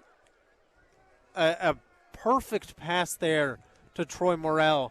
And that's just what an efficient running game does for your offense. Merrimack is forced to stack the box just a little bit more than perhaps they would be comfortable with, and Fordham able to exploit it, and just a perfect throw there from Gunnar Smith. He's been lights out today outside that one interception, which maybe you could say wasn't his fault. Bennett Henderson on for the extra point. Like you said, Thomas, Gunnar Smith took a shot to get that ball away. He was on the turf for quite some time and was still down after Worrell scored, but eventually he got himself back up and headed to the sideline. Bennett Henderson's extra point is good and makes it a 13-point lead now for the Fordham Rams, 26-13 with 5:36 to go in the third quarter. A huge strike, one of the largest passing plays of the season for the Fordham Rams. And now we'll step away for just a moment. The kickoff on the other side of this break. You're listening to Fordham Football on 90.7 FM, WFUV Sports.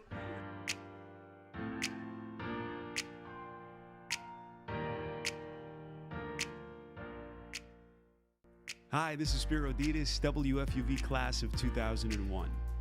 WFUV is the epicenter of Fordham athletics, with live coverage of Fordham football, men's and women's basketball, and of course, our iconic Saturday show, One on One.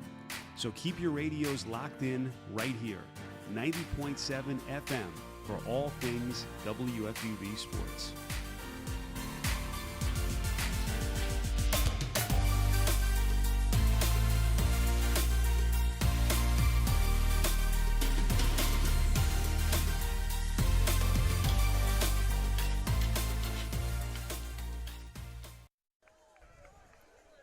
As we welcome you back to Duane Stadium on the campus of Merrimack College in North Andover, Massachusetts. Tucker Austin and Thomas Tisdale with you.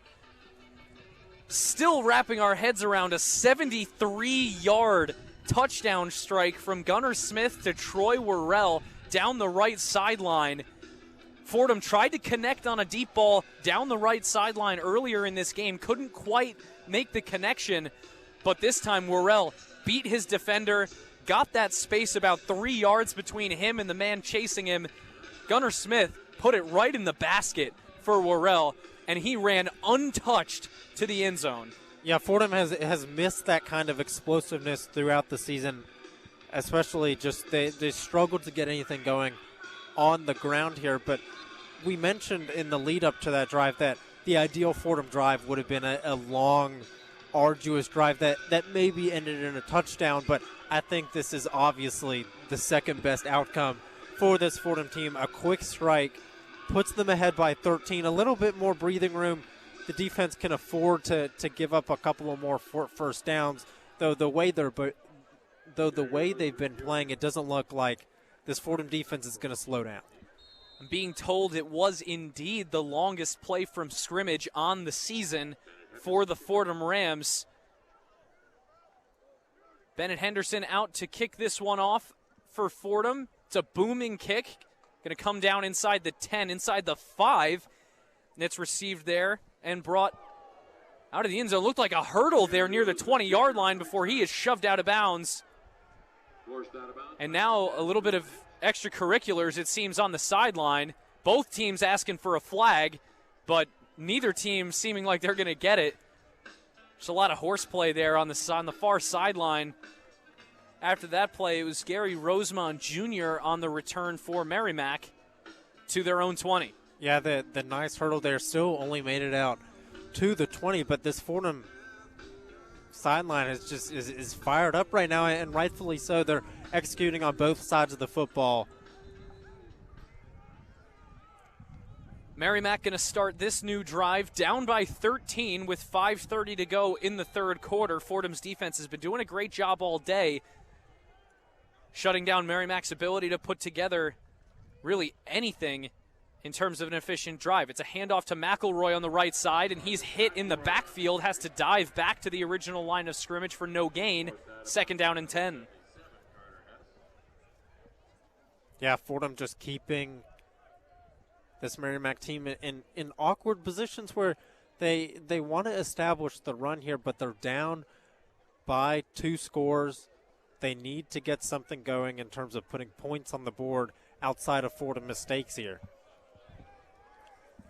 One more note on the Worrell touchdown. It's actually Fordham's longest play since 2023. They didn't have a play that long from scrimmage all of last year and all of this year. A huge explosion there for the Rams. Pereira has to scramble. He gets up for the first down and has more. Across the 35, gets the edge to the 40, now up to the 50. And that's the first time today that Aiden Pereira's legs have really looked dangerous as he's looked all season. Gets a huge chunk play and busts Merrimack out of their own half of the field. This is what we were told that we need to be on the lookout for. Pereira, incredibly dynamic with his legs, able to pick up 29 yards there, using his legs, getting a much-needed first down for this Merrimack squad. I'm going to continue to look for this Merrimack squad using Pereira, using his dual threat ability, and trying to make something happen here against this Fordham defense. And it's an end around with a flea flicker back to Pereira. He fires to the left side, but it's short. His intended receiver that time looked like Brendan Wyatt, who had initially got the handoff, then gave it to a receiver who tossed it back to the quarterback, and then Wyatt was released in the flat on the left side, but the pass never got there. Yeah, some very complex trickery there from the Merrimack offense, but Fordham wasn't buying anything that Merrimack was trying to sell them. Just another incompletion for Aiden Pereira. He's just has not been good in the air there, and a large part of that is because they've struggled to get their ground game going. Pereira in the shotgun, 3 receivers to his right, 1 to his left, drops back to pass, fires over the middle, but behind his intended target. That time looking for Seth Schweitzer, but couldn't get it there once again. So back-to-back incompletions after the large chunk gain on the ground for Pereira, and it's 3rd down and 10 from the 50. Yeah, Pereira's just really struggling. He's 5 for 21 through the air after being 12 for 15 last season against Fordham. He wants to be efficient. He wants to use his legs to open up the passing game, but just has not been able to do so far.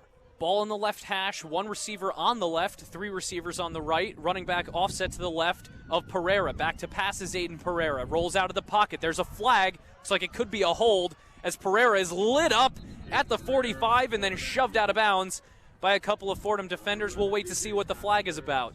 Definitely looks like holding their throne pretty much immediately there as Pereira began to scramble and try to make something out of nothing using his legs.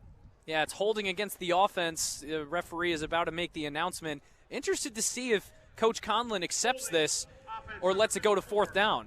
10-yard penalty, third down. And he is going to take the 10-yard penalty, so they'll repeat third down, but this time it's going to be 3rd and 20 from Merrimack's 40. So good decision that time by Fordham head coach Joe Conlon to move them back. You get a stop here. The punt is going to give Fordham much more manageable field position than where it would have if Merrimack punted from the 50. Yeah, that or the might 45 even.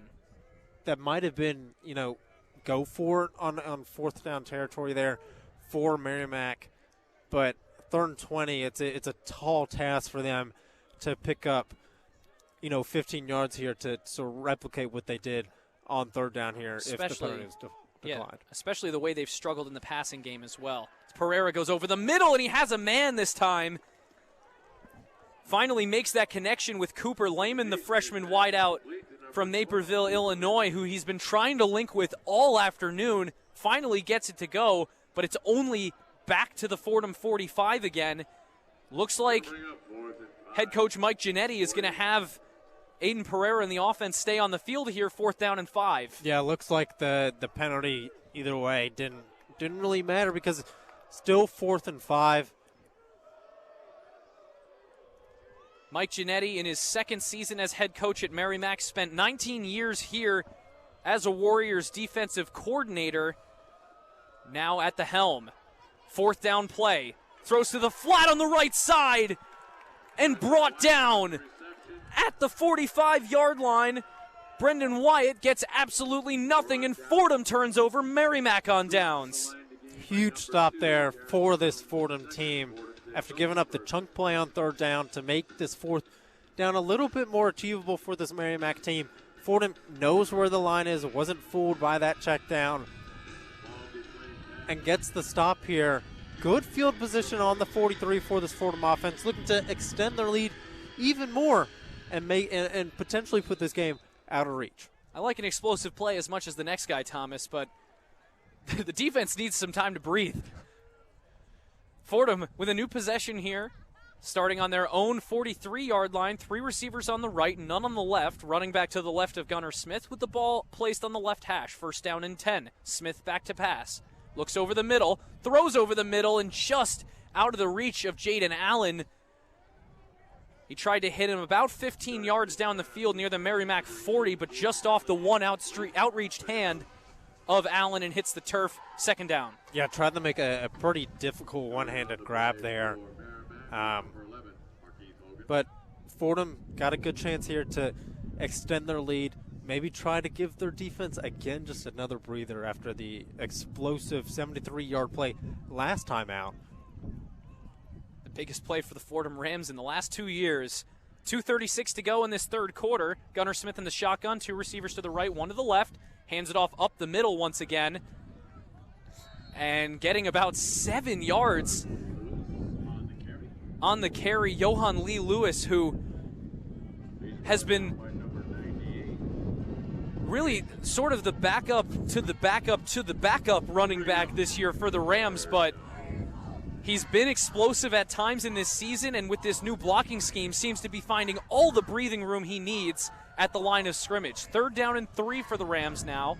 Trips right. 1 wide receiver on the left. Ball on the left hash at the 50. Smith back to pass. Throws deep down the right side again for Worrell, and he has him again! Troy Worrell at the 15! Another explosive play.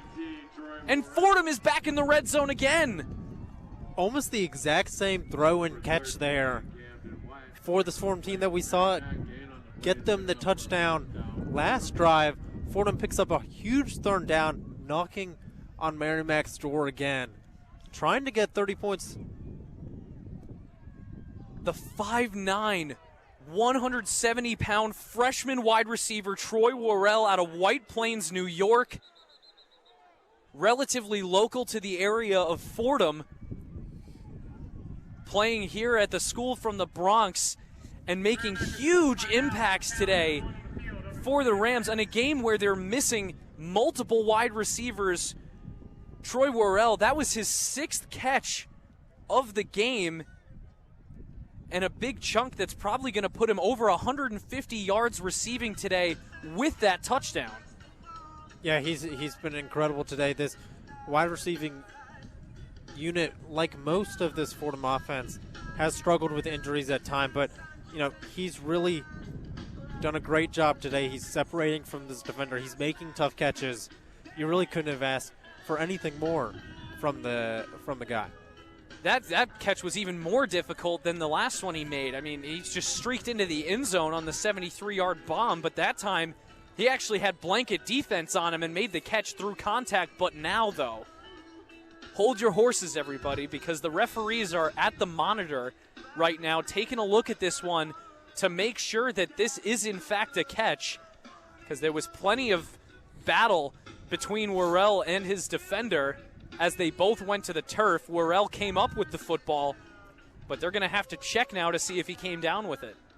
It didn't seem to me like anyone was questioning the catch there, but the timeout there from Merrimack, obviously he got a call saying they should challenge this play. Interesting to see what it would do, because that would be a huge stop for this Merrimack team if the refs do eventually end up overturning this call. One thing that this does provide, though, Thomas, is a very, very important breather for the Fordham defense. I can see them on the other side of the field right now, all sitting on their bench, finally relaxing for once. They haven't had many opportunities to do that in this game, but now with an extended review with Fordham's offense on the field, the defense getting a much-needed breather as it looks like the referees are ready to make a decision here. You wait their call. 1:29 left in this third quarter.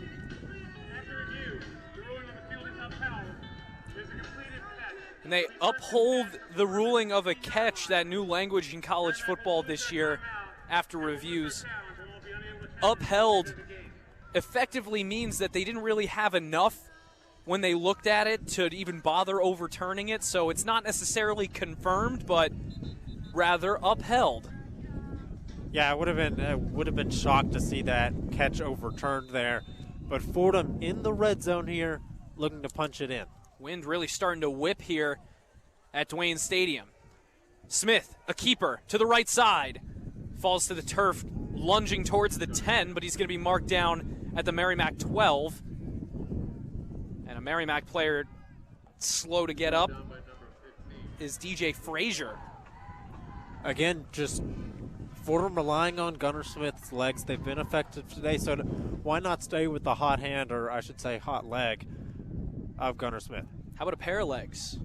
Smith in the shotgun, running back to his right, two receivers on the left and one on the right. Jack Benton, the lone receiver on that right side. Ball on the right hash, Benton in motion from right to left. Lewis, the running back. Smith takes the snap, hands it off to Lewis, who goes up the middle, but there's not much room for him there. The wind really kicking here as Fordham only gets a yard on that play. Call it 3rd down and 5 from the Merrimack 11. It looks like Fordham's going to take this to the end of the third quarter. No reason to rush this. Up by 2 scores, trying to give your defense a break. The defense has certainly earned it here, and Fordham facing a 3rd and manageable, I would say, with the line to gain being around the 7-yard line. Even if they don't get this conversion, as the clock does hit 0 in the third quarter, the teams will switch sides of the field. Even if Fordham doesn't get this first down, it's still well within field goal range for Bennett Henderson. You put another one through, go up 29-13. That's a very commanding lead going into the last quarter. Fordham has set themselves up really well, but at the way that Fordham's late games have gone, you have to score here. At least a field goal, if not find the end zone, but really need a score to fully put Merrimack away. But the third quarter comes to a close, and as we await the start of the fourth quarter with Fordham leading 26-13 over Merrimack, we're going to send it back to the Rose Hill studio for another one-on-one scoreboard update. Here's Joe Henry. The one-on-one scoreboard. Well, thank you, Tuck. A Fordham Sports Roundup for you guys. A busy time on the hill. Fordham Water Polo ranked 5th in the nation, hosting the NAWPC Championships this weekend and looking to complete yet another undefeated season in league play. They're taking on Wagner in the semifinal starting as we speak. The championship game scheduled for tomorrow at noon. The Rams looking to earn another automatic bid to the NCAA tournament, where they went all the way to the Final Four last year. Some unfinished business for the Rams. Talking hoops, Fordham women's basketball coming off of a double OT thriller, but a tough loss. At Seton Hall Thursday night, Alexis Black had 42, a new program scoring record. They host a Manhattan team that beat them last year. Tomorrow at 2, the Battle of the Bronx, just 24 hours from tip.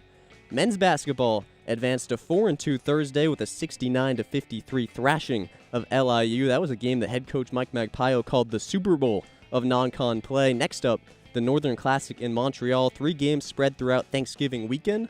Spirits are high on the hill as we head towards holiday season. Joe Henry with your one-on-one scoreboard update. Tuck and Tiz, back to you.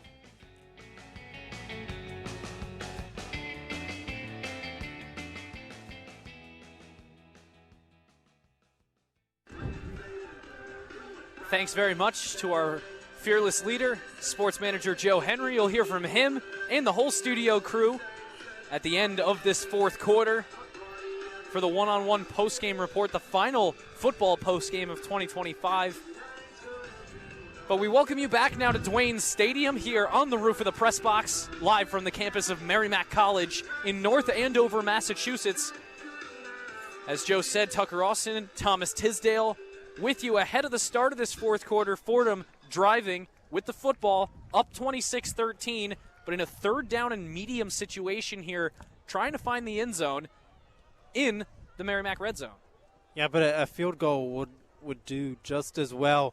In making it a 16-point game, meaning Merrimack would have to get 2 touchdowns and convert 2 two-point conversions rather than just get a couple of touchdowns if Fordham didn't extend their lead here. But obviously a touchdown would be ideal for this Rams team and put them over 30 points for the first time this season. This is a team that has really struggled to score in batches throughout this year. I gotta say, Thomas, this is an interesting part of this stadium, Dwayne Stadium, that I hadn't really noticed until now, because now that the sun has been coming out on occasion, it's come back out right now. Merrimack's sideline, the home sideline, is completely shaded by the press box at this stage in the day. Meanwhile, Fordham's sideline is enjoying all of the rays of sunshine that are warming them up. It's been a very cold Saturday afternoon here in northeastern Massachusetts. Gunnar Smith in the shotgun, looks to his right, now throws right. It's a fade into the back of the end zone, but it's incomplete. Falls through the hands. Looks like they were looking for Troy Worrell again. Why not go back to him? But it hits the turf, and it's fourth down, so the field goal unit will come out for the Rams. Yeah, it would have been a tough catch there. I think Gunnar Smith slightly underthrew that. Maybe he was looking for potentially drawing a pass interference call. But Fordham looking like they're going to have to settle for 3 here. The wind, like you mentioned, has picked up a little bit, but I don't think it's going to affect the field goal unit here too much. Bennett Henderson on to kick this field goal. It'll be a roughly 29, maybe 30-yard attempt. The kick is up through the wind, and it's no good. Wide left. Bennett Henderson can't knock it through. Fordham comes away with no points, but still maintain a 13-point lead. 14:51 to go in this fourth quarter. That's a potentially huge play in determining the outcome of this game. Fordham had a chance to extend it to 16. Merrimack, I know they haven't gotten a lot going here on offense, but have a real chance here.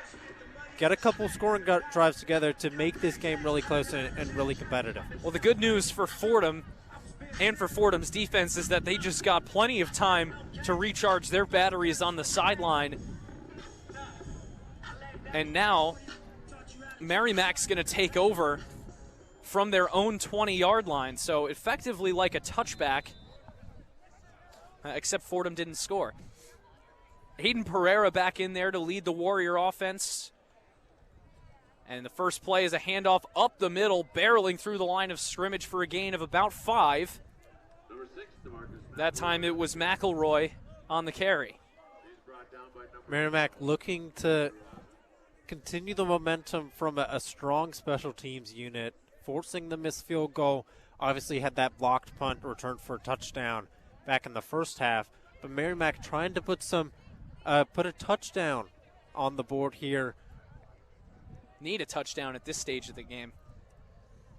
Merrimack down multiple scores in the final quarter of play. Back to passes Pereira. He's flushed out of the pocket, and he is nearly brought down. He's still loose, trying to get back to the 20. Finally gets to throw it away.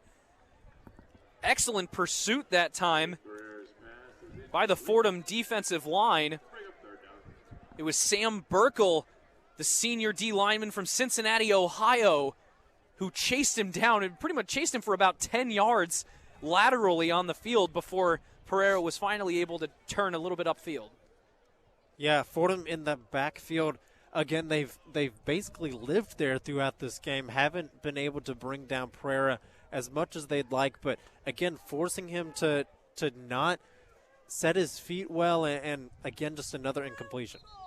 A lot of pressures and a lot of hurries today, but man, I just saw it.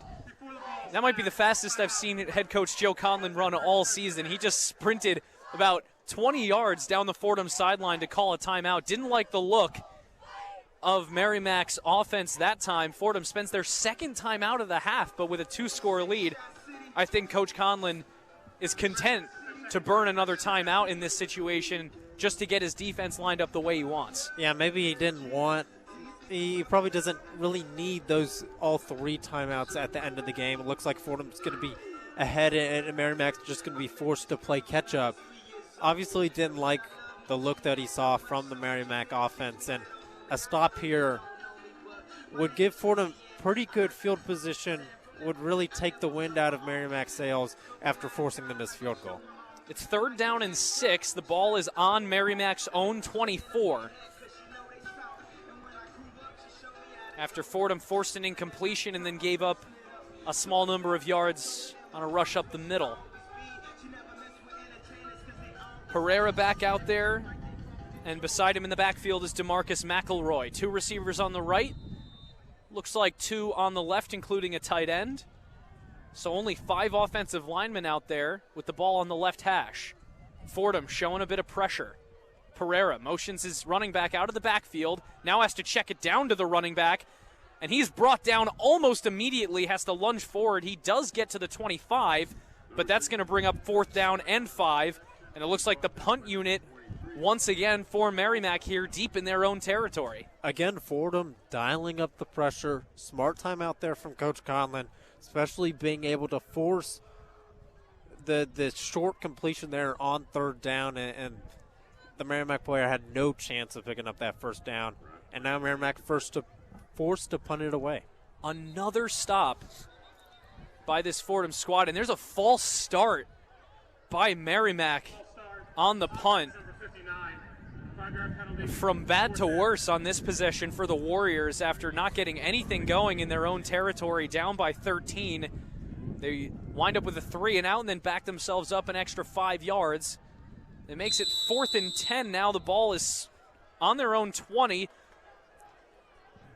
The punter is back at his own 5, but it looks like Merrimack may have moved again. Merrimack's head coach is pointing profusely at the Fordham side, asking for an offside or maybe a neutral zone infraction, but the referees are currently discussing their options here. This has been a relatively clean game for both teams so far. Only 1 penalty in the first half. There was a holding call, and then obviously the false start that just happened. But it hasn't been a sloppy game in terms of penalties. Maybe the referees have been a little bit more lenient with the calls they're making. They're still talking. I'm not sure what the confusion is. The whole referee crew has congregated on the right hash at the Merrimack 10-yard line, and they are going to call encroachment against Fordham. So they flipped the script a little bit that time. They go 5 yards backwards, 5 yards back forwards again. Or offsides, rather, but 4th down it is still, and the punt unit remains on the field. Nobody move. This punt needs to get away so that this game can continue. Fordham leading 26-13, 13-20 to go. Now the clock starts to run here in the fourth quarter. Fordham getting ready to get the ball back in a clock-chewing situation. Punt is away from the punter. Mike Ryan gets it cleanly away to Michael Donegan, who fair catches it at the Fordham 32. But there is a flag again. A flag on the turf at the Merrimack 31. Still waiting on a call here from the official. Yeah, this has been an odd sequence so far. I'm not sure what came over these teams. There hasn't been many penalties in this game so far. They've been few and far between, but now 3 on just one play. While ball is still live, personal foul, unnecessary roughness, kicking team number 11. The 15-yard penalty will be enforced from the end of the play. First down, Fordham. So I believe that one's, it's going to be against, I have to imagine it's Hayden Fisher who's on the punt unit and not linebacker Markeith Hogan. There's 2 number 11s on this Merrimack squad, one on offense, one on defense. Both from Gonzaga College Prep. That's really interesting. Yeah. But either way, the Fordham Rams get the ball back. They get a bit of a boost on the unnecessary roughness call. They were going to start this drive on their own 32. Now they're on their own 47. Looking all ready to get into plus territory here. 13:06 on the clock in the fourth quarter. And the first play is going to be a handoff to Lewis, looking for the edge. He gets it up to the 50. Now trying to get to the 45. He's hit and shoved out of bounds. But another nice gain on first down on the ground from Johan Lee Lewis. Something must be working differently for these Rams, and I think we know what it is, Thomas. It's got to be that blocking scheme. Yeah, and I think there's just a newfound belief, like they were able to establish it early, and I think it's just given them momentum and confidence they need. Another handoff up the middle for Lewis. This time he's plugged up at the line of scrimmage. Maybe gets one forward progress yard before being wrestled down way back behind the 50. He's a little slow to get up here, but he does eventually get himself stood up again. He's had a very large portion of the snaps today, larger than usual. Jack Kaiser enters the game for him now, and he's been taking a lot of heavy hits too, but credit to Johan Lee Lewis, who spent this whole season as a wide receiver actually playing at running back and has really found a nice little niche for himself. Yeah, he's been really effective today.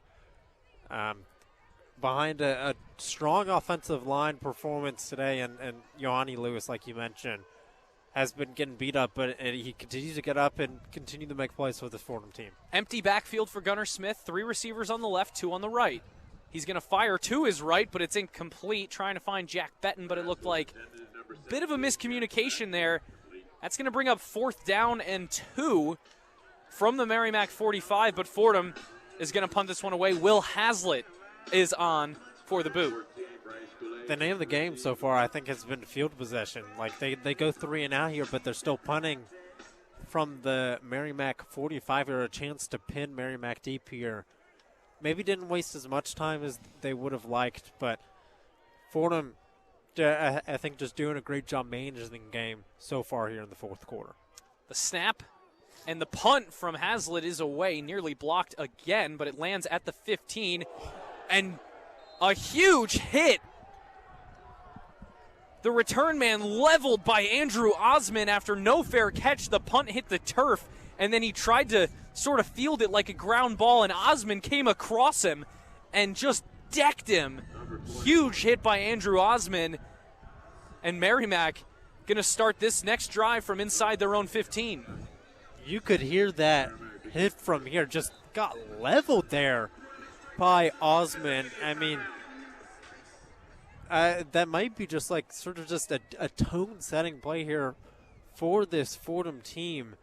Just an odd decision. I mean, a smart decision to pick up the ball there, but just got hammered there by Osman. And Merrimack, again, just going to have to go a long way here to get to the touchdown. They'll have to go 88 yards. Fordham's been tackling and hitting with a fervor today that has been seen at times this year, but rarely has it been seen for a full game.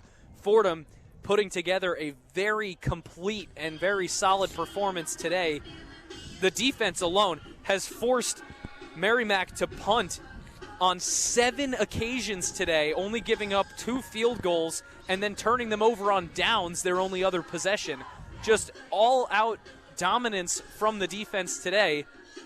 And with 11:26 to go in the fourth quarter, Fordham, the defense will come out again to try and protect a 26-13 lead for the Fordham Rams over the Merrimack Warriors. We'll step away for a quick moment, and we'll be right back with more Fordham football on 90.7 FM WFUV Sports.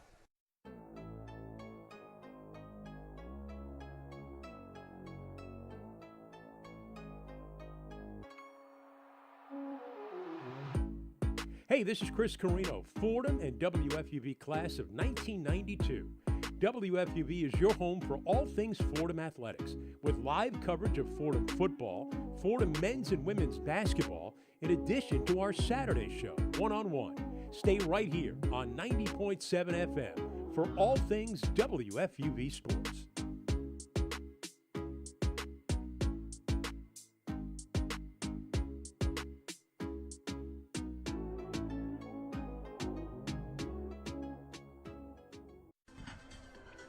And we welcome you back inside Dwayne Stadium on the campus of Merrimack College in North Andover, Massachusetts. Tucker Austin and Thomas Tisdale with you as the Fordham Rams try to nurse this game to the finish. 11:20 to go. Merrimack with the football deep in their own territory. First play of the new drive for the Warriors. Aiden Pereira incomplete.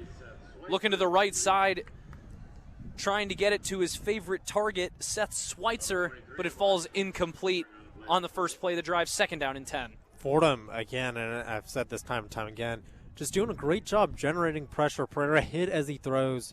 It would have been a tough throw even if he had all the time in the world. But Fordham just making him uncomfortable, and he just has not been able to find any sort of rhythm through the air here today.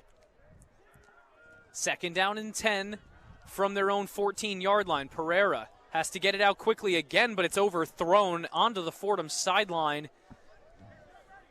That time the intended target was Stefan Patrick, the junior wideout from Saugus, Massachusetts. This is just a tough ask for Pereira. He's not asked to play from behind a whole lot, and when he does it, he struggles, and I think we've seen that throughout the year at times from Fordham's Gunnar Smith, but Pereira, I think it's just really been on full display tonight. Just has not been able to get anything clicking or going through the air. Just 8 completions on 26 passing attempts this afternoon for Pereira. He tries to pass again. He's directing traffic downfield. He's going to heave it way downfield. He has a man. A couple of receivers try to catch it, but it's incomplete. That was an unbelievable show of arm strength. I think that ball traveled maybe 60 yards in the air. Yeah, he's not known for his arm, but he heaved that downfield, and it was really an accurate ball there. A little bit unlucky. There are 2 Merrimack receivers there, which made it just a little bit easier for Fordham to defend there, but Merrimack forced a punt again, really not what they wanted. It fell between Cade Callahan and Stefan Patrick, but incomplete nonetheless. Brought up 4th down, as you said. The punt by Merrimack, the 8th punt of the afternoon forced by this Fordham defense. Fordham gets the ball back again after a quick 3 and out. Really not much time came off the clock at all. There's still almost 11 minutes, 10:55 to go in this fourth quarter, and Fordham's offense getting the ball back again. Yeah, that's pretty much the only positives you could probably take from that drive if you're Merrimack is you really didn't waste that much time on that drive there. Fordham, I think, is going to try to wind the clock down just a little bit here, get some sort of rhythm, pick up a couple first downs here, maybe put this game out of reach. Definitely want to try and keep the play in bounds. 2 receivers to the right and 1 to the left. Ball in the middle of the field, starting at the Fordham 37. Handoff to the right, or the left side rather, for Johan Lee Lewis. Gets across the 40, up to the 44, and brought down another 5+ yard first down gain. This time for 7 for Johan Lee Lewis, who's having probably a season-high day at this point on the ground for the Rams. This has been probably the most impressive thing from this Fordham offense today is just how effective they've been on first down. It's kept them ahead of schedule. It's opened up the playbook. And another quick handoff to Lewis, left side. Lunges forward. They'll give him the 45, but only a gain of 1, 3rd down and 2. Johan Lee Lewis with his season high in rushing yards. That was his 22nd carry of the day, and he's up to 93. His previous high this year was 61 on the ground, so nearing the century mark in rushing yards today for the Rams. They've really they've given him the workhorse sort of carries today, 22 like you've mentioned already. They're going to rely on him heavy in this fourth quarter as they look to continue to wear down this Merrimack defense. 2 receivers on the right, 1 on the left. Lewis, the running back, offset to the right of Gunnar Smith. Smith drops back to pass after play action, but it's incomplete. Looking for, I believe, Troy Worrell on the far side of the field. And so that brings up 4th down and 2. Fordham going to punt this one away. Dominic Sansone back out there for the punt after Will Hazlitt sent the last 2 punts away. 9:27 left on the clock here in the fourth quarter. Fordham bleeds in the realm of 2 minutes off on that drive, but now still have to give it back to Merrimack with a large chunk of time left.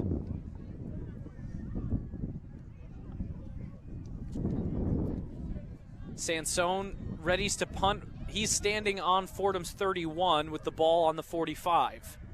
The snap and the punt is away, very high. It's going to come down at the 24, fair caught at the 24-yard line by Bryce Goulet, the sophomore wideout from Tingsboro, Massachusetts. Yeah, the wind was blowing in Sansone's face there, but does a great job just getting it downfield there, sets Merrimack up at the 25, but the way the Fordham defense has been playing, it really doesn't matter where this Merrimack offense starts. They're just going to get a stop and hand the ball right back to their offense.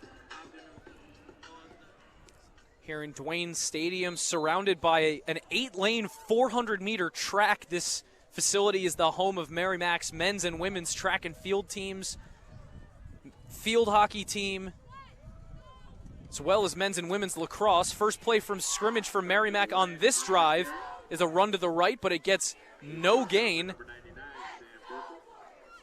Actually, probably a loss of about 3 that time. 3 Fordham defenders through the line of scrimmage to drop him in the backfield. I don't know what's come over this Fordham defense, especially the running defense, because they've just been playing incredible. They've been playing lights out today, and it's really made this game really comfortable so far, despite a couple of Fordham mistakes that were punished by this Merrimack team.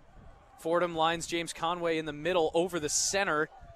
It's a design keeper for Pereira, and he gets loose across the 30, trying to get forward for that first down, and they're going to mark him at the 34. I believe that should do it, and they are going to move the chains. First down, Merrimack. Yeah, that was a much-needed first down for this Merrimack squad. Able to pick it up behind Pereira's legs. He hasn't been able to do that a whole lot today. There was a 29-yard gain to start the second half there, but outside of that, he really just has not been able to get anything going. But hopefully that's a sign, at least for Merrimack fans, that he's getting some going. Pereira back to pass, fires to the left side. He has a man at the 40, and he's streaking towards the end zone to the 20, 10, touchdown Merrimack. A quick strike from Aiden Pereira down to Austin Palmer down the left sideline. And just like that, Merrimack has a little bit of life. Now 26-19, the Rams have the lead. Yeah, this is the first time that this Fordham defense really has looked human throughout this game. That's an ideal drive for this Merrimack squad, able to get some going on the ground, and then the quick strike there for the touchdown. And now it's only a 6-point game. We were talking about maybe Fordham was putting the game out of the reach, but then they missed the field goal. Couldn't really get anything going on offense, and now They're only up by 6, and the offense has stalled in the past couple of drives. Try is good. This is immediate time. Extra point is good for Carleton. Tie makes it 26-20 here with 7:53 to go in the fourth quarter. Fordham has been struggling offensively in this fourth quarter, but they've been content to struggle as they haven't necessarily needed the scoring, but now they do need the scoring. And like you said, Thomas, that missed field goal earlier in this half is definitely playing a role now, as it would have been a 2-possession game, now just a 1-possession game. But we'll step away for just a moment before Fordham receives a kickoff from Merrimack. We'll be right back with more Fordham football on 90.7 FM WFUV Sports.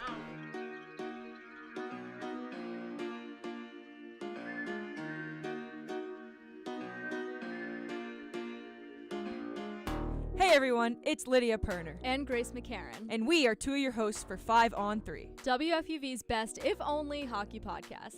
With all the storylines in the tri-state area, you won't want to miss an episode. How will Matthew Schaefer fit in with the Islanders? And will the Rangers have a bounce-back season under Mike Sullivan? Finally, will the Devils be able to stay healthy and hit their full potential? Stick with us all season for all things NHL and Will Cooley updates on WFUV Sports.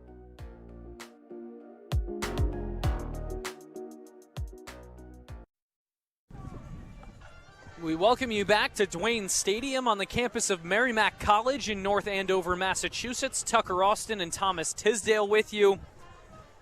Where things seemed to have gotten a little bit uninteresting in this game, Fordham was protecting a 2-score lead. Their defense was stifling Merrimack's offense at every turn, every possession. Merrimack didn't have an offensive touchdown until now. A long strike down the field, 66-yard passing play between Aiden Pereira and Austin Palmer. It was Palmer's first and only catch of the afternoon, but it goes for 6, plus the extra point makes it a 6-point game, 26-20. Fordham now find themselves in a position where you need to score, or Merrimack risks getting the ball back with a chance to go up in this game. Yeah, Fordham was living good in this game. They were in control, they were dominant, but then Merrimack's longest play of the season, that long 62-yard touchdown, suddenly Fordham is very uncomfortable. You know, they're sweating in their seats a little bit. They need to get something going on offense here. Offense hasn't been really clicking in the past couple of drives, but they really need to drain a little bit of clock here and give their defense some rest.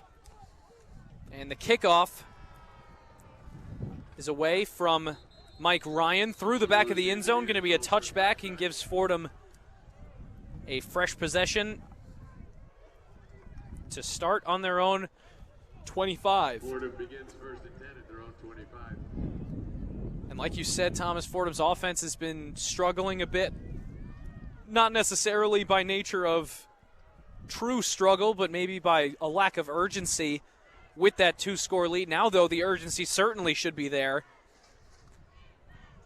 as the offense now has a chance to try and pick up this defense, which has picked them up so many times after what's really the first lapse, I would say, on defense by Fordham all afternoon. Yeah, if you came into this game thinking they'd only give up a touchdown in 3 quarters, you'd be very happy. But Gunnar Smith drops back to pass. He's going to fire it over the middle, and it's intercepted at the 28. In and out of the hands of Jack Betton. And coming down with the football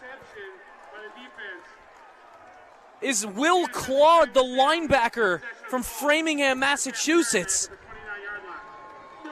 The second interception of the day for Gunnar Smith, and the second interception that was in and out of the hands of his intended target. This Merrimack defense with the second tip drill interception of the day. And they're going to find themselves close to the red zone, inside the Fordham 30 to start a fresh drive with 7:48 on the clock in the fourth quarter. Disaster. Just complete disaster from this Fordham team. You're looking to establish something on offense. Worst case scenario, you punt it away there, but just a brutal bobble there from Jack Benton, and then Merrimack with some momentum. Aiden Pereira, design keeper on first down. Goes off tackle to the left side, but he's brought down after a 2-yard gain. Second down and 8. 7:30 to go in this fourth quarter. Fordham is still protecting a 6-point lead. A stop by the defense could yield either a missed field goal or only 3 points on the board for the Warriors, which would maintain Fordham's lead. Yeah, but it's not a position you want to put your defense in. Just a brutal break for this Fordham offense. Especially with the defense having just given up a large-scale touchdown. Pereira, design keeper again, breaks through the line of scrimmage into the second level and gets across the 20 before he's dragged down by James Conway. That's enough for a first down, though. Merrimack into the red zone. Clock under 7 minutes. Has Merrimack figured it out? You know, it took them 3.5 quarters to get something finally going on offense here, but maybe they're clicking when it matters most here. Their defense and their special teams has kept them in it for the most part. And Merrimack now with an opportunity to potentially take the lead here. First down and 10 from the Fordham 18.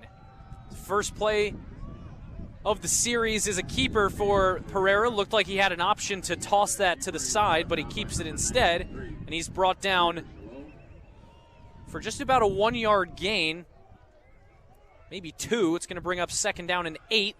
Clock approaching 6 minutes to play.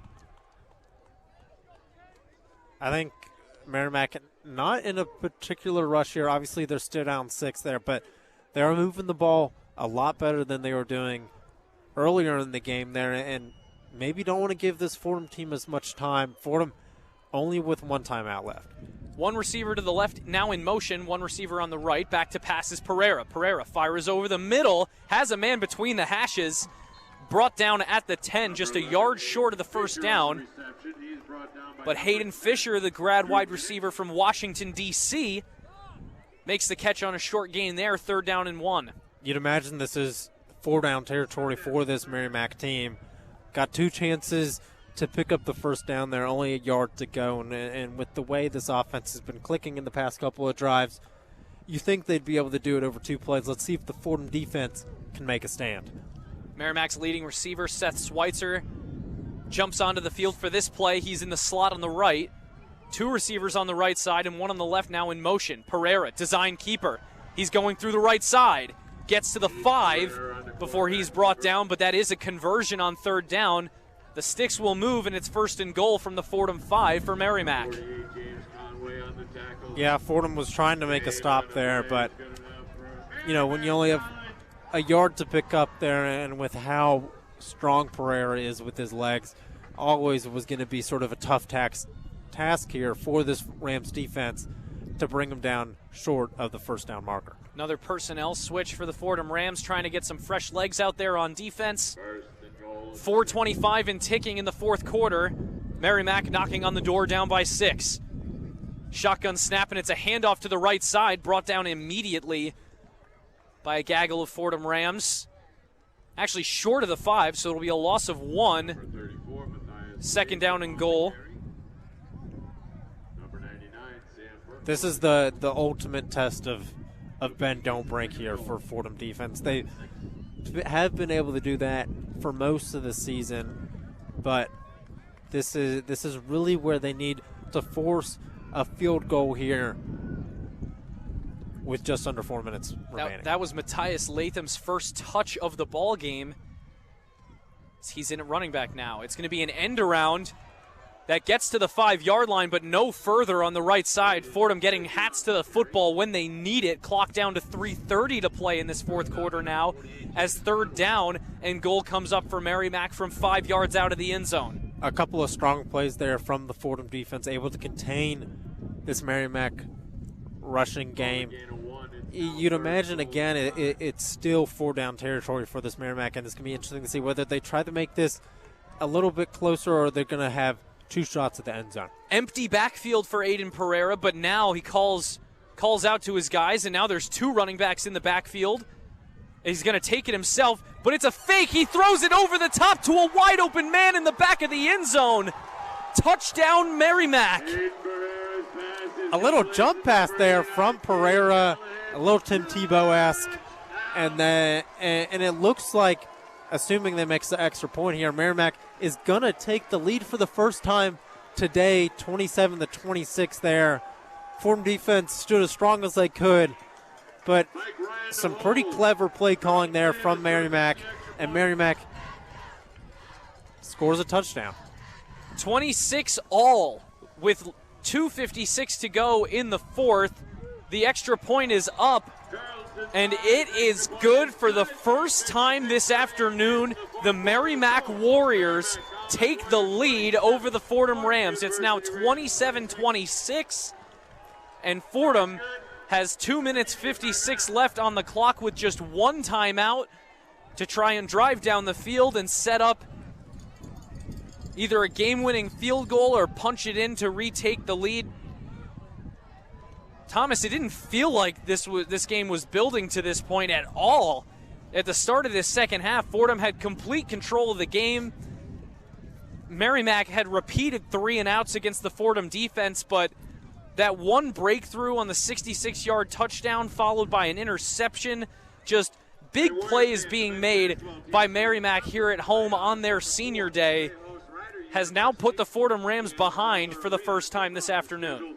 I think that turning point was the missed field goal by Henderson, and it just seems ever since that moment that the offense has struggled to string something together here, and Merrimack just seemed to unlock something on the offense, and that is something they struggled to do throughout the game.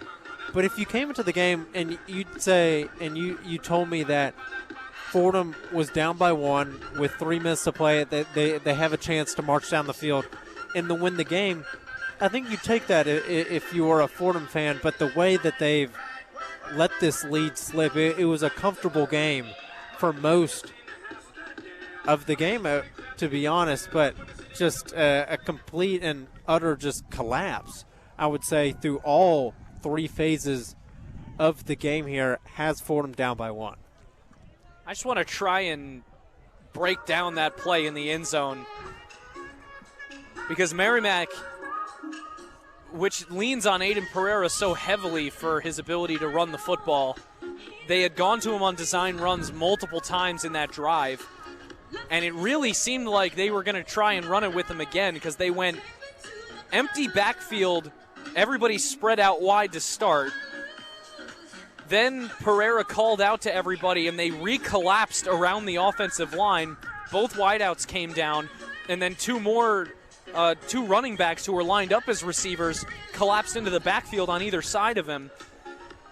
It was like a strong eye. But then, instead, both those guys on either flank of Pereira fired right down the middle. Looked like they were kind of bulldozing a path for Pereira to go straight into the end zone.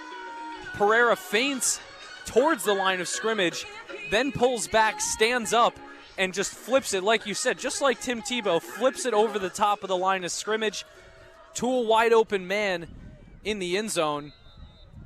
And the extra point gave Merrimack their first lead. So now we're ready for the ensuing kickoff. Coming from Merrimack, the kick is away. It's going to land near the 15, rather the 10. It's fair caught at the 10 by Vinny Rugai. And so Fordham will start from their own 20. 2:55 left on the clock in the fourth quarter. Fordham, 1 timeout. And an offense that has tended to struggle when the pressure is on late in games. Yeah, I think this is probably the first drive of the game where this offense has really faced any sort of pressure. They've been ahead for most of the game. It's definitely the most pressure I think they've faced today. Easily. And it's a tough environment to play in. Connor Smith, he's going to have to make some plays out there. On first down, Smith back to pass on play action. Throws it to the right side for Jack Betton, but it's underthrown as Betton went to the ground to try and stop himself in time for the football, but just kept rolling away from it. Falls incomplete. Second down and 10. Yeah, just a little bit of disconnect there between Smith and Benton had found himself in a decently sized little pocket there on the sideline there, but just not able to come up with the catch here, which would have been just a huge play for this Fordham team. Smith in the shotgun, 2 receivers to the left, 2 on the right. Back to pass. Throws a check down to Johan Lee Lewis. Lewis trying to get that first down. He tiptoes near the sideline. Looks like he got about 8 on the play. It's going to bring up 3rd down and 2. Big second down play between Gunnar Smith and Lewis. Yeah, had to have that one. And we talked about in the first half a couple of 2 sort of unforced timeouts you would imagine for the Fordham team might actually come back to haunt them. Shotgun again for Gunnar Smith. Running back to his right. 2 receivers on either side. Throws over the middle, incomplete, but there comes a flag. Defensive pass interference all day long as the defender dragged Troy Worrell to the ground before the ball got there. That's going to be 15 yards and a huge penalty that the Fordham Rams didn't necessarily need, but will absolutely take.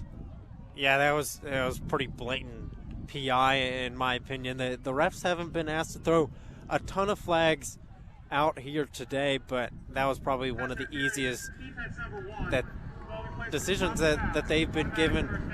Obviously, Fordham on the 3rd and short there had to pick it up there or risk the 4th down there, but Fordham maybe just has a little bit of momentum here with just under 2.5 to play. The call comes down on senior defensive back Jabari Eccles out of Baltimore, Maryland, and a transfer from the University of Maine.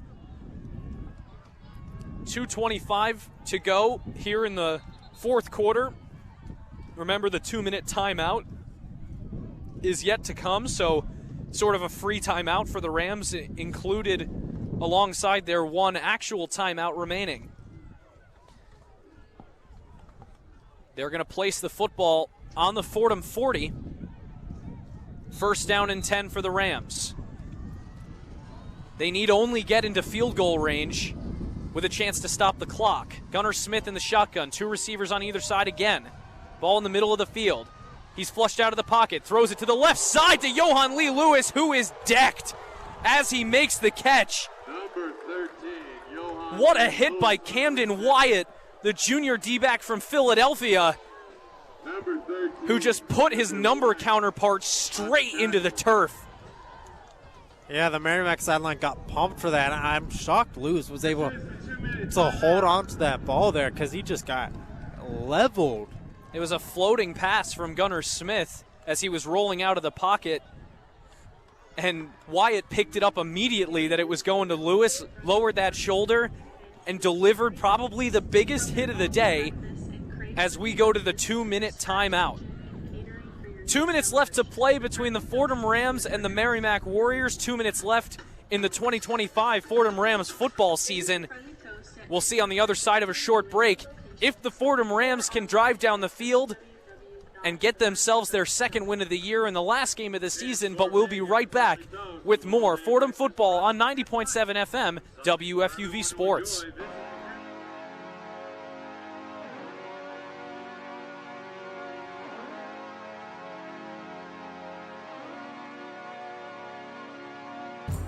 Hello, everybody. I'm Chris Carino. And I'm Joe Henry. Tune in weekly for NFL Friday, your exclusive WFUV Sports podcast for all things National Football League. We'll be covering everything on and off the gridiron for the biggest sports league in the world every week on Spotify, Apple, and wherever you get your podcast. Can the Eagles repeat? Will the Jets or Giants finally take a leap? What's Shadur up to? All of that and more on NFL Friday on WFUV Sports.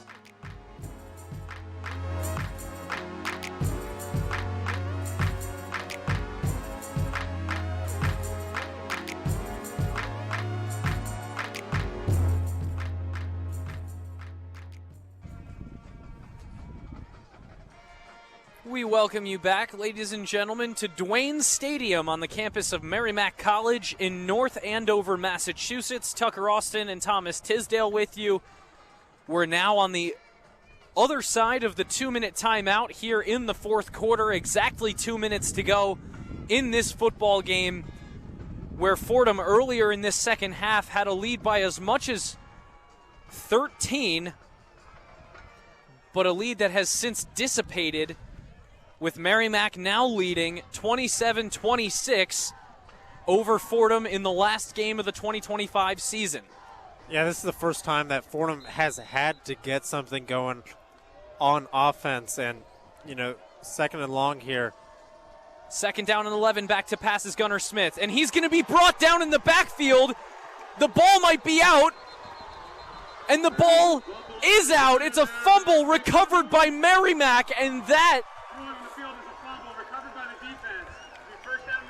should not do it just yet, but my goodness, probably worst case scenario for the Fordham Rams. The third turnover of the game forced by Merrimack's defense, this time a fumble, as the defensive line gets to Gunnar Smith.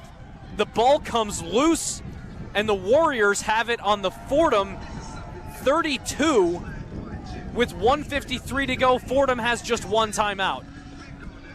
Yeah, this game, especially with Fordham having one timeout left, seems almost out of the Rams' hand here, and just that's absolutely what you couldn't do there on 2nd and 11. You just couldn't turn the ball over there, and the ball just popped out of Gunnar Smith's hand there, and Merrimack looking to just run some clock out and run out this game. Aiden Pereira has it, design run straight up the middle. Couple of Fordham hats there to bring him down at the 30, gain of about 2. And Fordham is forced to burn their final timeout to stop the clock at 1:46. Second down and 8 for Merrimack. Yeah, that's the third turnover for this Fordham team. You could say 2 of them weren't really Gunnar Smith's fault, but that first one, you just got to protect the football there. You can't turn over the ball with only one timeout left. Now none left with 1:46 left to play in this one.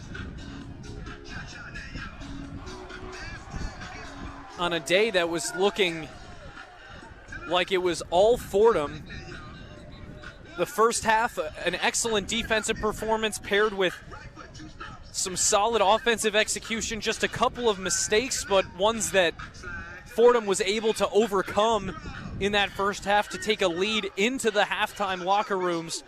Came back out, and the defense dominated in the third quarter. The offense also started to get some things going. We saw that explosive play with Troy Worrell, but then dead silence from the offense since that play. Fordham been stuck at 26, including a missed field goal, and now find themselves down by 1 without the football. Pereira gets the edge at the 30 to the 25, dives forward looking for that first down. They're going to mark him at the 20, and he has it by 3 yards. Aiden Pereira, like Superman, flying to the near sideline, fully extended, picks up a first down and 10 at the Fordham 20 with 1:40 to go. Clock stopped, though, with him out of bounds. That looks like it's going to be it, though, with Fordham having no timeouts left and Pereira using his legs. Fordham has been pretty effective containing them, but he's been able to get them going when he's needed to most, and Merrimack just going to kneel this one out. It's victory formation for the Merrimack Warriors in probably one of the most unexpected situations they've ever found themselves lining up in that formation. I mean, 6 minutes ago in game time, Fordham was nursing this game to the finish. Yeah, it's been an astonishing collapse, and I think this might be one of the most soul-crushing losses this program has faced. Certainly probably the most soul-crushing loss of the season, because Fordham looked like the better team out there for about probably 90% of the game, but just a couple of mistakes and a couple of and just Merrimack being able to get it going when it counted most just doomed this Fordham team. Another need that time to bring up third down. 25 seconds on the play clock, 38 on the game clock. They're going to need to put it on the ground one more time. Fordham with no timeouts and no ability to stop this one. The final knee from Aiden Pereira. And an improbable comeback by the Merrimack Warriors here on Senior Day. They win their last game of the season to improve to 4-8. Meanwhile, the Fordham Rams fall to a lowly 1-11 in one of the worst seasons in program history. Yeah, this just pretty much perfectly encapsulates what kind of season this has been for this Fordham team. Conway led the team in tackles today with 10, and he seemed to be one of the bright spots, one of the few bright spots for this Fordham program. And the offense, despite being able to finally get something going, just didn't show up when it matters most. Only got 27 yards of total offense in that fourth quarter there, and just a stunning collapse there from this Rams team. Pereira wound up with 167 passing yards and 2 touchdowns through the air on 11 for 30 passing after a rather unforgettable 3 quarters of passing football. Meanwhile, Gunnar Smith finished 17 for 31 with a touchdown through the air, 252 yards and 2 interceptions. Smith also picked up 102 yards on the ground, only for a net of 86 after his sacks. Johan Lee Lewis led the Rams, 22 rushing attempts for 93 yards. Meanwhile, Pereira was the leading rusher for Merrimack, 86 yards on the ground in 16 attempts, 77 net after his sacks. Fordham outgained Merrimack in the passing game, outgained Merrimack in the rushing game, and like you said, looked to be the better team for 75, if not 85, if not 90% of this game. But it was the little mistakes mixed in, and then a general shutdown in the fourth quarter that allowed Merrimack back into this one to get their second win all time against the Rams in as many games played against Fordham. Yeah, while this game might not have been as humiliating as the game was last year, this certainly isn't a game that these seniors or all the players for this Fordham team are going to look back fondly upon. I mean, you mentioned Fordham outgained them on the ground, through the air, 19-10 first downs.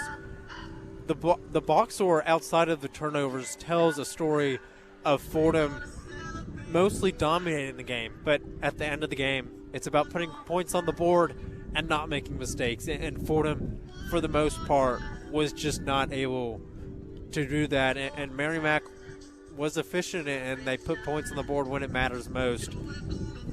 A certainly disheartening loss for this Fordham team, and one they will try to forget as they head back to Fordham. Once again, the final from North Andover, Massachusetts. Merrimack 27, Fordham 26. The Warriors defeat the Rams. Fordham drops to 1-11 overall. They finished Patriot League play at 1-6 last week. Just one win on the campaign in the Crusader Cup, the Ram Crusader Cup against the Holy Cross Crusaders. But with that, we're going to send it back to the Rose Hill studio one more time for the one-on-one post-game report for Thomas Tisdale. I have been Tucker Austin. Now we send you to Brendan Shorey, Chris Carino, and Joe Henry. Take it away, guys. The one-on-one post-game report. Welcome in to the one-on-one post-game report. My name is Brendan Shorey, and I will be joined by Chris Carino and Joe Henry. An exciting half of football if you are a football fan. Not so exciting if you are a Fordham football fan. But before we get into the interview, before we get into the second half highlights and our analysis, we're going to send it to Joe Henry for one last one-on-one scoreboard. The one-on-one scoreboard. One last college football check-in for you all. We'll start in the Patriot League. That winner-take-all matchup for the league title, a shootout Each team had a touchdown in all 4 quarters. Lehigh leading Lafayette 42-32 as time winds down. The Leopards with 2 straight turnovers on downs, and Lehigh in victory formation looks poised to repeat as Patriot League champions, and with it, an automatic bid to the FCS playoffs. Skipping over to the FBS, number 1, the Ohio State University finally pulled away over Rutgers, and in a big way, 42-9, the final score there. Number 8, Oklahoma up 17-6 on number 22, Mizzou. Less than a minute to go there. That'll pretty much end Missouri's at-large playoff hopes and just about guarantee a playoff spot for the Sooners. And the one to tune into after we wrap up, a 3:30 start for number 7 Oregon and number 15 USC. The game of the week, the Ducks trying to punch their way into the playoffs. USC can stay alive in the playoff hunt with a win. So be like Chris Carino, get your popcorn out. We've got a fun Saturday evening ahead of us with your one-on-one scoreboard. I've been Joe Henry. Thank you, Joe, for our last scoreboard of the day. Before we break down this game, we're going to actually call our guys in here with us. Tucker Austin, Thomas Tisdale on the call. How you guys doing? Pretty cold. And quite honestly, Brendan, I'm sick.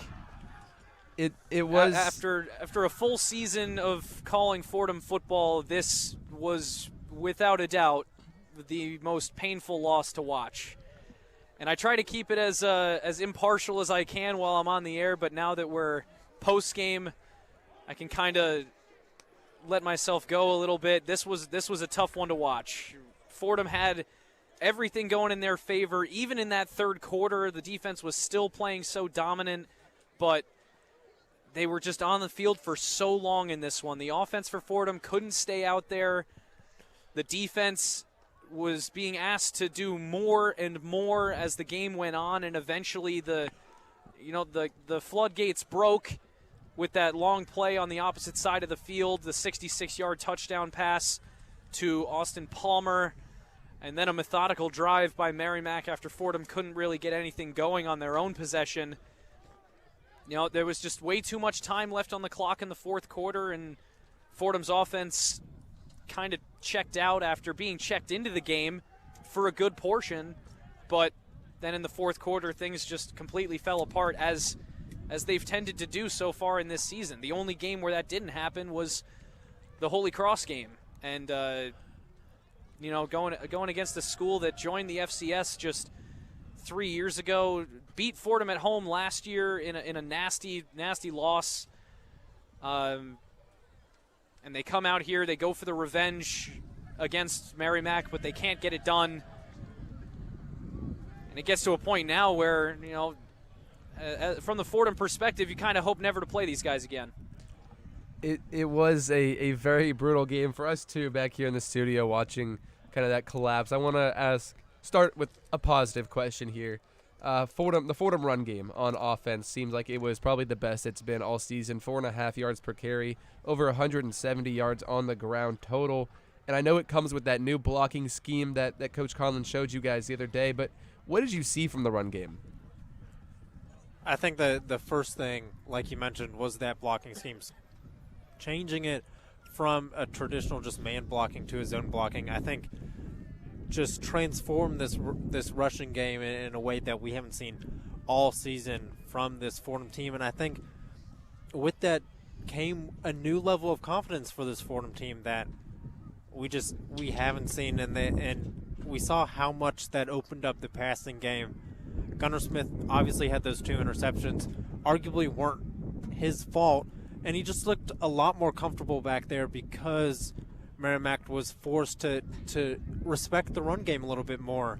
And I think that is definitely one of the positives to take from this game heading into the 2026 season, is just how radically different the rushing game looked, because Fordham, as you know, for most of the season has been incredibly one-dimensional, and it's put a lot of responsibility on Gunnar Smith's shoulders, and he's not a guy who's going to go out and win games for you like that. He's a little bit more of a game manager type. And I thought the rushing game today took a lot of weight off his shoulders, despite several key injuries to the running back core. The top 3 running backs were all out. and then an offensive line that has been banged up. But the scheme, I would say, proved a major difference for this offense as a whole. Yeah, I'm not 100% if the yardage is there, but for me, just from the eye test, this was the most impressive rushing game by the Fordham Rams all season. And I think especially because you look at Ricky Parks being out, you look at Jamel James being out, no Jacob Rodriguez either in this game. So Johan Lee Lewis wound up touching the football 22 times on the ground. But Johan Lee Lewis, a freshman and listed as a wide receiver, has now emerged for me as a total option for next season coming into his sophomore year to maybe play running back full time. Especially because you have that ability to go to him in the passing game. He can run out of the backfield, run routes, and catch the football effectively. But he's also a fairly explosive runner within this new blocking scheme that Coach Conlon has now employed. There was more room at the line of scrimmage. Fordham's offensive line, which is also banged up and has not really been getting a lot of pushes this season, was getting a push off the line of scrimmage, getting Lewis that space. So I think this was a huge step forward a step forward for the run game for the Fordham Rams. I think they have only good things to look forward to in next season when they try to establish the run again in 2026. And from kind of an outside of football perspective, you have 24 guys playing their last game of collegiate football today. You guys had a unique vantage point being on top of the press box outdoors. What were the scenes like after the game on the sideline? What was the body language like? What was it like knowing these guys had just played in their last game? Honestly, Joe, general dejection. I think that's the best way I can describe it. I mean, you had guys shouting in frustration, walking towards the bench, especially after the fumble. Like that was the moment where it hit, I think, a lot of the guys on that sideline.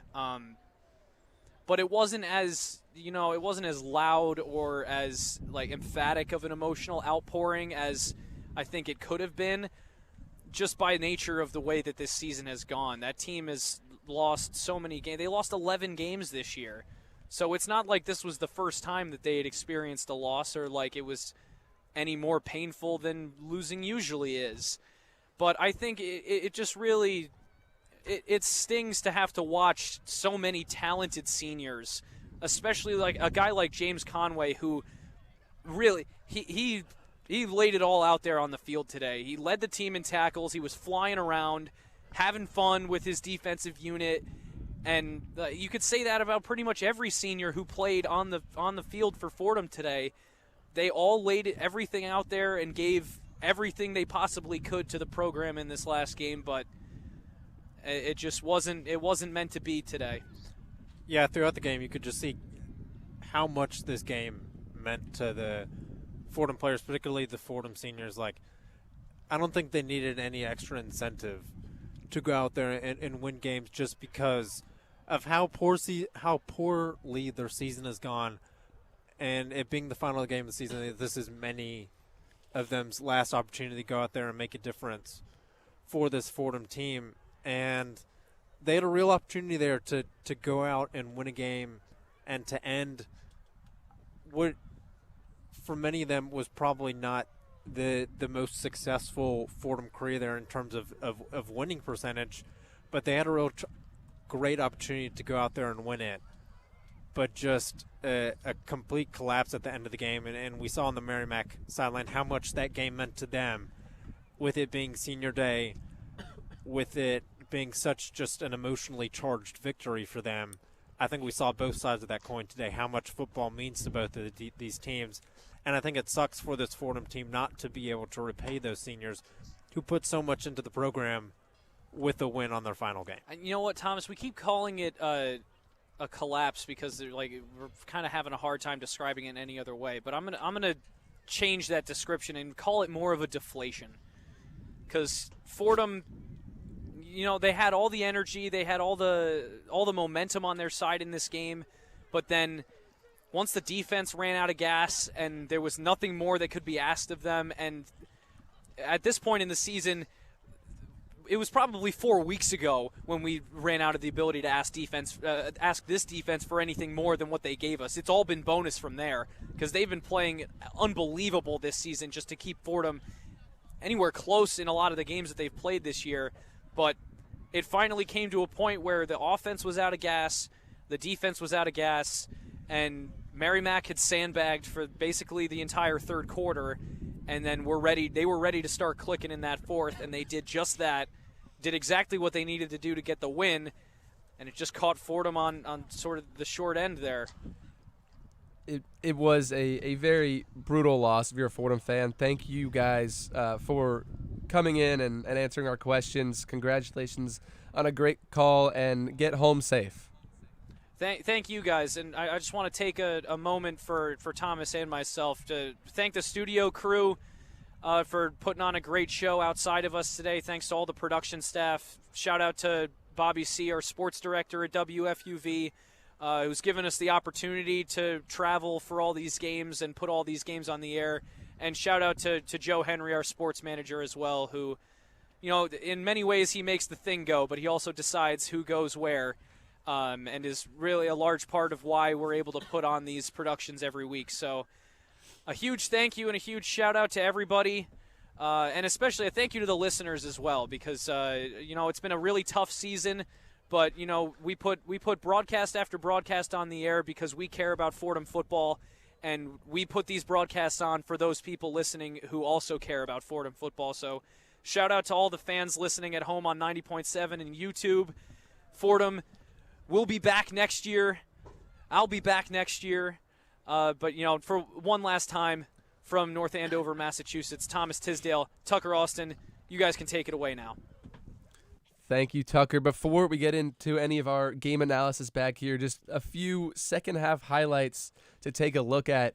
The scoring started. It took some time, about 10 minutes, but Fordham started the second half scoring with their longest play of the season, a 73-yard bomb from Gunnar Smith to Troy Worrell on a fade route for a long Fordham touchdown, making it 26-13 Fordham. Two receivers on the left, two on the right, ball on the left hash at the Fordham 26. Gunnar Smith back to pass, fires deep down the right side. He has Troy Worrell, and he makes the catch to the 30, 20, 10. Troy Worrell is into the end zone for the Fordham touchdown. This seemingly woke up the Merrimack offense. They made it a one-possession game with the longest play of their season, a 66-yard touchdown from Pereira to Austin Palmer to make it a 26-20 game. Pereira back to pass, fires to the left side. He has a man at the 40, and he's streaking towards the end zone to the 20, 10, touchdown Merrimack. On the very next possession, with only a 6-point lead, Gunnar Smith threw one through the arms of Jack Benton, ends up getting picked off deep in Fordham's territory. Merrimack was able to capitalize on this turnover with a jump pass from Pereira to Cade Callahan for the 5-yard lead-taking touchdown, 27-26 Merrimack. Empty backfield for Aiden Pereira, but now he calls out to his guys, and now there's two running backs in the backfield. He's going to take it himself, but it's a fake. He throws it over the top to a wide-open man in the back of the end zone. Touchdown Merrimack. On Fordham's game-tying drive attempt, the Merrimack defense, their defensive front gets home, forces a strip sack on Gunnar Smith, sealed the game. Merrimack takes this one 27-26. I'm now going to bring in Chris Carino and Joe Henry for our post-game analysis. Chris, take it away. Hey, Brendan. Deflating would be the one word I would use coming out of this one. It was just extremely deflating for this Fordham group. It seemed like it was the recipe for success this Fordham team was looking for all season long. It seemed like their script line by line were going through it throughout three quarters, and then seemingly in that fourth quarter it falls apart. We talked, Brendan, at halftime about holding on to the ball, not turning the ball over. There was an interception in both halves for Gunnar Smith. His second half interception really timely and really turned around this game. Merrimack had no business winning this game. In a similar vein to what Thomas Tisdale said, Fordham dominated this game for around 90% of it. For a team that's had a lot of failures this season, that was a different kind of failure, a more deflating failure. And this Fordham team, I can't think of a worse way to end it, really. Yeah, time of possession, I mean, that's so typically an indicator of who wins a ball game. Yeah. Fordham 32 minutes 15 seconds. That's their second most time of possession on the year. We haven't seen them dominate the ball like they did today really all year. And in a way it's fitting, but in a way it's really sad how emblematic this loss is of the season. If you look at the one win on the season against Holy Cross, they built up a 13-point lead. That was their biggest lead of the season, and then they blew that lead. They were down 1, but in that game they found a way. They found a way to pull it out for their one win, and in this game you build up a 13-point lead, your biggest lead of the season, and you blow it, you go down by 1, and not able to get the win. And it's fitting, it's reminiscent, and unfortunately that's how the season ends. And this one really was a tale of two halves. You look at just kind of the way Fordham played in the first half versus the second half. 2 of 9 on third down in the second half. They were 4 of 7 in the first half. So a successful first half offensively in those regards. You also look at just yardage gain, only 6 first downs in that second half as opposed to the 13 in the first half. 16 total yards of offense in that fourth quarter alone. Just you mentioned it, Joe, kind of a meltdown. And it's not something that we've commonly seen from this Fordham team this season. It seems like a majority of the season it was falling behind early, then having to try and scrap your way back into it. This game, just kind of the opposite, getting ahead and then watching it kind of collapse in that fourth quarter. It kind of reminds you of the beginning of the season where Fordham was really staying in it against some good teams like a BC or a Stony Brook or a Monmouth. And then in the second half, the defense collapsed. And it wasn't all on the defense in this game. They were dealt a tough hand in a lot of these plays, the turnovers from the offense. But it also wasn't just Gunnar Smith's fault on these turnovers. Like, the line gets to him right away on that fumble that pretty much sealed the game. The second half interception to Benton, I mean, he dropped that ball. That ball was in his numbers. Not Gunnar's fault. Yeah, hit him right in the gut. It's plays like that throughout the entire season, we were talking about on the halftime show how there was the punt block touchdown for Merrimack that it felt like all season long would have been the gut punch that turns that game around, and how in this game, unlike every other game that Fordham's played in, they found a way to respond and put together one of their best offensive drives with that Gunnar Smith rushing touchdown late in the first half. This time around, a couple of gut punch plays, and they were not able to come back from it. Yeah, there's a lot of stuff, specifically in the team stats, that don't look good for the Fordham Rams. Only 10 first downs for Merrimack, 27 points on 10 first downs is quite a number. Even going back to what Joe said, time of possession, it's unforgivable to have that sort of lead, that sort of advantage in the time of possession, not use it. Even in the yards gained, it's a pretty stark difference between the 424 of Fordham to the 266 of Merrimack. A lot of things on that stat sheet that should point to a Fordham victory, but like we said, just seemingly a collapse down the stretch. It was a big collapse, and you mentioned the yardage difference between the two teams. That was the big thing that I was looking at as well, Chris. You look at how Pereira played as well. Finished the game 11 of 30, only 37% of his passes were completed. Felt a lot better in the second half, especially just on a mobility level. He seemed to be playing a lot more of his best football in that second half. He did, and I want to say he was 4 of 16, sounds right, in that first half. Yeah, so 4 completions first half.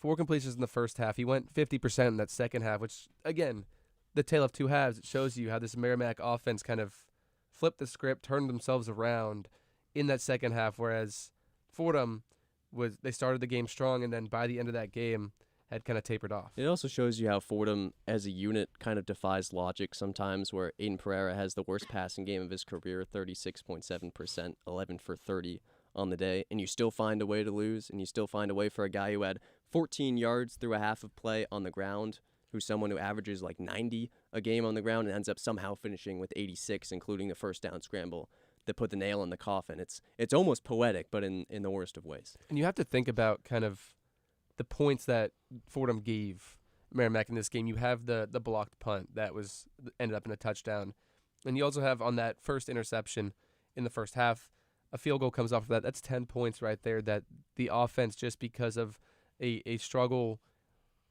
doesn't matter where it came from, but a struggle on those drives ended up in 10 Merrimack points that aren't necessarily ones that you would expect them to be able to go down and drive down the field and get. No, and that did tend to be the difference in the game, even when we were just having the conversation about the Merrimack quarterback. I want to switch to the other side. I think Gunnar Smith is maybe the largest point of conversation going into this offseason for the Fordham Rams. For all intents and purposes, he will be back at quarterback for the Fordham Rams next year. And you could take positives, you could take negatives. A lot of your perception of Gunnar Smith heading into next season is your perspective on Gunnar Smith, because even in this game, on the ground, in the air, he was really efficient, especially on the ground. It felt him and Johan Lee Lewis established plus the run game, just the duo themselves. But then you also look, a turnover in the first half, a turnover in the second half, a timely turnover in the second half. It's been a theme this season. Gunnar Smith going into next season, maybe the biggest point of conversation. Yeah, and he's young.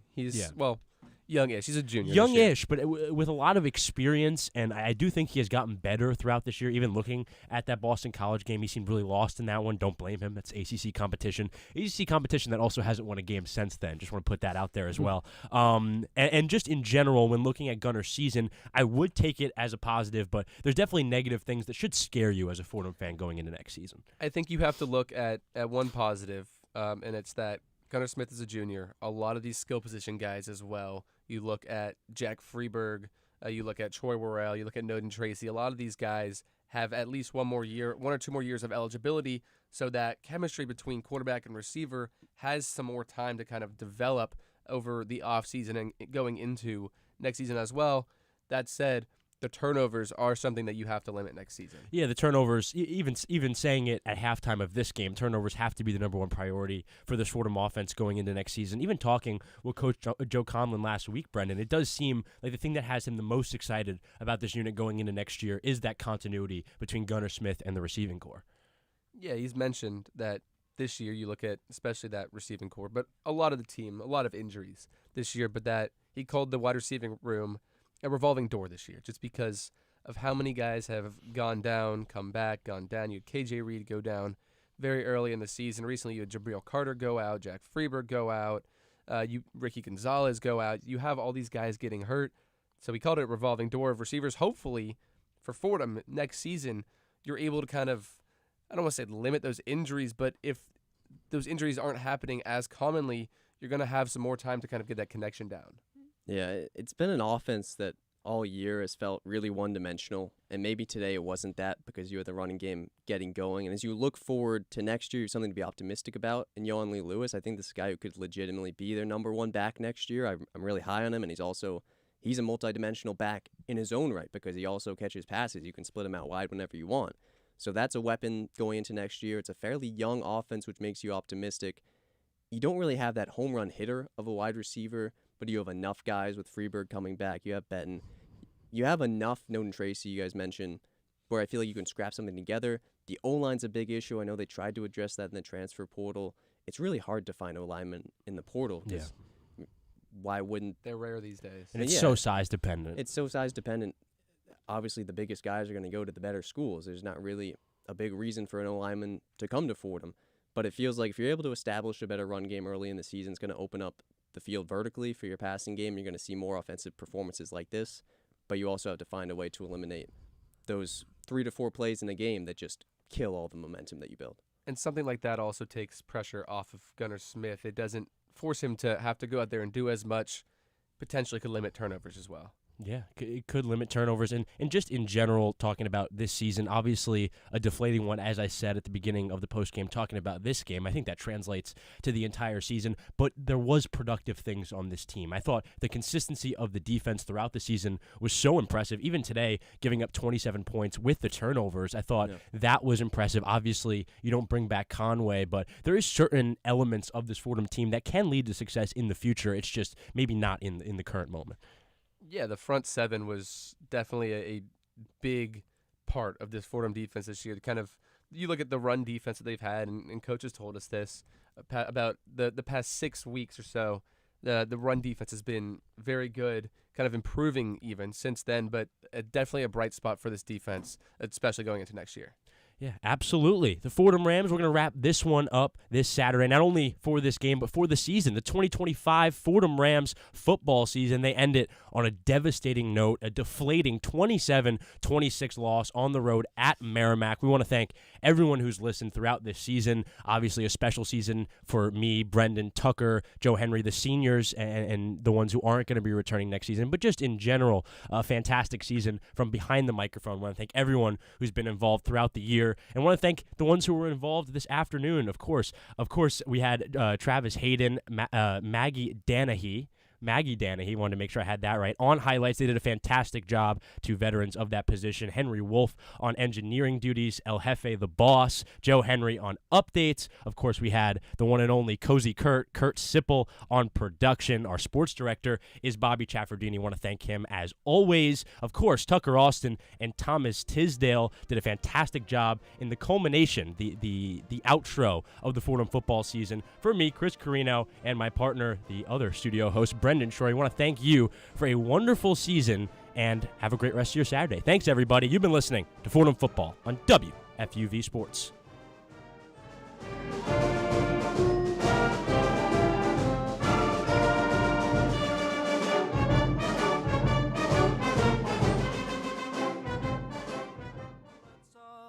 False revenge have struck us once again, as the angry seas have struck upon the sand.